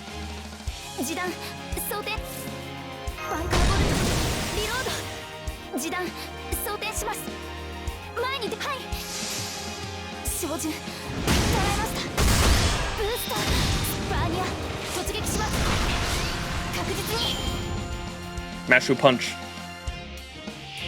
Whoa. Origin Hydra.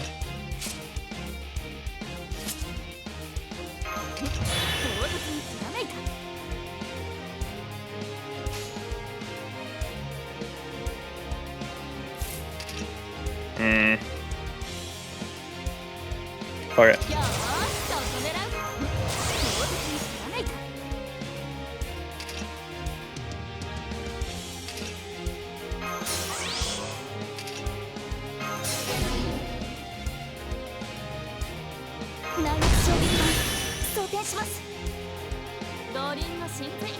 I know it's resistant, but I'm gonna do it anyway.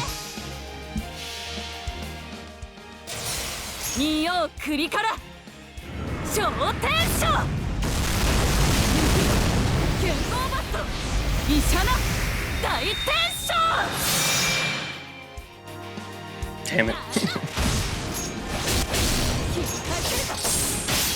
Yeah, that's actually alright. It's more than I thought I was gonna do, to be fair. I want to get rid of the big one first.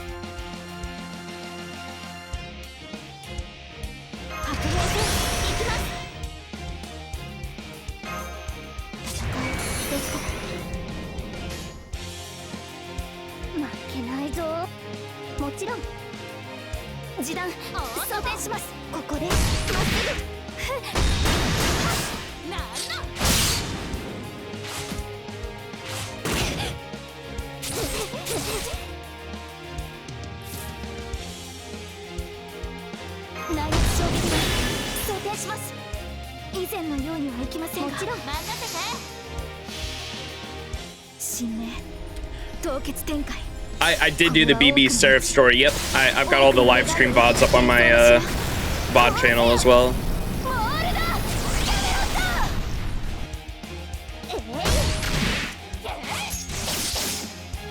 Yeah, I've got the Seraph. It's in the playlist with the what are they called? The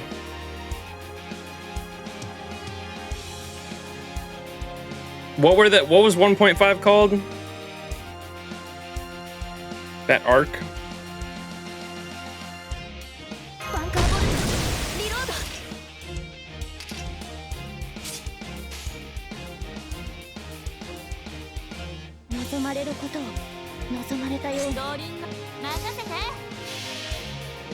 The Epic of Remnants, yeah, I have a playlist for all the Epic of Remnants on my Maximizing Live channel, and I've got all the Epic of Remnants in there, including the Seraph story.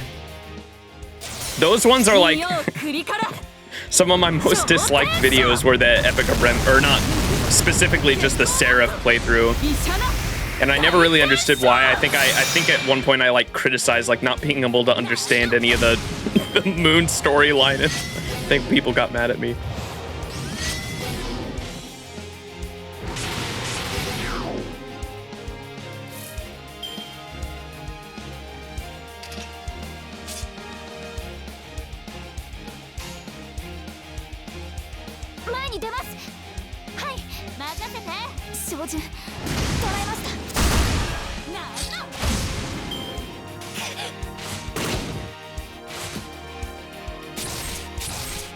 The extra games were extremely good. Yeah, they're also like extremely like unavailable too to like most people. I'm looking forward to the remake though. I'll say that. Like I really want to play the remake. I just wish we actually had an actual release date for it.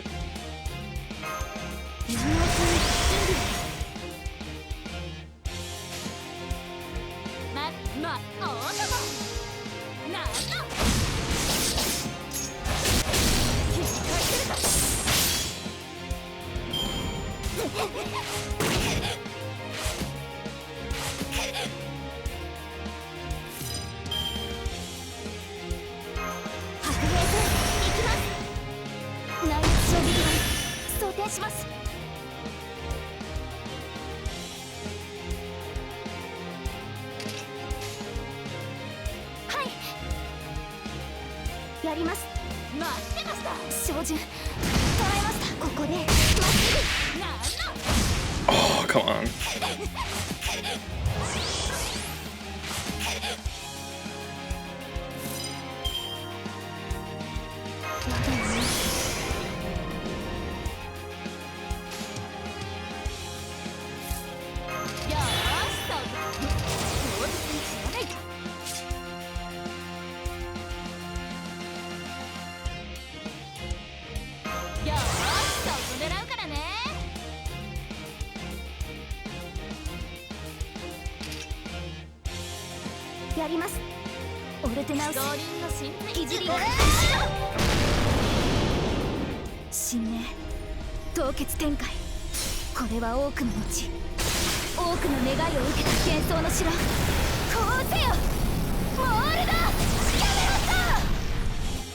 I feel like that NP should remove debuffs as well.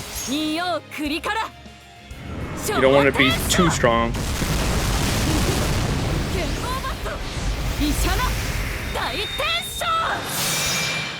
Nice. 状況終了 69 HP left on 移 MASH. 行しますねマスター Nice.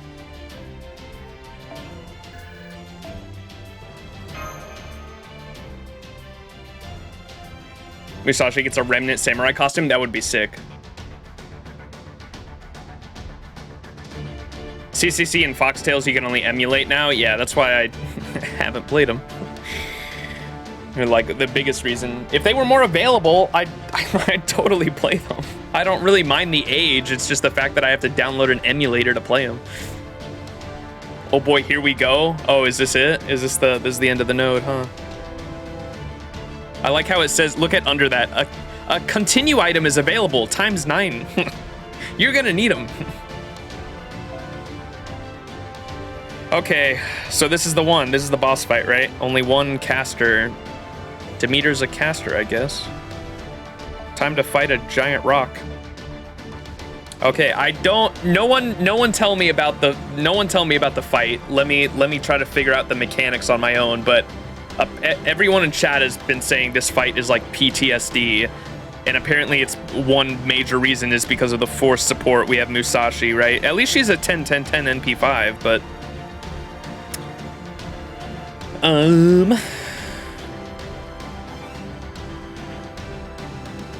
let's try it once without the invincible comp, and then I might try, if we fail, I'm gonna try playing around Musashi. So let's see how epically we fail here, because everyone said with Castoria it's not that bad, but pre-Castoria era this was pretty hard, so I'm actually gonna try to play around it. So where's my Merlin? There you are.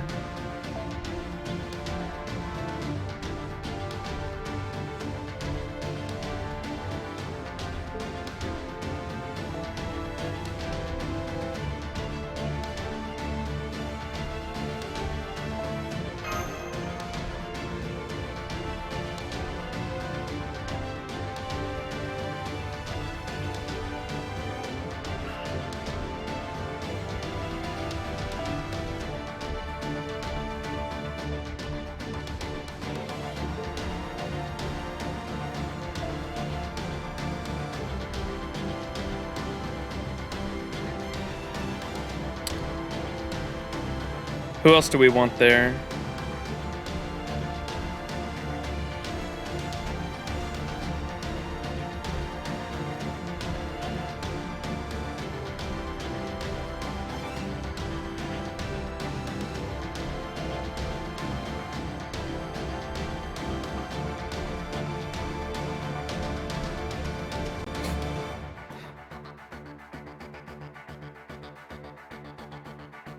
I don't have nearly enough units.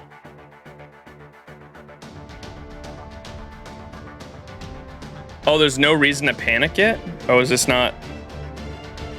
Does she have like a true form or some bullshit?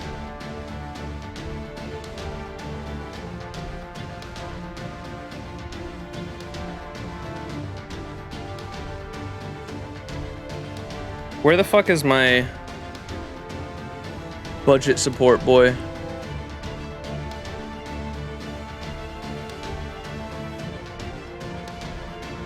There you are. I don't even think he's 212. Oh my god.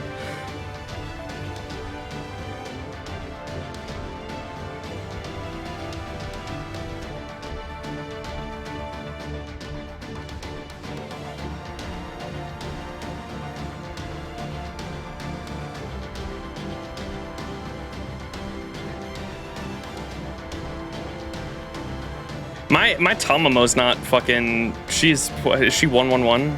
Oh no, she's 666. That's surprising. I do not remember leveling her skills at all.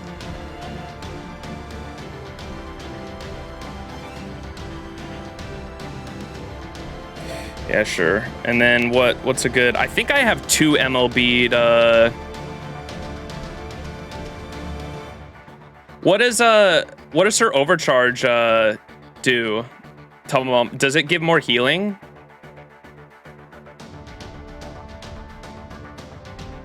What's Tamamomo's overcharge do? Can I, if I give her this?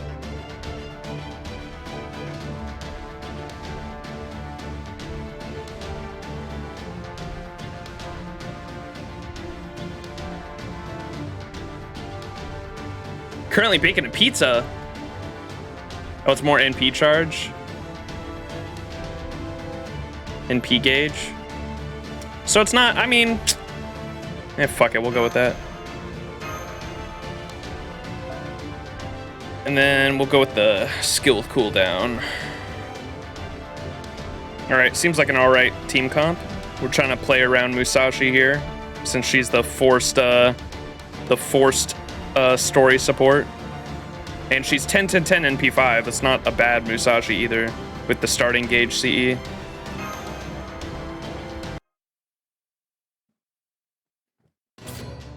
There! We broke through the second wave of escorts!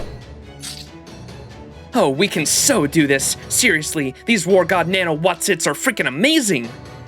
I'm not about to convert from Buddhism anytime soon, but I can totally get the appeal. Thanks for helping out. Anyway, that ought to have gotten Demeter's attention by...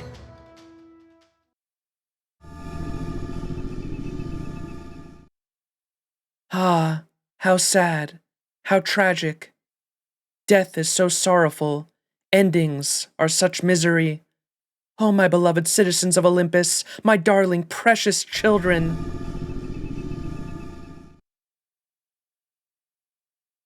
The hell? She's ignoring us? It seems Demeter does not get involved in her escort's affairs. I suppose they must all be operating independently then. Foe? These escorts are only slowing us down. If we're to lure Demeter to the point Gamma, it seems we'll have to get out in front of her and make her notice us. She may have limitless capacity for regeneration, but she cannot ignore a direct attack to the face. So you want us to directly attack a god? I'll even go far as to say that the third phase of this anti-machine god strategy is hit them as hard as you can. So that is the wisdom Sherlock Holmes, great sage of proper human history, has to offer. It's a reckless, foolhardy plan, but the premise is sound. Okay, Mash, Musashi, and Max, the rest is up to you. Don't even think about trying to defeat her. Just holding out against her will be more fiendishly difficult than you can possibly imagine. But for the plan to succeed, you will have to evade her attacks and hold out as best you can until you lead her to point Gamma. Oh. Ah, how sad, how tragic. Death is so sorrowful, endings are such misery. She's been repeating the same crap for a while now. God, yes. Master Orator, not so much. Hell, I bet most modern-day kitchen appliance AIs are chattier than her. She could learn a thing or two from the good Kabuki show. All right, that's about all the bluffing I can muster. What do you think, Max? Yep, she's about as eloquent as a microwave. There's no way she's a match for your motor mouth, Musashi. I knew it! Then let's keep this attitude up for one last push. Demeter is approximately 2,600 meters away from our position, deploying rapid movement charge to initiate battle. Operation Step on Me Mommy is a go, Holmes. True mechanical god. Oh! The intro's so sick. Whoa. カルデア。ああ、いけない子たち。罰を与えないと。 Whoa. Bro, I can't even see this thing. Alright, what she got? Divine Core of the Great Land EX. Gain resistance to all attacks and immune to all debuffs. Oh! Imitation Immortality EX. Recover HP at the end of every turn. And when HP reaches 0, recover HP once and survive. One who crosses the starry ocean. B. Increased damage dealt to servants with the power of the star. What does that mean?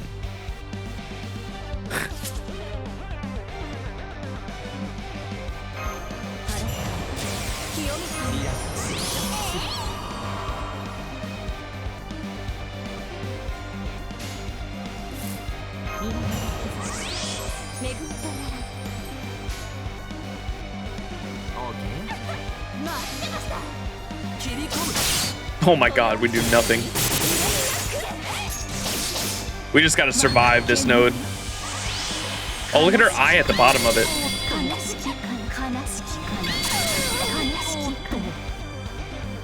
200K? Oh no.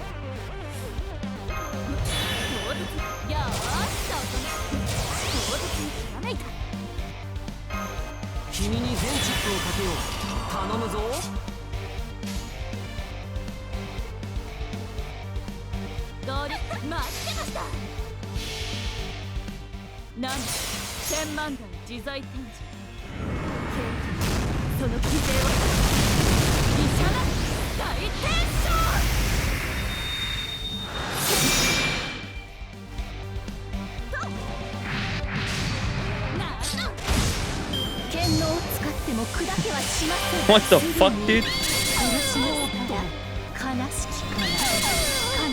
Alright, this is literally just a stall fight, dude.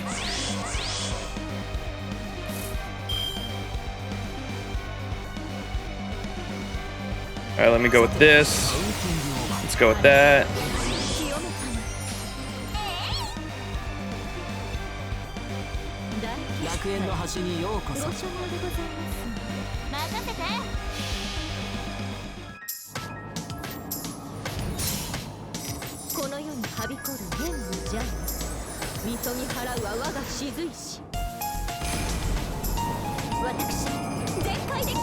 I like how the music changes so peaceful from what it was to so peaceful.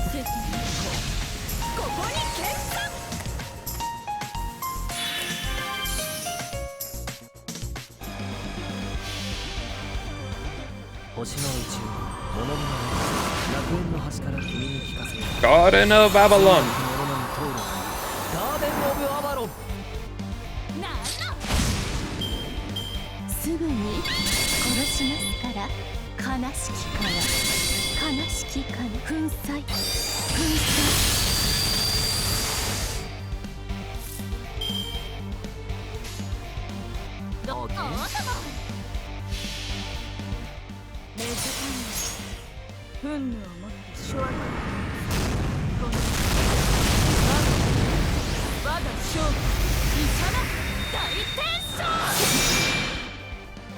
That was pretty good.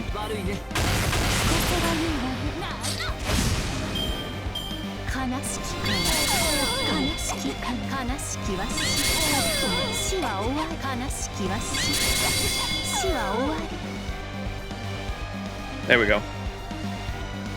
Was that your first time in Tamamo RP or Tavris Slow-Mo? Yeah, like I mean, you can see I've had her on the back line before to get her to Bond 5. That's my Tamamo.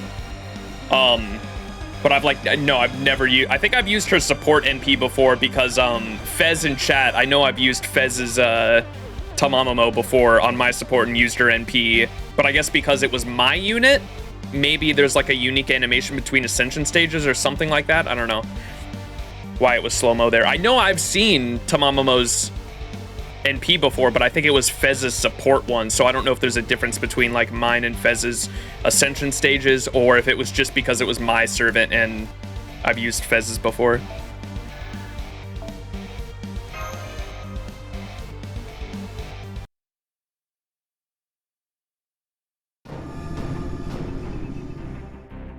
Dude, I didn't notice, you can't really see it there, but in battle you could see it. The eyeball at the bottom is so creepy looking. Like that totally is like outer god. Look at, like, that's a biblically accurate angel right there, dude. Fucking super creepy. Ah, how sad, how tragic. Death is so sorrowful, endings are such misery. Why do you hurry to your deaths? Shatter.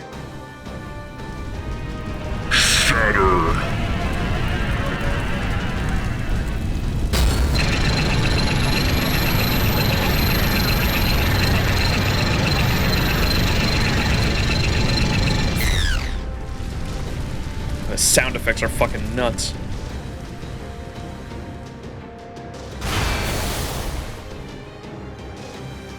I somehow managed to withstand her large-scale magical energy Imagination. The Ortnex's auto maintenance is still working. Theoretically, I should be able to take 2 more strikes. Are you all right, Master? I'm okay. I'm fine, thanks, Smash. Wait, what? How did we survive that shit? Mash is, NP? Mold Camelot? Of course. There, we finally have the big gal's attention. Although, not only is her armor super tough, it really does regenerate before your eyes, huh? Well, obviously, we're never getting anywhere like this. We've got to fight mass with mass. So, how's that part going? It isn't much, but she has slightly altered her course to face us. Assuming she doesn't further alter her course, she should arrive at Point Gamma in due time. So far so good, as they say, but I can't help but wonder, how many more times can we weather that assault? Even with Miss Kierlight's considerable defenses, I'm also forced to conclude that 2 more strikes is our limit. Suffice to say, things are not looking good. Foe! Foe? Ah, damn it, this is bad. Enemy reinforcements are heading this way from the East District and fast. It's the Olympus official guards. Depending on their numbers, you might... Whoops. Damn it, this is bad. Enemy reinforcements are heading that way from the East District and fast. It's the Olympus official guards. Depending on their numbers, you might not be a match for them, even if you're even in your powered up states.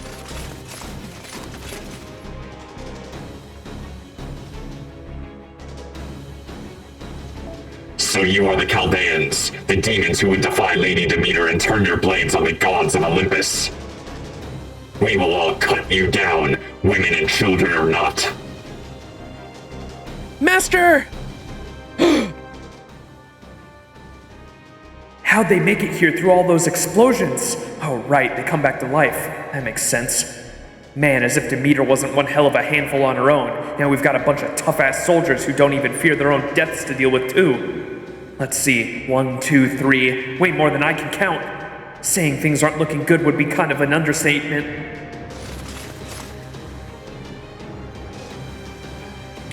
All right, Shinmin Musashi, how are you gonna get through this one?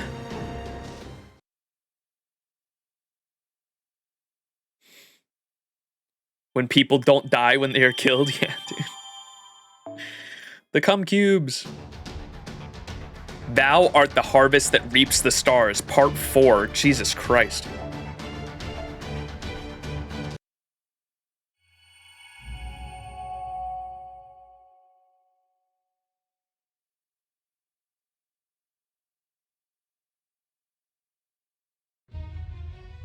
When I gaze up at the sky,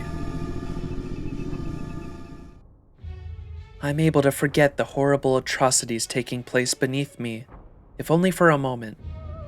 My beloved humans, my dear darling humans, born for the sole purpose of being loved. I'm so sorry I am such a terrible mother, taking life as readily as I give it. Countless lives burst apart and vanish, but it's okay. Please, there's no need to worry. This is the eternal cycle. Slaughter, rebirth, slaughter, rebirth, slaughter, rebirth, slaughter, rebirth. So what significance could there be in speeding that cycle up a bit here? Yes, that's right, isn't it? Being alive, being dead, it's all the same. There is no significance. All the same? Huh? Persephone? Is that you?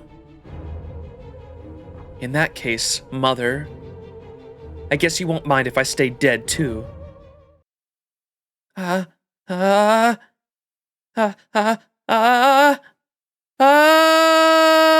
Okay, now she's totally fucking Tiamat now.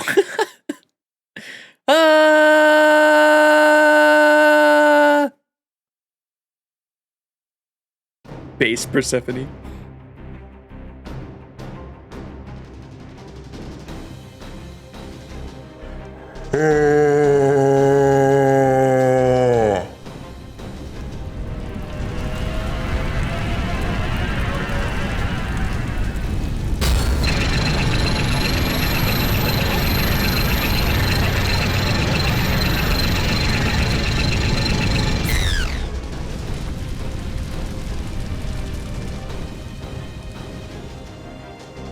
monk of Christ.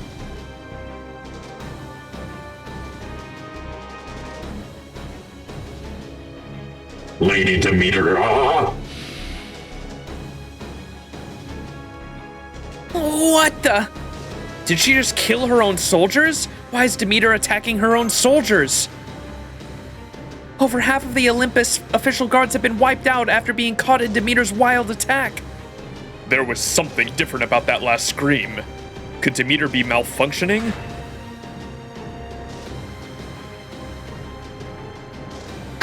curse you, cowardly Chaldean demons! Those gods from foreign lands warned us you'd probably use some kind of trick. I don't know what you did to Lady Demeter, but prepare to die. Gah, you stabbed me in the back? You coward. Shut up!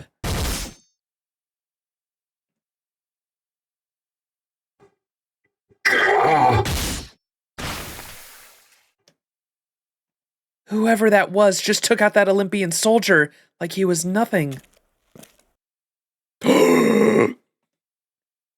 You guys are just gonna come back to life as long as the gods are around, right? Then I ain't gonna feel bad about killing ya.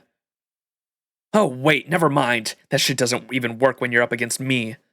Looks like you're gonna be staying dead forever then. Sucks to be you, huh, chumps? Hey, you Chaldean shitheads. Been a while. Canis? Damn straight. Huh? Did you just save us? Well, yeah, isn't it obvious, you idiot? Far as I'm concerned, you guys are these piece of shit Olympian soldier. Far as I'm concerned, you guys and these piece of shit Olympian soldiers are both my enemies. Canis? But you're Kishtaria's servant. Yeah. And you said you were going to kill us. Goddamn right I did. Huh? Fofo? Excellent sneak attack back there, Canis, was it? Wow, and you're such a beauty and a spear wielder, huh? Judging from that divinely rugged spear play, I'm guessing you've got some kind of connection to the Greek god of the sea. Call me a beauty again and I'll kill you. Aw, come on. Wouldn't it be lying if I didn't call you beauty where I saw it? Does that mean it's okay for me to lie to you whenever we talk? Oh man, that's gonna make me feel real bad. The hell? Don't even think about lying to me, bitch. You try it, and I'll cut your eyes and turn your skull into a habitat for a damn octopus. Right? Then it's settled. We're gonna be with the kind of friends who can tell each other anything. Nice to meet you, Canis. Seeing you mow down those immortal Olympian soldiers was like poetry in motion. Huh? Hang on. Shouldn't those soldiers have come back by now? Hell no, they ain't coming back. I already told you, I'm a divine spirit, damn it. And right now, I've got a sea god backing me up. Sure, I might be a servant from proper human history, so that's the version of Poseidon backing me up. But he's still a god, and his domain is still the sea. Poseidon's the same kind of ship god as Demeter, and he used to be just as much of a god of land as Gaia was back when humanity wasn't worth a shit. So of course I can use his authority over the land too, which means I can easily neutralize the blessing that's making these punks immortal.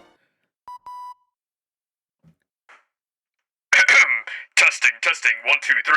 This is the storm border. Do you read me? I knew it. So that at the beginning of this stream, when we were back at the storm border and Da Vinci said she saw something approaching them on the radar, but that it was a really injured spirit origin, it was Canis, because the last time we saw Canis was in Atlantis, and the Dioscuri fucked up Canis pretty bad after our fight with her, and then threw her into the sea, and as Canis was sinking into the sea, we heard a command spell go off, and it was probably Wodyme teleporting her back to Olympus, and that's why she is here now. It all makes sense now. Excellent, it worked. We've got a video again. I trust you can hear me as well, Max. Director Gordoff! Oh, hey, if it isn't the Goff! Fuff! Glad to see you're all right, Mesh. And did that little furball just sneak out the ship again? I see you managed to meet up with Miyamoto Musashi. Thank goodness. Reading you loud and clear, Director. Our connection's back online. Thank goodness. I see Canis managed to find you too. Good. This is all very good. We gave Canis a communications relay and it should boost our connection and let us communicate in real time. It's a special device our technical advisor put together to compensate for Olympus's environment. Da Vinci did that? Tell her I said thanks. Very well. I'll also tell her you said to get some rest already. Now then, I've got a fairly good grasp on your situation. Really, it's hard to miss the giant machine god destroying the city given she's, well, giant. And knowing all of you, I was all but certain you'd be leaving the Tree of Emptiness aside in favor of doing something about her. Well, am I right? I am, aren't I? Just to be clear, you can start with the praise whenever you like. At any rate, I don't know how much you're currently struggling, but now that you've got Canis on your side, use the extra help as you see fit. Then I want you to defeat every last one of those goddamn machine gods and cut down the Tree of Emptiness. You got a death wish or something? Who said any of you could use me? Well, let's not forget, Canis, you owe me a debt, do you not? In fact, I distinctly remember you admitting defeat in the face of my overwhelming skillful negotiation technique and saying you would do whatever we asked. You are a divine spirit, are you not? Surely you're not about to go back on your own word, are you?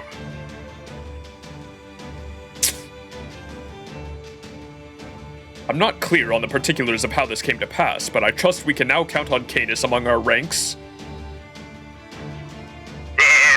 Precisely, Administrator Advisor. Now go on ahead and use Canis however you need fit to bring down that god. Hey, the next time you talk about using me, I'm gonna skewer you alive and feed you to the nearest whale. Save those sort of threats for Sharkfin in the cockpit. Still, that was a poor choice of words, so I'll be more careful in the future. I'm sorry. Yeesh, you punks really want a dipshit like that as your commander? Alright everyone, now that you know Canis is on your side, you should be up to speed. Try to get along as best you can. Fool! So, Canis is on our side now? I don't know how this happened, but if it's true, this is wonderful news, Master. I'll say, having someone as strong as Canis on our team would be a huge help. Ha! Don't get it twisted, you Chaldean dumbass. I owe Gordoff Music there a debt, so I'm just putting my spear in your hands until I pay him back. What happened? What the fuck?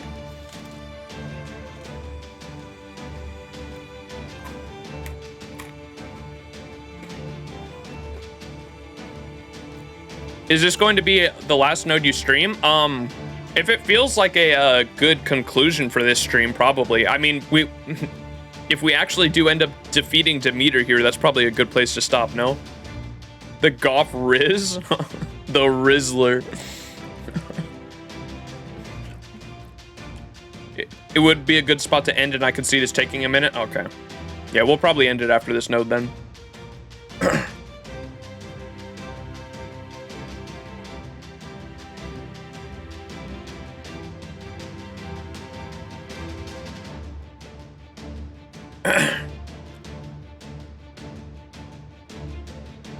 I owe Gordoff Music a debt there, so I'm just putting my spear in your hands until I pay him back. Once that's done, I'm still gonna kill the absolute shit out of all of you, no matter what else happens. Really? Are you sure about that?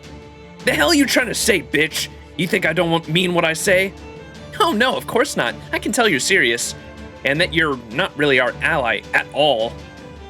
I just mean given how bad things are around here, you might not be around long enough to pay back your debt. So what? You're trying to say I'm gonna die like a dog or something? I wouldn't go that far, but yeah, maybe. I mean, take a look. Impossible. Is that... Whoops. Impossible. Is that Lord Canis? No, it can't be. It must be an illusion cast by the Chaldeans. All hands destroy that fake Canis. We can't let her make any more trouble for Lady Demeter. Yeah, alright, I got it. Let's talk more spear, right? Alright, Chaldean dipshits. It's your lucky day. I'll let you command me in this fight. When you're done, you better make sure none of these Olympian soldiers are left alive.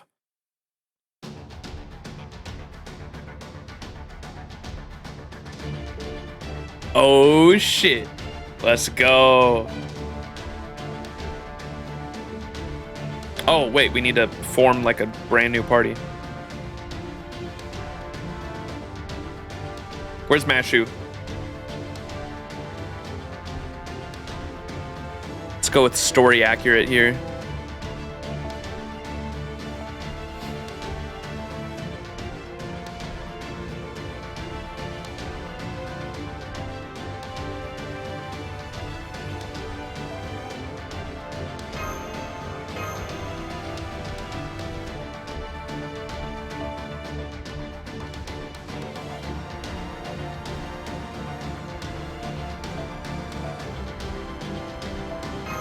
Surely I'm not going to be more than that, right?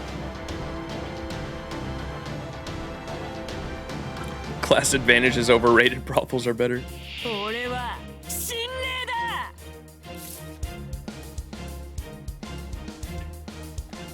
right, I've never used Canis. What does she do? Increase attack for 2 turns. Apply a state where you increase your attack for normal attacks before inflicting damage through normal attacks. Wait, what? Poseidon's Blessing. Remove enemies' Demeter, Clear, and Minia protection and increase immobilization resistant and P-Seal resist. What the hell?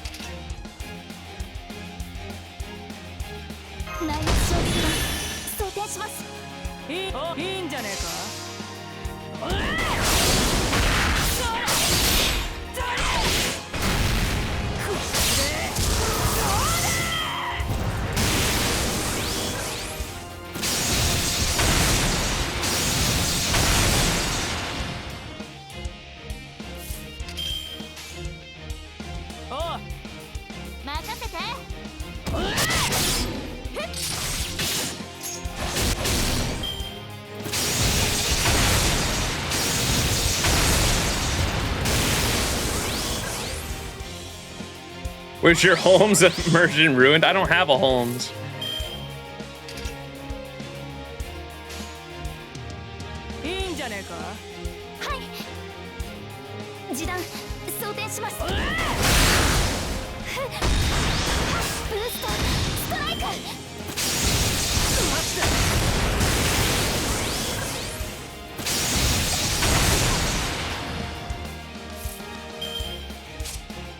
Sure, NP. Increase NP strength 3 turns. Deal heavy damage to all enemies.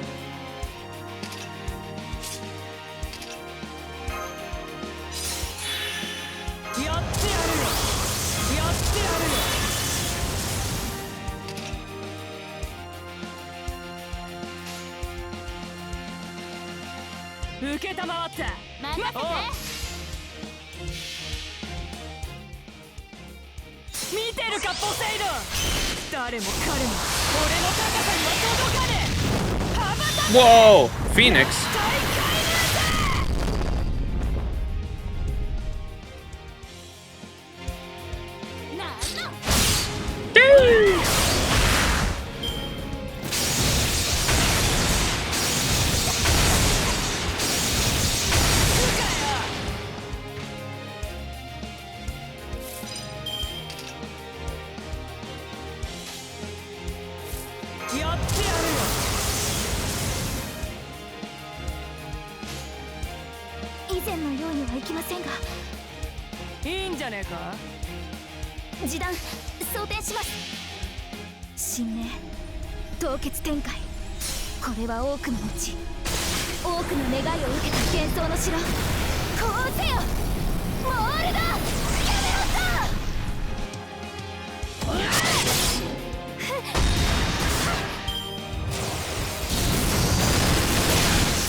内熱衝撃は I should have used that last turn. Whoops.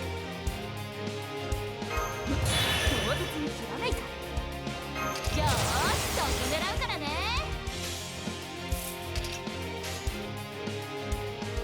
お、任せて。なんの引っかけるか。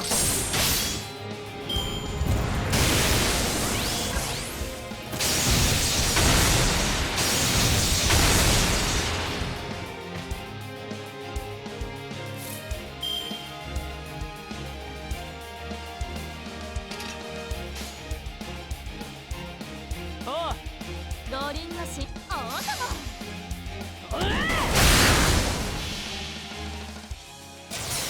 仁王栗から昇天書 Canis learned the way of the brothel. 大天書 Beam attacks, are we sure they aren't sabers? True. Everyone knows lasers come out of swords, man. Zipper King, appreciate the follow.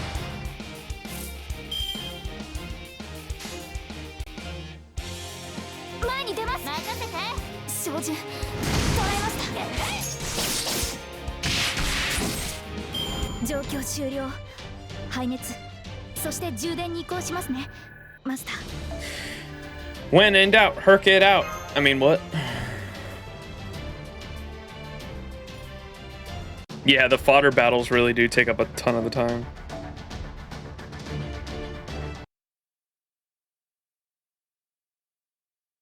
Whoa, what is this? Half a day earlier, inside the storm border.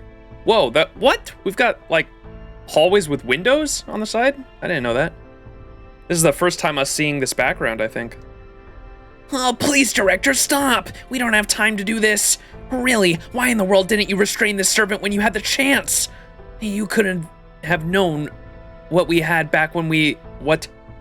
You couldn't have known what we had back when that Nemo Marine picked up a mysterious magical energy signal. But why the recovery pod treatment once you did, and without restraints no less? And if that wasn't bad enough, you went and gave her a regular bed once she healed up? This is nuts. I don't know what you were thinking, but I'm sure as hell not going in that room. Believe me, I understand the risks involved here. However, the fact is that this could be our only chance to obtain something we desperately need. Remember, we still have yet to hear back from Max. He could have failed to rendezvous with the heroic spirits who got there before us, and may be looking for a way out of this precautious situation even as we speak. And if so, what can we do? As things stand now, we have nothing, and no one we can send to help him. So it is imperative, absolutely imperative, that we find some means to fight back immediately. Well, yeah, sure, I get all that. But that doesn't make her a good option. I mean, she's just gonna kill us when she wakes up. Oh, stuff it! My inner Thule is telling me to go for it, so I'm gonna do it. I've come this far without second-guessing myself, and I'm not about to start now. I'll present her with this luscious, freshly baked croissant, and do whatever it takes to win her over to our side. What? Don't try to stop me, Pompadour. Here goes nothing. Still can't get the name right. I take it you're awake now? My name is Gordoff Music. I'm known as Music the Phoenix and Music the Brave. I'm the current director of Chaldea, though I'm sure you could tell as much by looking at me. I apologize for the intrusion, but we've been monitoring your vitals, so I know you're conscious enough to converse. I have a nice fluffy croissant for you here, which I offer you with no ulterior motive whatsoever. Shut up, Gordoroy, or whatever the hell it is. I heard the whole thing. Yes, well, what? While that does have a nice strong ring to it, I'm afraid I must correct you. It's, Gordoff, not Gordoroy. You gave the order to pick me up? Mm-hmm. And you put me in that recovery what's-it thing without restraining me? Mm-hmm. And you also let me sleep in a real room instead of a jail cell? Uh-huh. I don't get it. I'm Canis, remember? How I swore I'd kill every last one of you dumbasses? You must have known that when you chose to help me, so that means... You got a death wish? Quit nodding and say something, damn it! What are you, some kind of drunk freshwater mussel? Answer me! If you don't, I'll make you your silence a confirmation that you got a death wish. Of course I don't want to die. I'm standing here now because I believe we can cut a deal. I saved your life. That means you owe me a debt. Huh? Are you serious? Hey, you're damn right I'm serious. You were on the brink of death. Hell, you practically were dead. So no, you wouldn't be here right now if it weren't for my bravery and cunning calculations. That said, my original plan was to only heal you a little bit and negotiate with you while you were still weak. I never expected you to recover so damn fast. Damn it, Gordoff, of all the mistakes you could have made. You wanted to take advantage of me while I was still weak? That's extortion, not negotiation. Huh? Really? Is that how it comes across? Damn straight. It's no different from telling a POW, a prisoner of war, that they'll have to be your slave if they want to stay alive. Cripes, never thought of it that way before, but she's right. Nice. That's way easier to believe than saving me out the goodness of your heart. I'd have straight up murdered you if you tried to pull that good Samaritan bullshit. Your plan's screwed though, since I'm pretty much all better now. I don't know what kind of magecraft or mystic code you used to heal me, but right now, I've got authority over both land and sea. Once I've snacked on a little magical energy, my spirit origin will pretty much heal itself. See, I'm all healed up and good as new, so I don't need your help anymore. So you wanted to negotiate? How you gonna do that now? Cause from where I stand, you ain't got shit for leverage. Oh, well, there's the fact that I saved your life. Heard that one already. What else you got?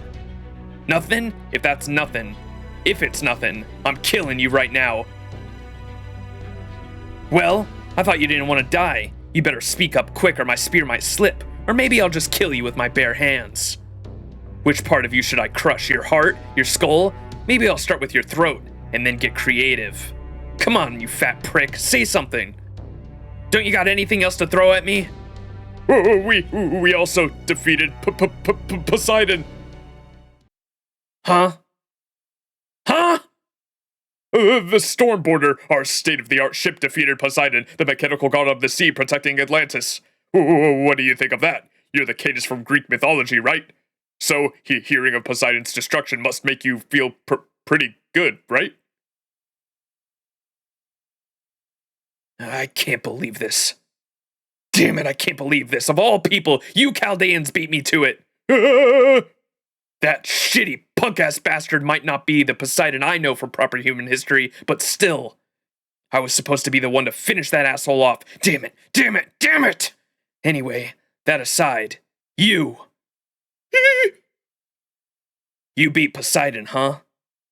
Solid card to play. You might have some skill at this negotiation stuff after all. Thank you? 5 minutes. 5 minutes? I'll be nice and hold off on killing you for 5 minutes. 4 minutes and 59 seconds. 58. Now, just a minute. You mean everything I worked up the courage to tell you I only bought me 5 minutes of leeway? You ought to be proud. You got 5 whole minutes from me. Make them count. You could run away. Not that it'll do you any good. You could call for help, which also wouldn't do you any good. So Gordoff music of Chaldea, what are you gonna do?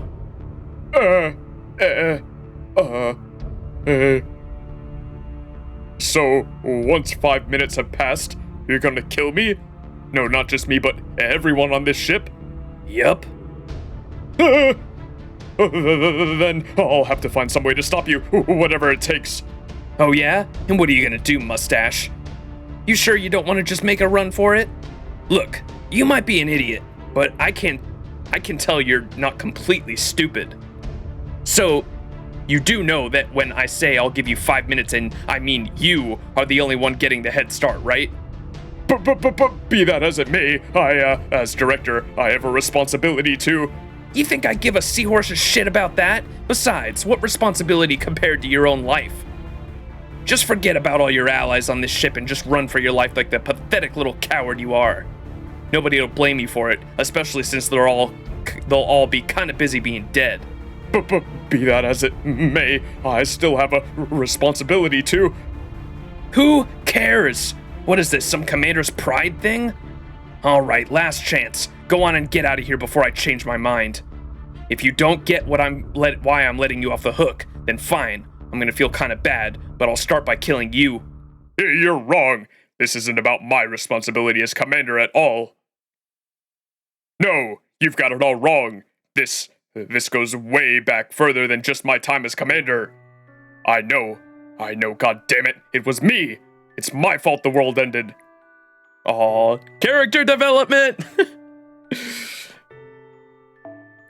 I know, god damn it, it was me. It's my fault the world ended. I'm to blame for Chaldea's destruction. Partly. You think I don't know about that You think I don't think about that every day? Chaldea's staff didn't do anything wrong. The incineration of humanity wasn't their fault, and I damn well know it. They didn't have a choice. They had to try to fix the apocalypse with just a few dozen people. I knew that. Even then, I knew it, and I still insisted it was all their fault.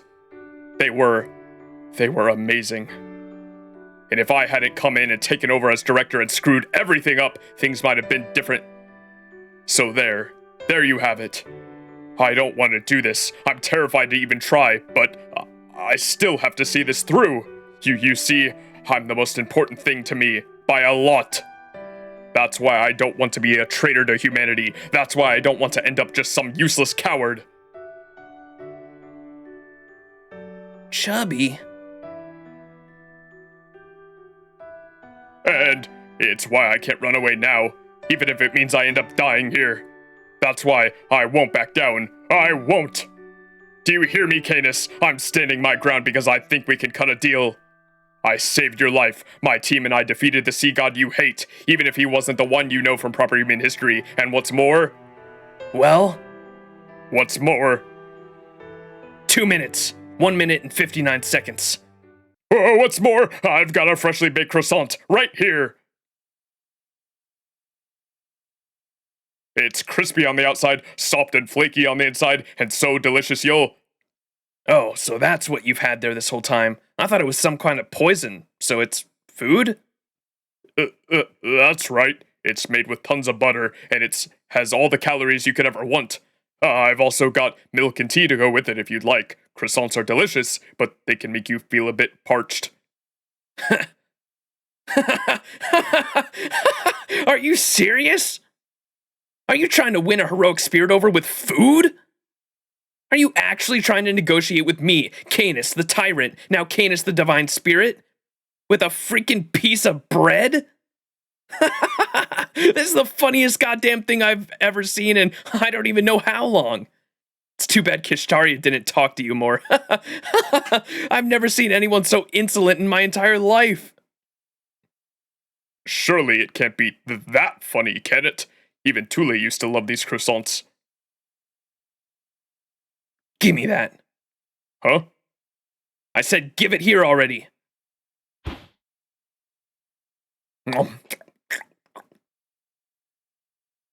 Huh. So that's a croissant. Thanks. It was good. What?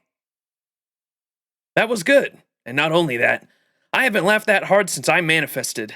So I'd have to say you won this little exchange of ours. All right, music. I officially owe you one. You name one thing you want me to do, and I'll do it. Really? You mean it? I'm a lot of things, but I'm not a liar. I'd never kill anyone who gave me such a warm reception. I'm not a damn centaur after all. I might not act like it, but I'm still a king. Go ahead. Name your request. I'll do anything you want that's reasonably within my power. Permission to speak freely? Sure. Could I make a second request as well? One to return the favor I did with you in the recovery pod? What do you say? You're serious? The fact is I need help. I can't shake this feeling that things are going very, very badly out there. Did Max's team manage to meet up with the numerous allies like they did in Atlantis, or did the heroic spirits who got here ahead of us meet an untimely end? If it turns out to be the latter, then we need you more than anything. Huh? That is to say, we need your help, desperately, and while I'm at it, I also want that thing you've been holding so tightly in your right hand ever since we found you. My right hand?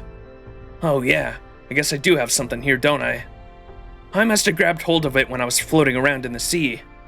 That's a fragment of the moon goddess, complete with the Artemis Clironomia. It's a bloody miracle that you happen to find it. Please, let us have it. It's of the utmost importance that we have it.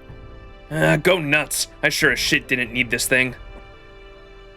What a waste. Phew, it's okay. I don't know what we would have done if it had broken. Oh, right. I guess it wouldn't, would it? Thank you, Canis. I appreciate this more than I can say. Now at last, we have the means to fight back. Excuse me for a moment. The Goth Giga Chad. What are you doing back there, chubby? Perfect timing, Manuel. I need you to bring this back to the technical advisor at once. After that, I need you to use every bit of electricity the Stormboater has at its disposal to contact Sion back at the Wandering Sea, even if only for a few seconds. When you do, you are to tell her we have the last material. For what?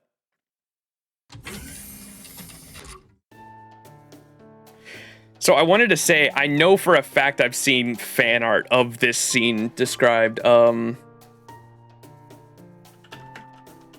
Gordolf, Canis, Croissant, fan art. I know I've seen fan art of this before.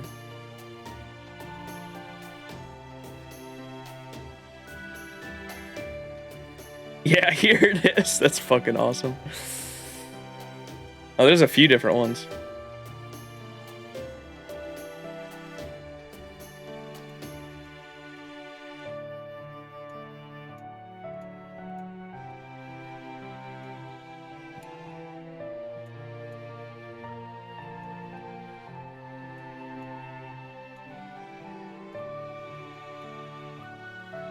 Here we go. Look at this chat. Croissant. I've seen this before, and then this one I haven't seen, but this one also came up. Gordolf Croissant fan art. Let's go. I didn't understand the context of it. I thought it was from an event or something. I didn't realize it was from the story. Check the meme you sent in Discord. Today, I wanted to eat a croissant. So I went to a place that sells croissant. And I bought a croissant. And I returned home with the croissant. Croissant! I ate the croissant. Canis likes the croissant, bro. That's so fucking cute. Phew! And with that, my work is done. My subordinate should be able to take it from here. Well then, now that things have settled down a bit, there's something I need to ask you. This has nothing to do with the learning of our enemy's strategy, or figuring out his weakness or anything like that. I just want to know, out of, personal curiosity, disbelief, no. This is really something about my pride as a fellow noble. What is your master, Kishtaria Wodime, like as a person? Could I ask you to tell me your personal thoughts about him? Oh, we're not going to be able to hear it. Canis' Valentine CE involves croissants as well. That's fucking awesome. And the upcoming interlude does? Oh my god. Alright, now back to present time. At any rate, the important thing to know is that Canis is not your enemy. I'll tell you all about the bond of trust we forged later. Max, Kierlight, you two are our last hope for restoring proper human history. It is for that eminently logical reason that I risked my own life to help you. Since my gamble has paid off, it's time for you two to take the proverbial ball and run with it. Got it. Okay, we'll get Demeter to Point Gamma one way or another. Right, Master. Resuming combat now. If she doesn't want to follow us to our destination, we'll just have to drag her there, kicking and screaming. Don't worry, I'll give everything I've got to make that happen. If 4 swords aren't enough, I'll break out my immovable fifth to finish the job. Can we count on your help too, Canis? Even though if you do this, you'll be throwing your lot with the anti-Olympus Lostbelt forces? Heh, fine with me.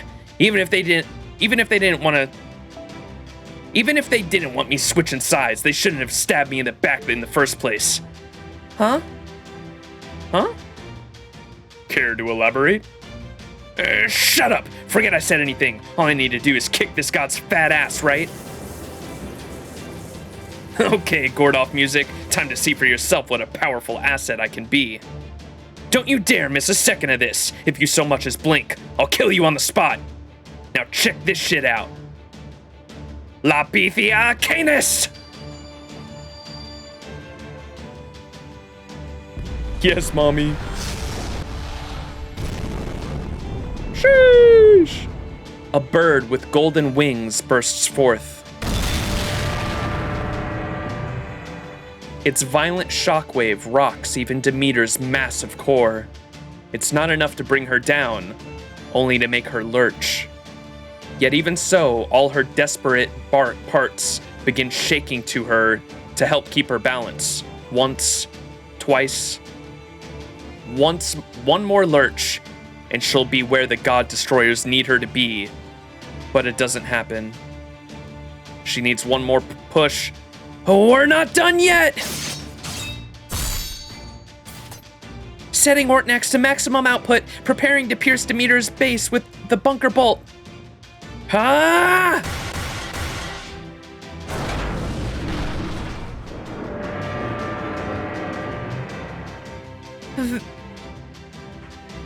There! Demeter's at point gamma! Now's our chance. Firing our final weapon, the 7th Link Heroic Spirit Cannon.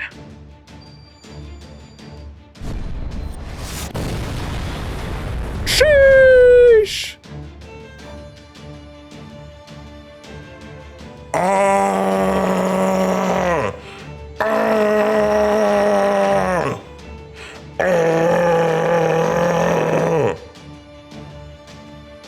We hit her! It sounds like she's screaming. Do you hear that? Do you see that? It's working! You're right. I can see cracks where the blast hit her outer shell. Way to go, 7-Link Heroic Spirit Cannon. You actually managed to crack open that super tough god armor.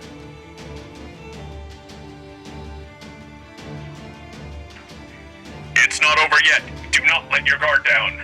The blast still didn't manage to expose Demeter's divine core. I can't believe it. Her armor is even tougher than I thought. I hate to say it, but I'm impressed. I can't believe she managed to take a direct hit from our 7-Link Heroic Spirit Cannon and remain intact. That being said,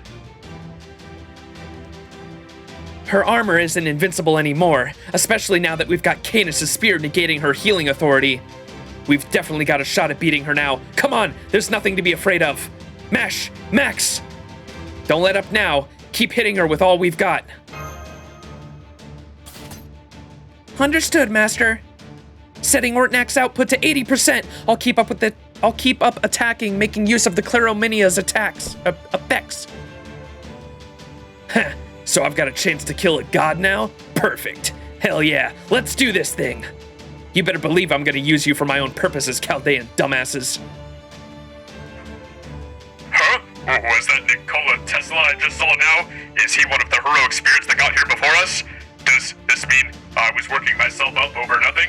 I don't recognize that boy and girl over there either. Well, no matter. Right now our top priority is taking down Demeter. Leave this part to me, everyone. Is that clear? Begin the attack. All right, no matter. Begin the attack, everyone.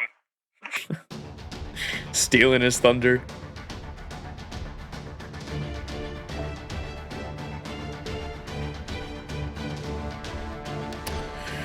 Dun.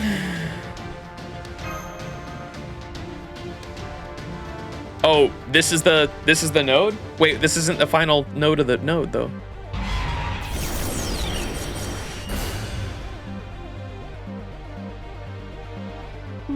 というのあなたたちは。もう諦めなさい。 Fucking biblically accurate angel.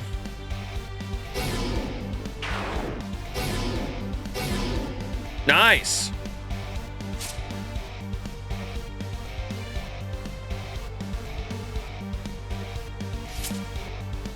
All right.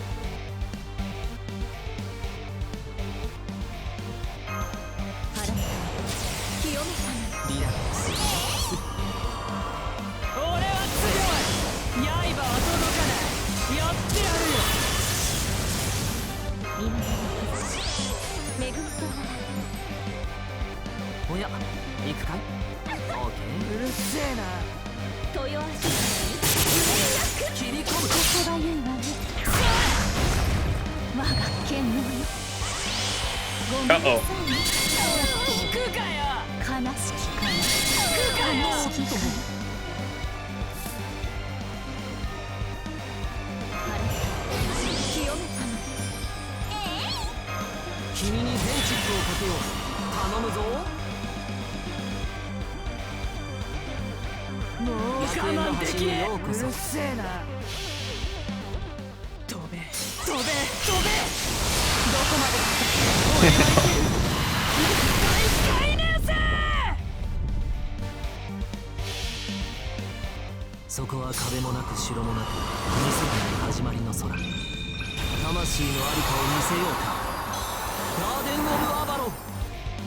Yeah, I don't even know what she does yet.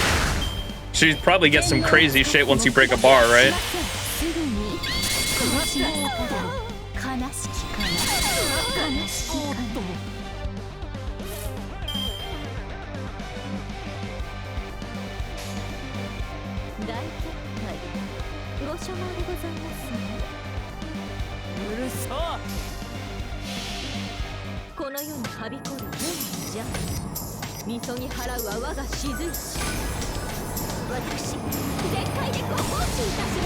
You put Canis in the back line? Yeah, we'll pull out the invincibility comp if we need to.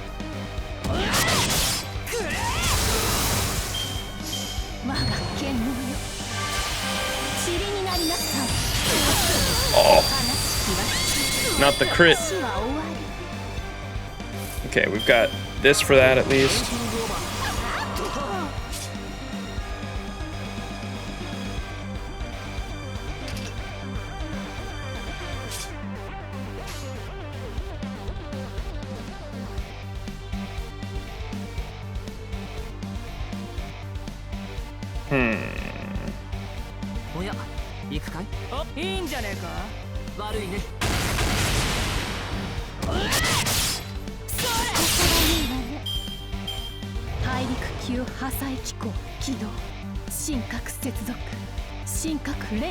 Please don't tell me this pierces invincibility. Pierces invincibility. Damn!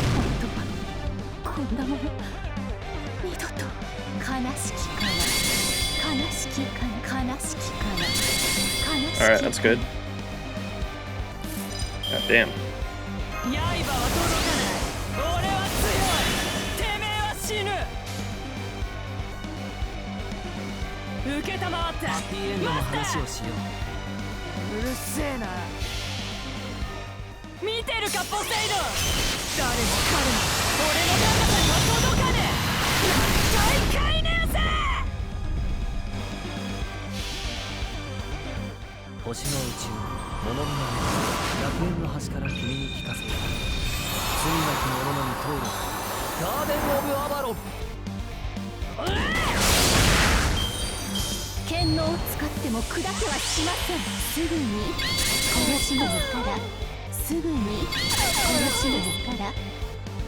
I might try the Jolter one then, because the Jolter has the buff block on her NP. That might work out.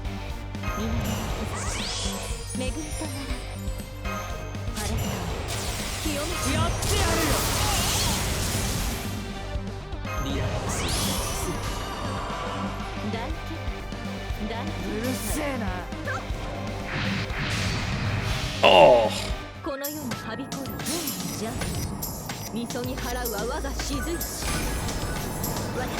I still appreciate the follow.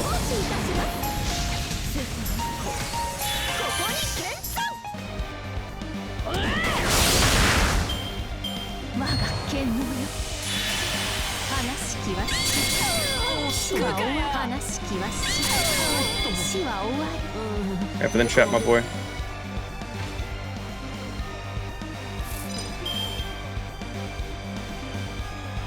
Good thing we just got that.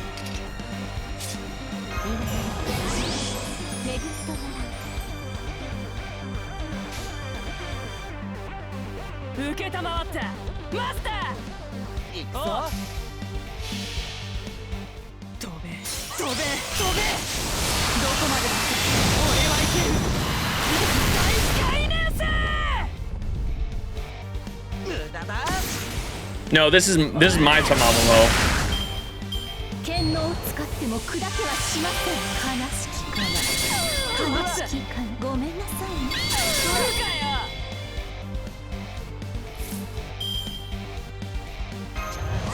こういうの普通だな。他にやることになっちゃう。こういうのどうだ。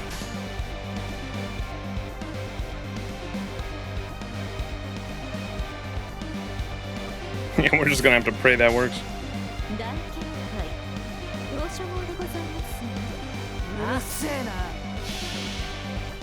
Yeah, 98% Sag.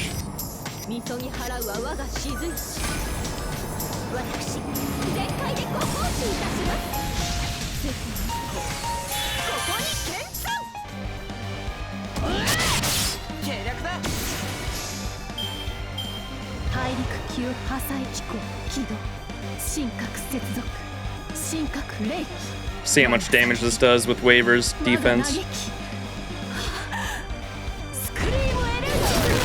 Ow, holy shit, dude.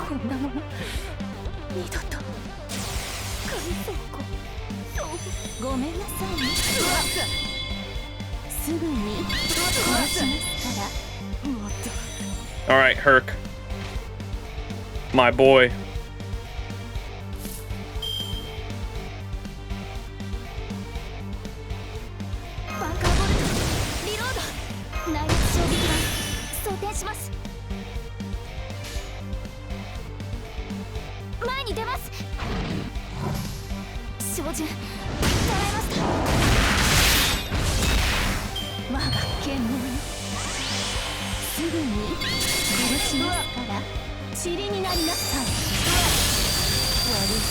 .24 HP Herc.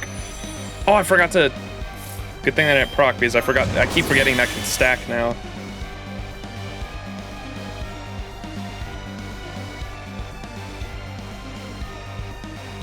Honestly, just Mash just needs to die, to be honest.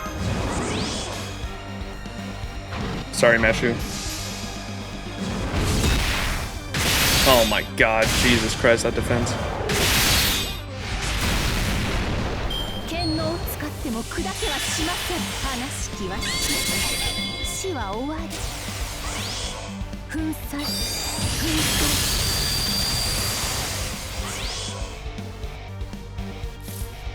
Oh, Mash, you're fucking... Claromini is fucking me here, dude.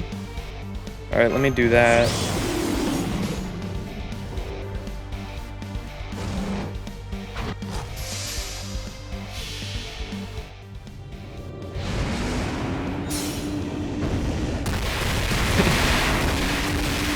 I know, Mash's Claromini actually fucked me there with the, procking Herc's fucking... a second Herc guts, too.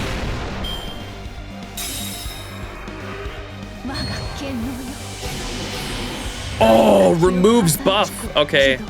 Bar break removes buff. That's rough.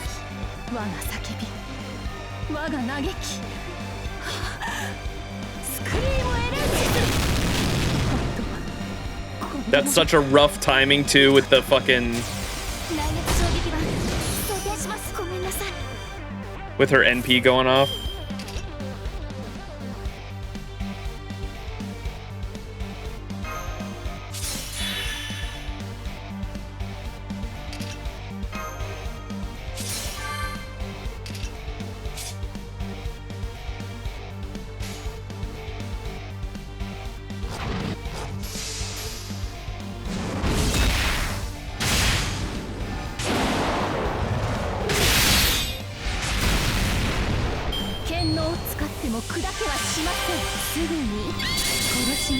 ら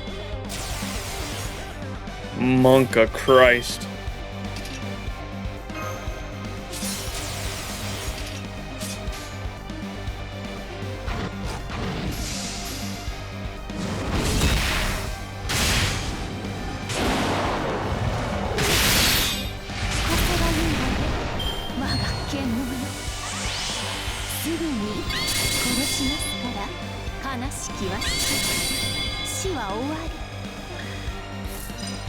I'm trying to think who I have that could pierce. I'm thinking Jalter could be good because Jalter can have buff block on her NP. I think Muramasa can go past. I mean, he's AOE, so probably not the best, but Muramasa can go past defenses too.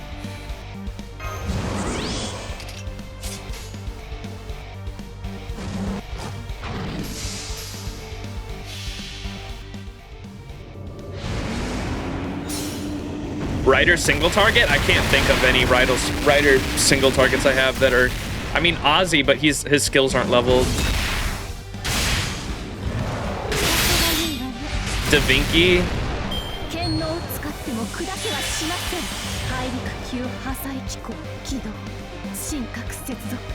Ushi?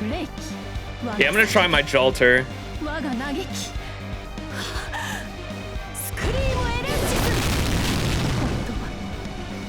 Because I have a feeling the buff block might be alright. Whoops. No, we're withdrawal. Yeah, I'm curious to see what fucking crazy shit. So she purges all your buffs when you break her first bar. And keep that in mind. And she probably does some crazy annoying shit when you break her last bar.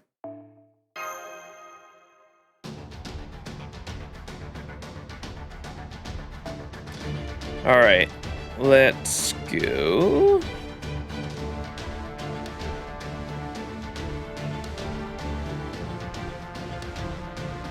Oh, you have to have her there, okay.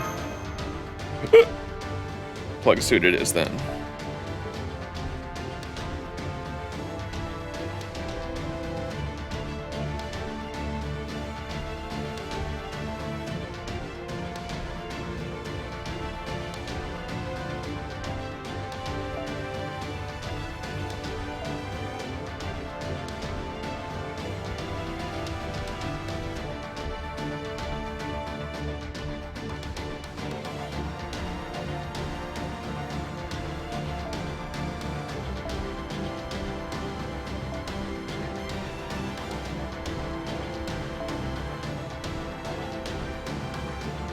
I'm gonna have to make her it, huh?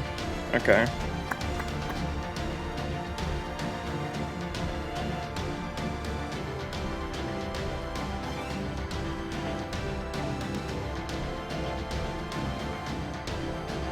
Honestly, I might go with fucking Black Grail, to be honest.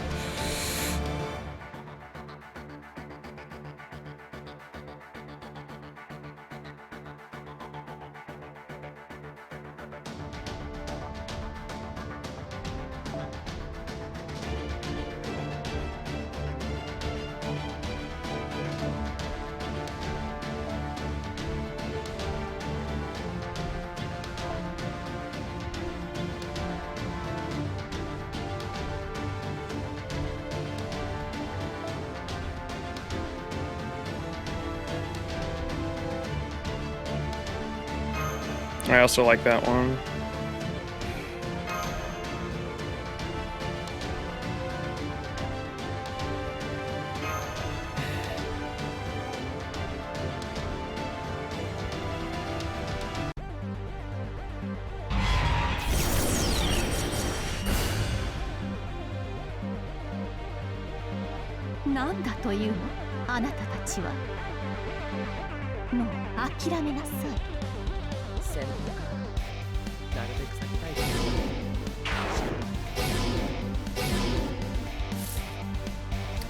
All right.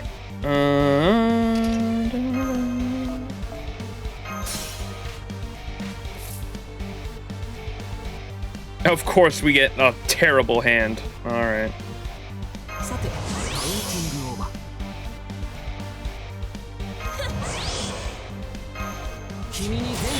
頼むぞ。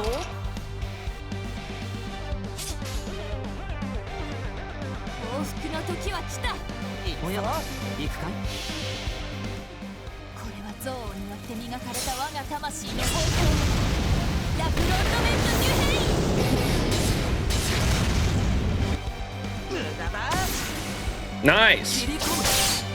我が剣能よ。 Almost broke the bar. 悲しきは死は終わ悲しきかな。悲しきかな。無駄だな。他にやることないの？ Alright, so gonna buff Purge, so I guess none of this really matters. エンドの話をしよう。 Fuck, I shouldn't have even NP'd. Whoops. 始まりの空。魂のありかを見せようか。 God damn it. ガーデンオブアバロン。 Like, realized that the second I fucking did it. 剣能を使っても砕けはしません。我が剣能よ。 Oh, and she gets an NP charge. We didn't see that last time. すぐに殺しの空。 Okay, we got waivers at least. Let's do this. And that's not gonna do fuck. How long? How many? Last 3 turns, and I guess I just did the invincibility, so it's 3 turns 3 times.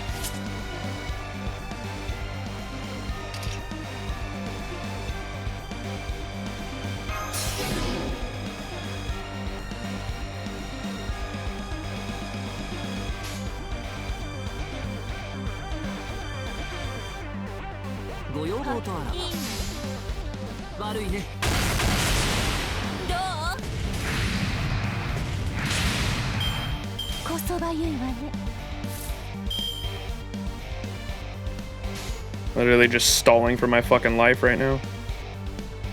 すべて僕の思うままってね。よし。これぞ大軍師の究極陣地。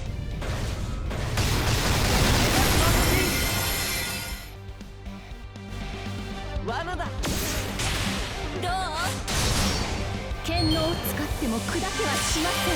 悲しきは死は終わり。悲しきは死は終わり。夢の世界に人。 Why is... Oh my goodness, dude. Why is this shit still on me?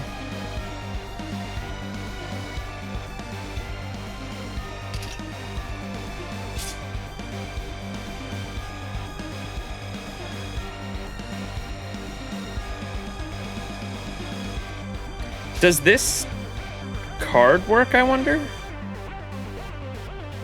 She's gonna wipe us all out here. I can't do anything about that. Let me see if this card works on the debuff. It doesn't. That's dumb. Code Cure is only like damage over time debuffs, I think, right?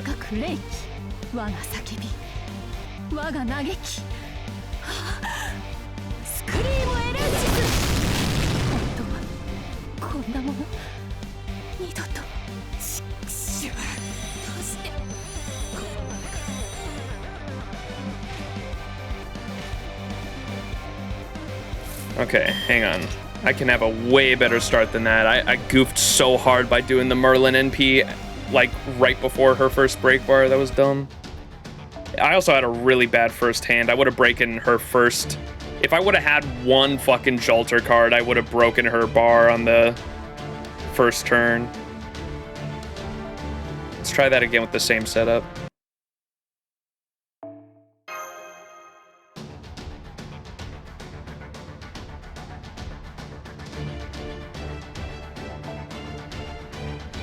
And I need plug suit, damn it. I was gonna say if I had that one mystic code, I could have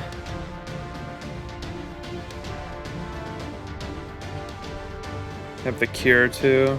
Oh well. We'll go in with this one.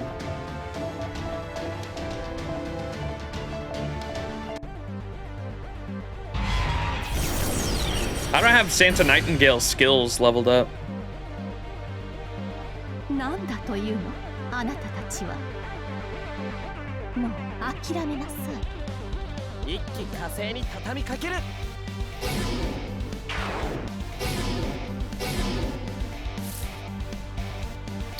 All right.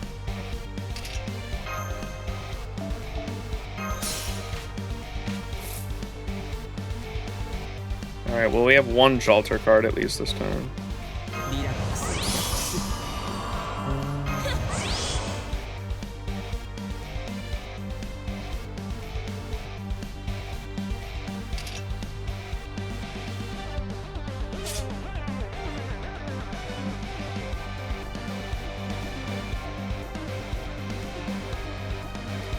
If I stun her here, does she still do her debuffs? I might test that theory.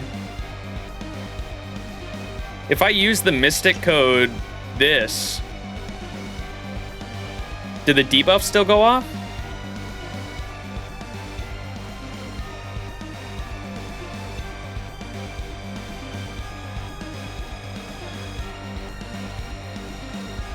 The break effects work anyway? Okay, so there'd be no point in using that. It's a scripted thing, gotcha. Okay, so no point in using that. All right, all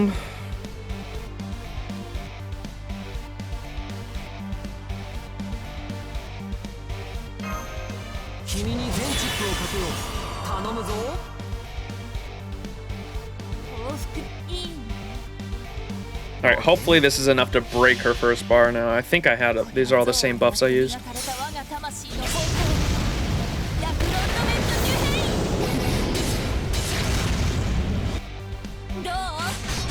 Yeah, there we go.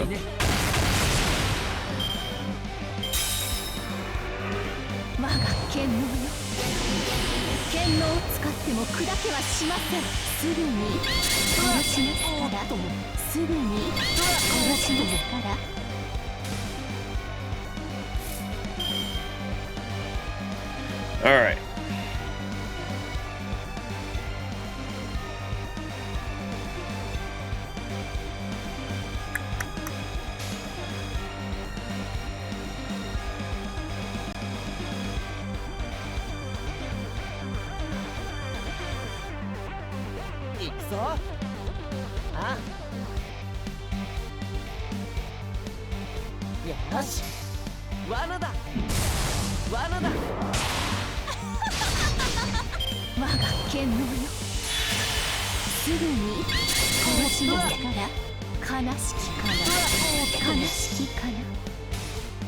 Pro.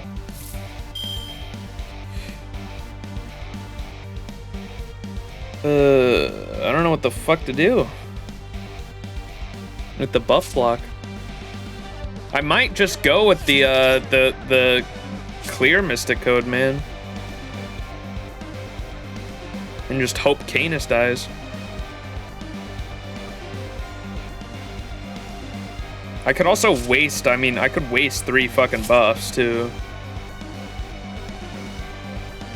Like, I might just, I'm gonna go for that. Hang on.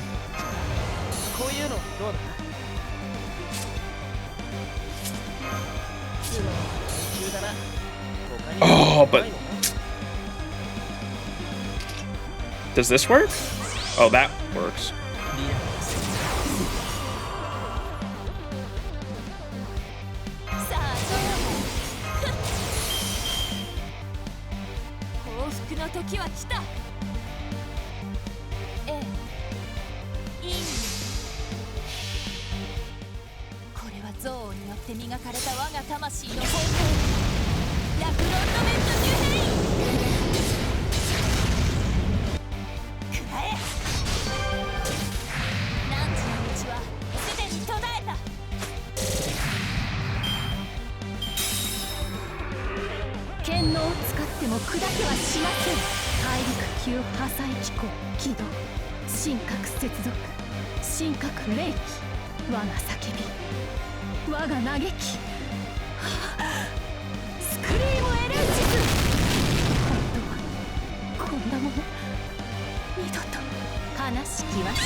Alright.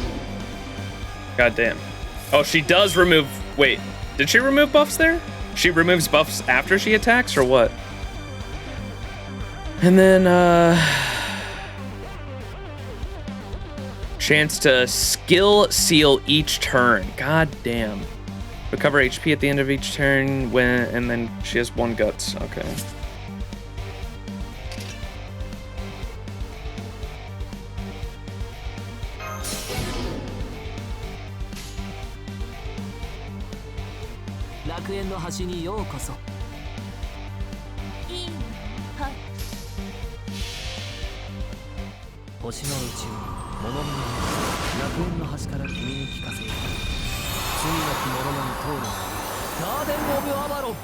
Hopefully we have it now, because I know I have my guts in the, or my,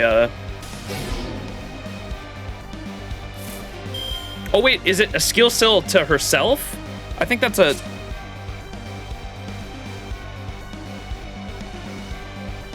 Yeah, that's to her. Okay, the confusion chance to skill seal each turn is to herself, not me. Okay, I thought it was to me. I was like, that's bullshit.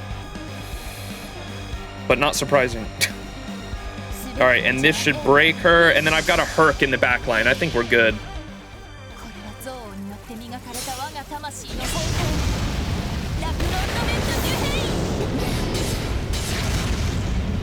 Hopefully. Oh, no buffs hurts.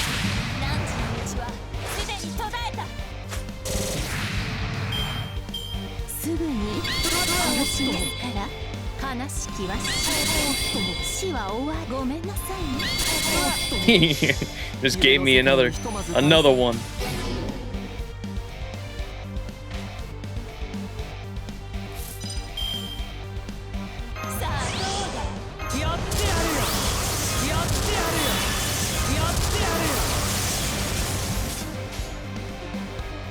I think I'm gonna save.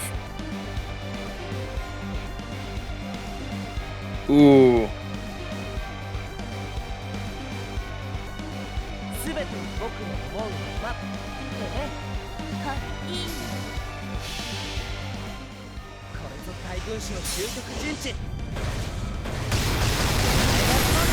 Ooh, and we got a stun. Beautiful. Oh, that should have crit, man. Alright, nothing's up.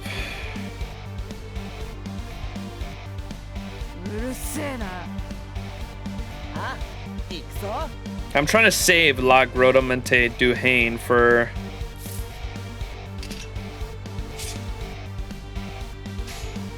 Because I have a bad feeling that unremovable guts Demeter has like fully fucking heals her, and she's gonna do some bullshit. So I want to say La Grotamente Duhaine for...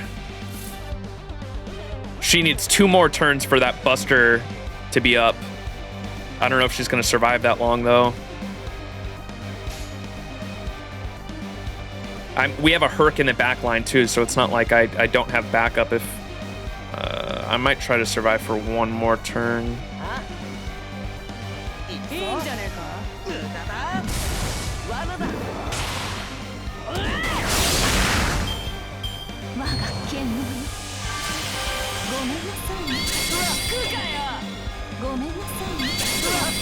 Oh, yeah.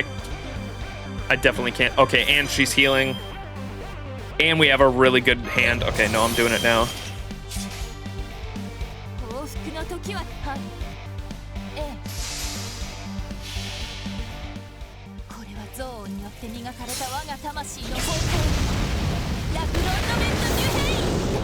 And we get the skill seal on, or the skill seal on her again. Okay, it's a 1500 guts. And because she died, she doesn't actually get, she doesn't keep the debuff. Gets defense back. Alright, it might be Herc's turn. Oh, how am I still alive? What the fuck?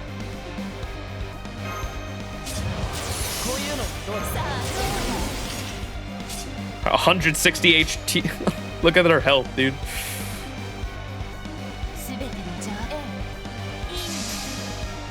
Go, go, go!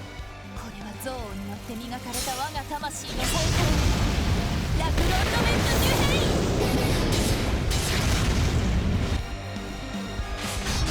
Oh, dude. Oh! Oh! Oh!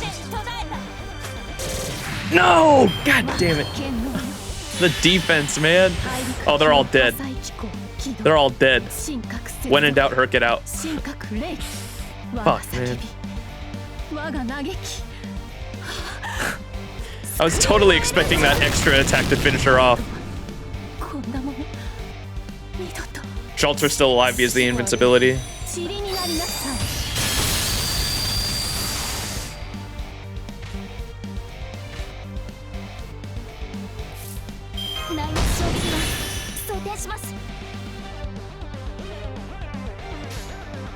Fucking finish her off, Jalter.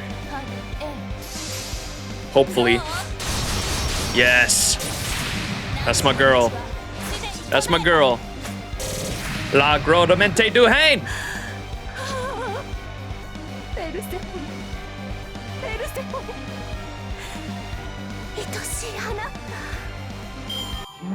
Yeah, that wasn't too bad. The Jalter buff block was definitely a W.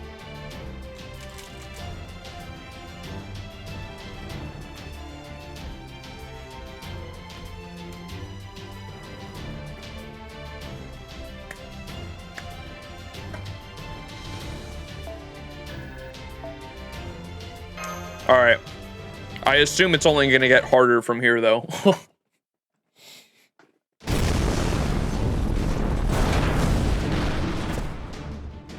It ain't an FGO stream without bringing out the Jalter. That's my OG waifu.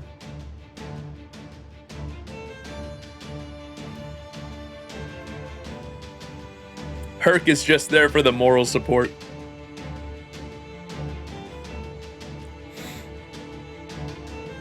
There! We managed to get her outer shell off. Did it work? Yeah, Demeter's outer core is severely damaged. What appears to be her divine core is now exposed. Ortnak's output remains stable. I should be able to maintain anti-divinity combat mode for at least 10 minutes or so. We're almost there. Now we just need to take out her divine core. Right. Hold it. Just hold the hell up. Are you dipshits blind or something? You can't just ignore her clironomia. Damn it. She hasn't completely stopped regenerating. What?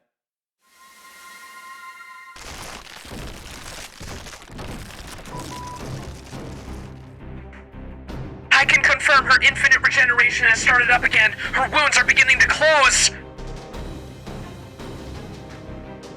Damn it, we were so close. Demeter, how much are you going to mock us?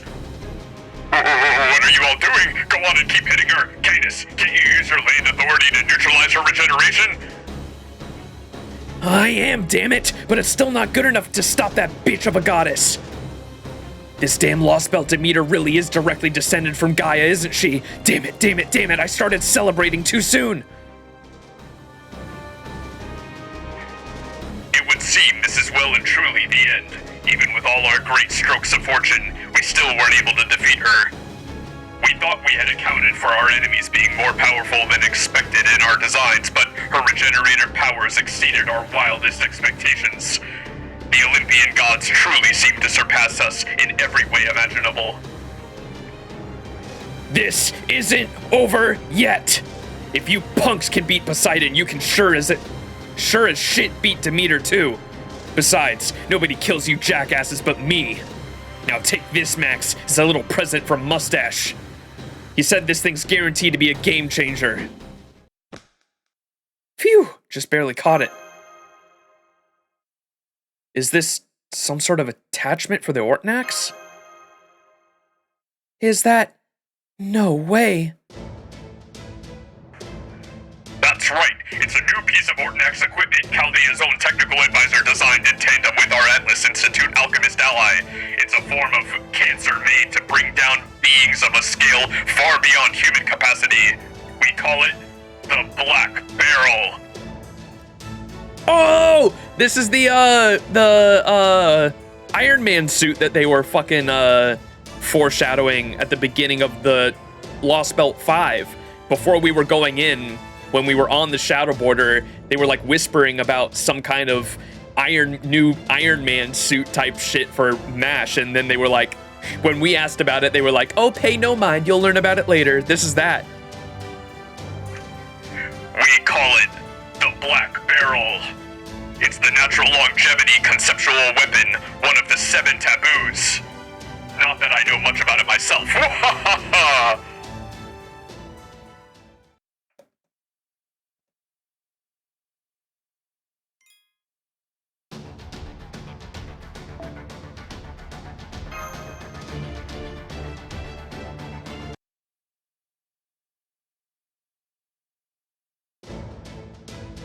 Nice catch, Max. So, what is that thing anyway? I'm not entirely sure myself, actually. I bet Mash will know what to do with it. Foo-foo! Special translation. Nice pass, Max. Yes, Master, I know exactly what to do with this. During Sion's lecture about life scales, she talked about a paradox effector that could let someone use a measurement as a weapon. Da Vinci took that concept and ran with it to make a new mechanism for the Ortnax. I actually had time to practice using it in the simulator while I was on standby at the Wandering Sea.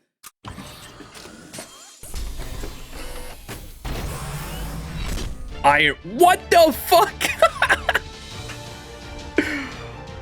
I was expecting like an Iron Man suit. What the fuck? Whoa, the Ortnax doesn't look like anything like a shield anymore.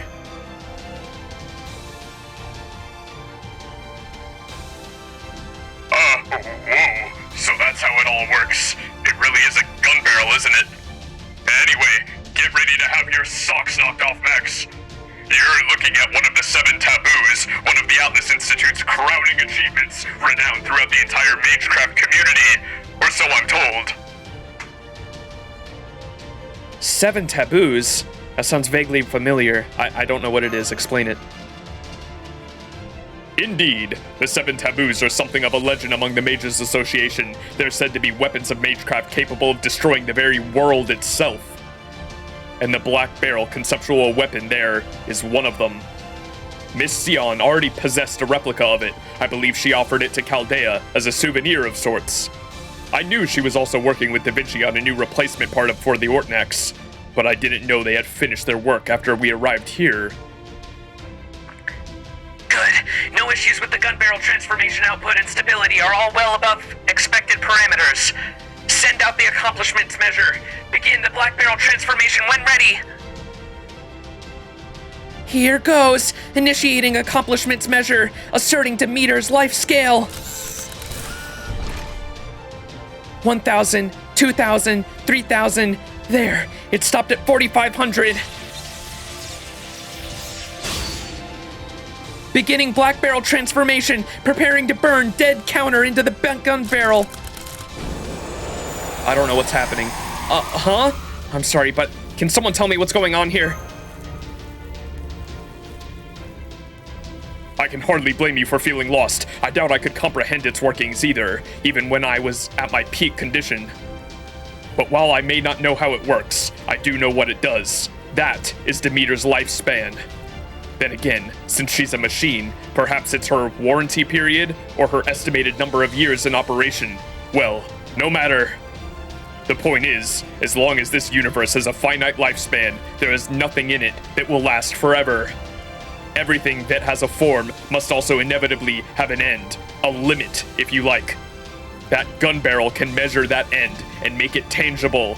In other words, so it's a weapon that copies its target's mass and throws it right back at them in the form of magical energy? Precisely. I must say, Canis, you're far more intelligent than your behavior would suggest. Right, it's not the kind of weapon you could usually carry around like this. But in this case, I was also able to miniaturize and stabilize it by restricting the measurement functionality to machine gods only. Sion gave me the blueprints for it a long time ago. All I needed was a benchmark to use for its core. The first benchmark was Poseidon's divine core, and the second is the fragment of Artemis that Canis was holding when drifting down from Atlantis. That was the last piece of the puzzle we needed. So that idiot Artemis turned out to be a good for something after all, huh? But the barrel still needs ultra-dense magical energy to do its job, and that means we're going to need you to use a command spell, Max. And not just any command spell either. No, this one's going to have to be a little different. You'll need to use everything you've got. Your magical energy, your stamina, even your own fate. She said the thing!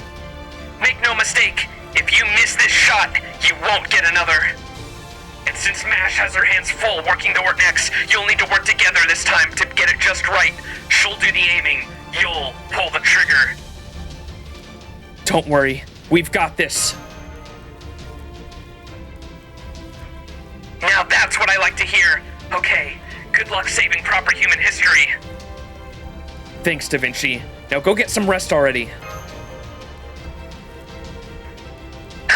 I swear nothing throws you off, does it?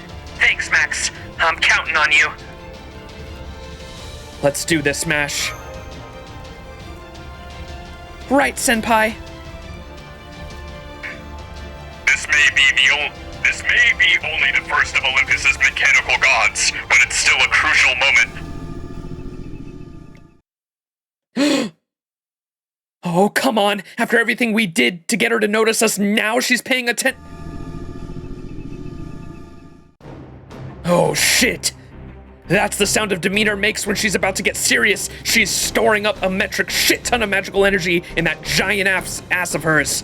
To put it in terms you punks will understand, she's just about to unleash her true name.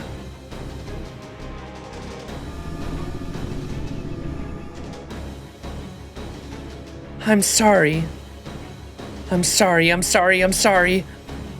I love you. I really do love you. Persephone. How sad. How tragic.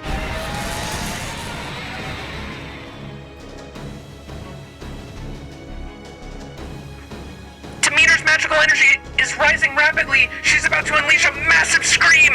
I don't know what you guys just got hold of, but you'd better hurry. At this rate, she's charging up magical energy. I don't think she'll care if she ends up blowing herself up. You guys need to get out of there now before you're blasted away into ether dust. It's all right. We'll be fine. If my calculations are correct, we should be 0.5 seconds faster. It might not be much, but it's enough for us to win. Connection in place. I've measured Demeter's destiny. Now I'll use the dead counter to turn it from speculation into reality. Bunker bolt is at its limit. Gun barrel is fully stabilized and synchronized. Master, load command spell. Oh my fucking god, this thing shoots command spells. Loading command spell into Spiritron chamber. Barrel replica, full trance. Go! Orton X! Oh! Oh, this is sick! Oh!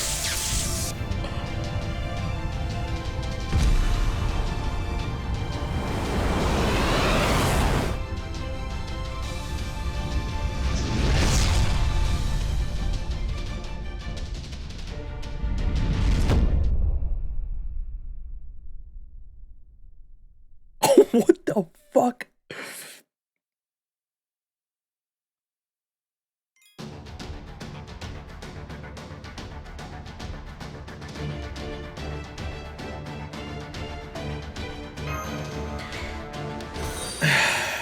She just fucking pops. The music just cuts. The black beam of light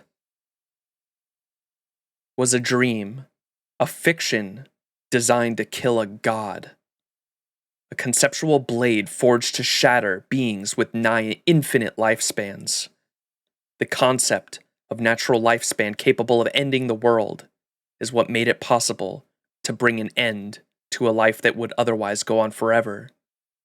The gun barrel replica, charged with god-slaying particles, made it possible to shatter unshatterable life. The black beam of life brought death, a finality and end. Ah, at last. At last I can finally make my way to you. You left my embrace when you encountered the darkness. You changed irrevocably. You became a mother and gained so very, very much. You smiled so proudly when I lost you forever during the fourth Machia. I've never forgotten that smile. I loved you so much. I loved you more than anything. Persephone, at last I can finally go to where you are.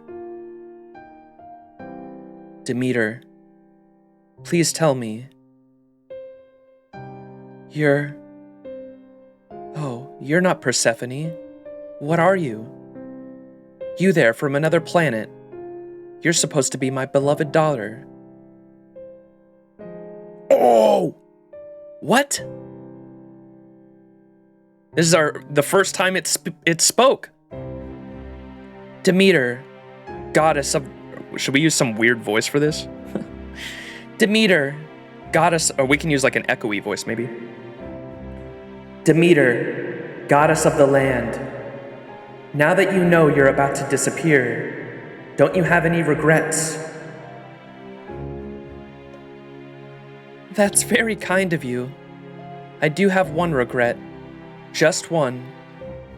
I can only pray that these new, tiny, intelligent beings, these 10 million of my darling Olympians, are able to find peace. I pray that when their time comes, they are able to go on without suffering.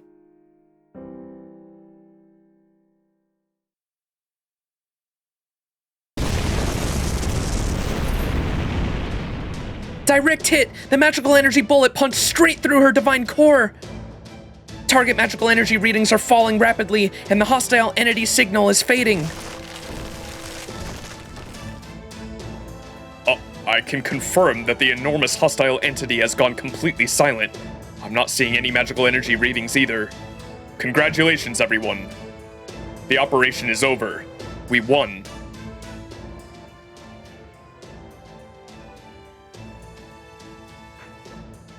You won? You actually defeated Demeter? Is this really happening?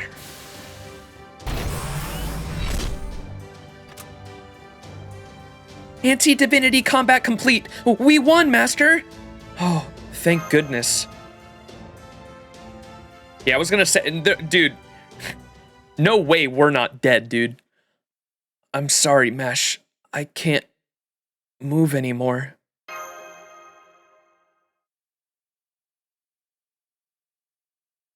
Senpai!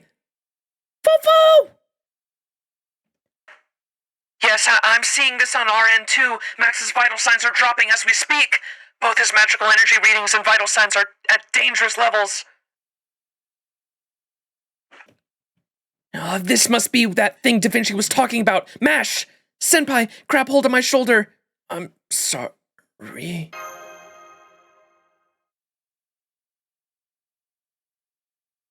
Senpai!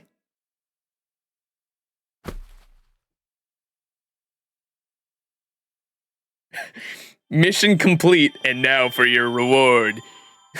Cue the Aladdin. Your eternal reward. Fucking that line from Aladdin with Jafar is so fucking good.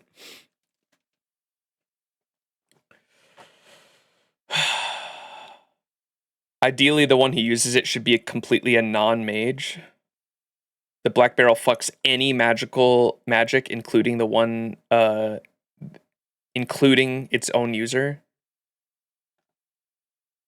Like in notes. Oh, so the Black Barrel is literally in notes. Yeah, I want to read notes at some point because it's not even that long of a read, right?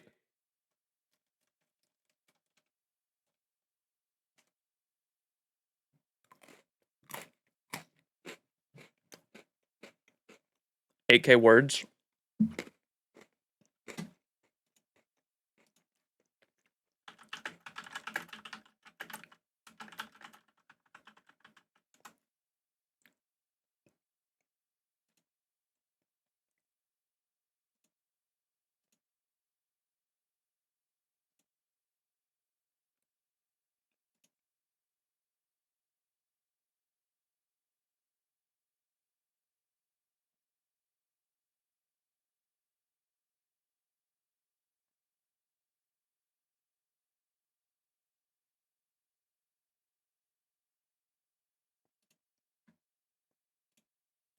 Sorry. Yeah, notes is super short.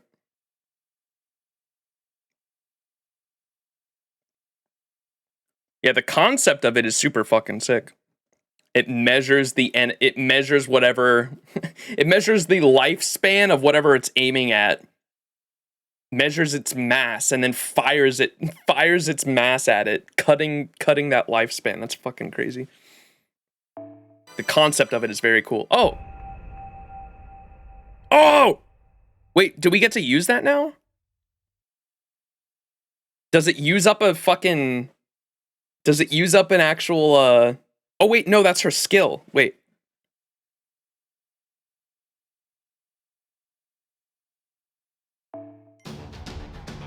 Never mind. I thought it was the NP. It's just the skill. Boo.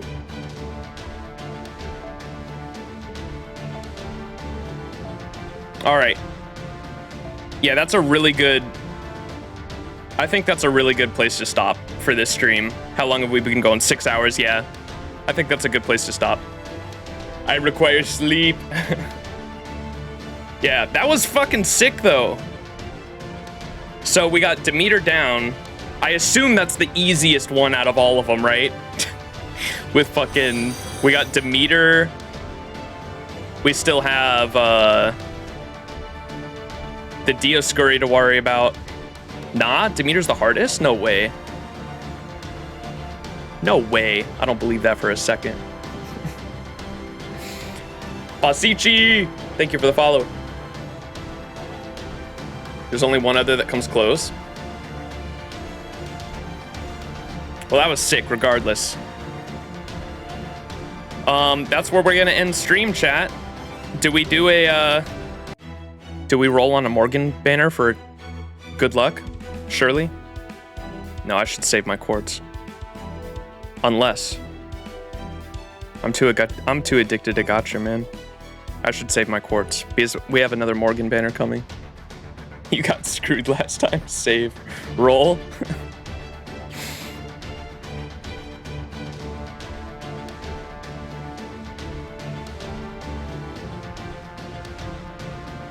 Oh, all right. Thanks for watching. We got 50 viewers right now. That's kind of fucking crazy, yo. We're definitely gonna pass the love on to another FGO streamer. Let's see if I can find someone that's not streaming LB6. Or anything I haven't seen yet, at least.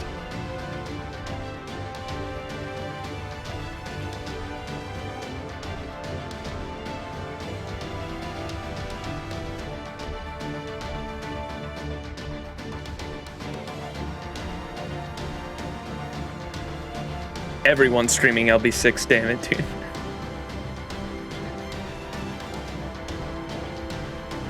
I actually don't think there's anyone who isn't streaming LB6, damn it.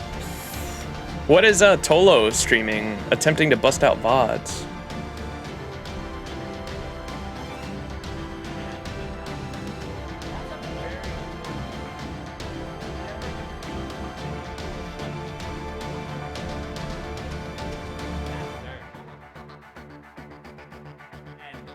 Finally, sleep time. I'd like to stream. Oh wait, is this person might be streaming Atlantis, I think. Yeah, we have someone streaming Atlantis. Let's go host them. Someone's streaming Atlantis. When's the next stream gonna be? Is today Thursday morning, I think, right?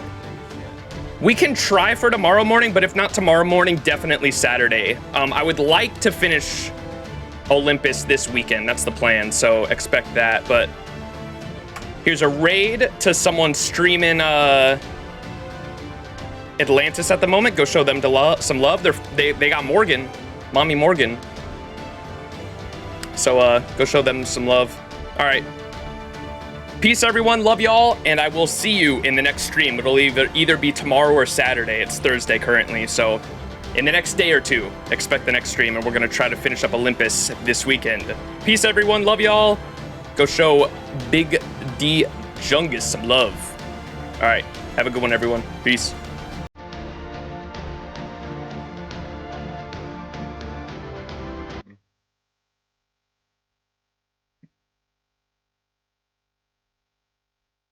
Hello there. I'm maximizing rating with a party of 33. Holy cow. Thank you so much. What's up, everyone? Oh my god, someone actually using Medea, yes.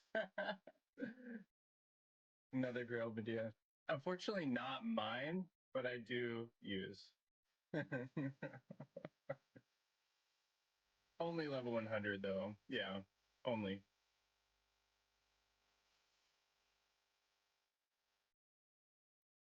Geez, thank you for the follow, too, man. It's awesome. Hit the vape. You got it.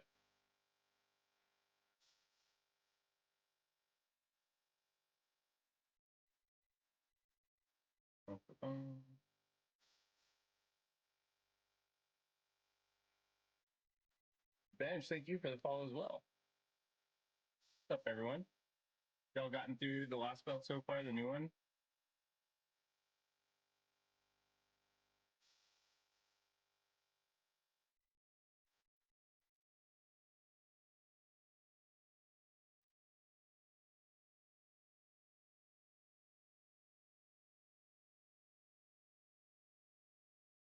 Currently catching up on Olympus. Reading story, yeah, so cool.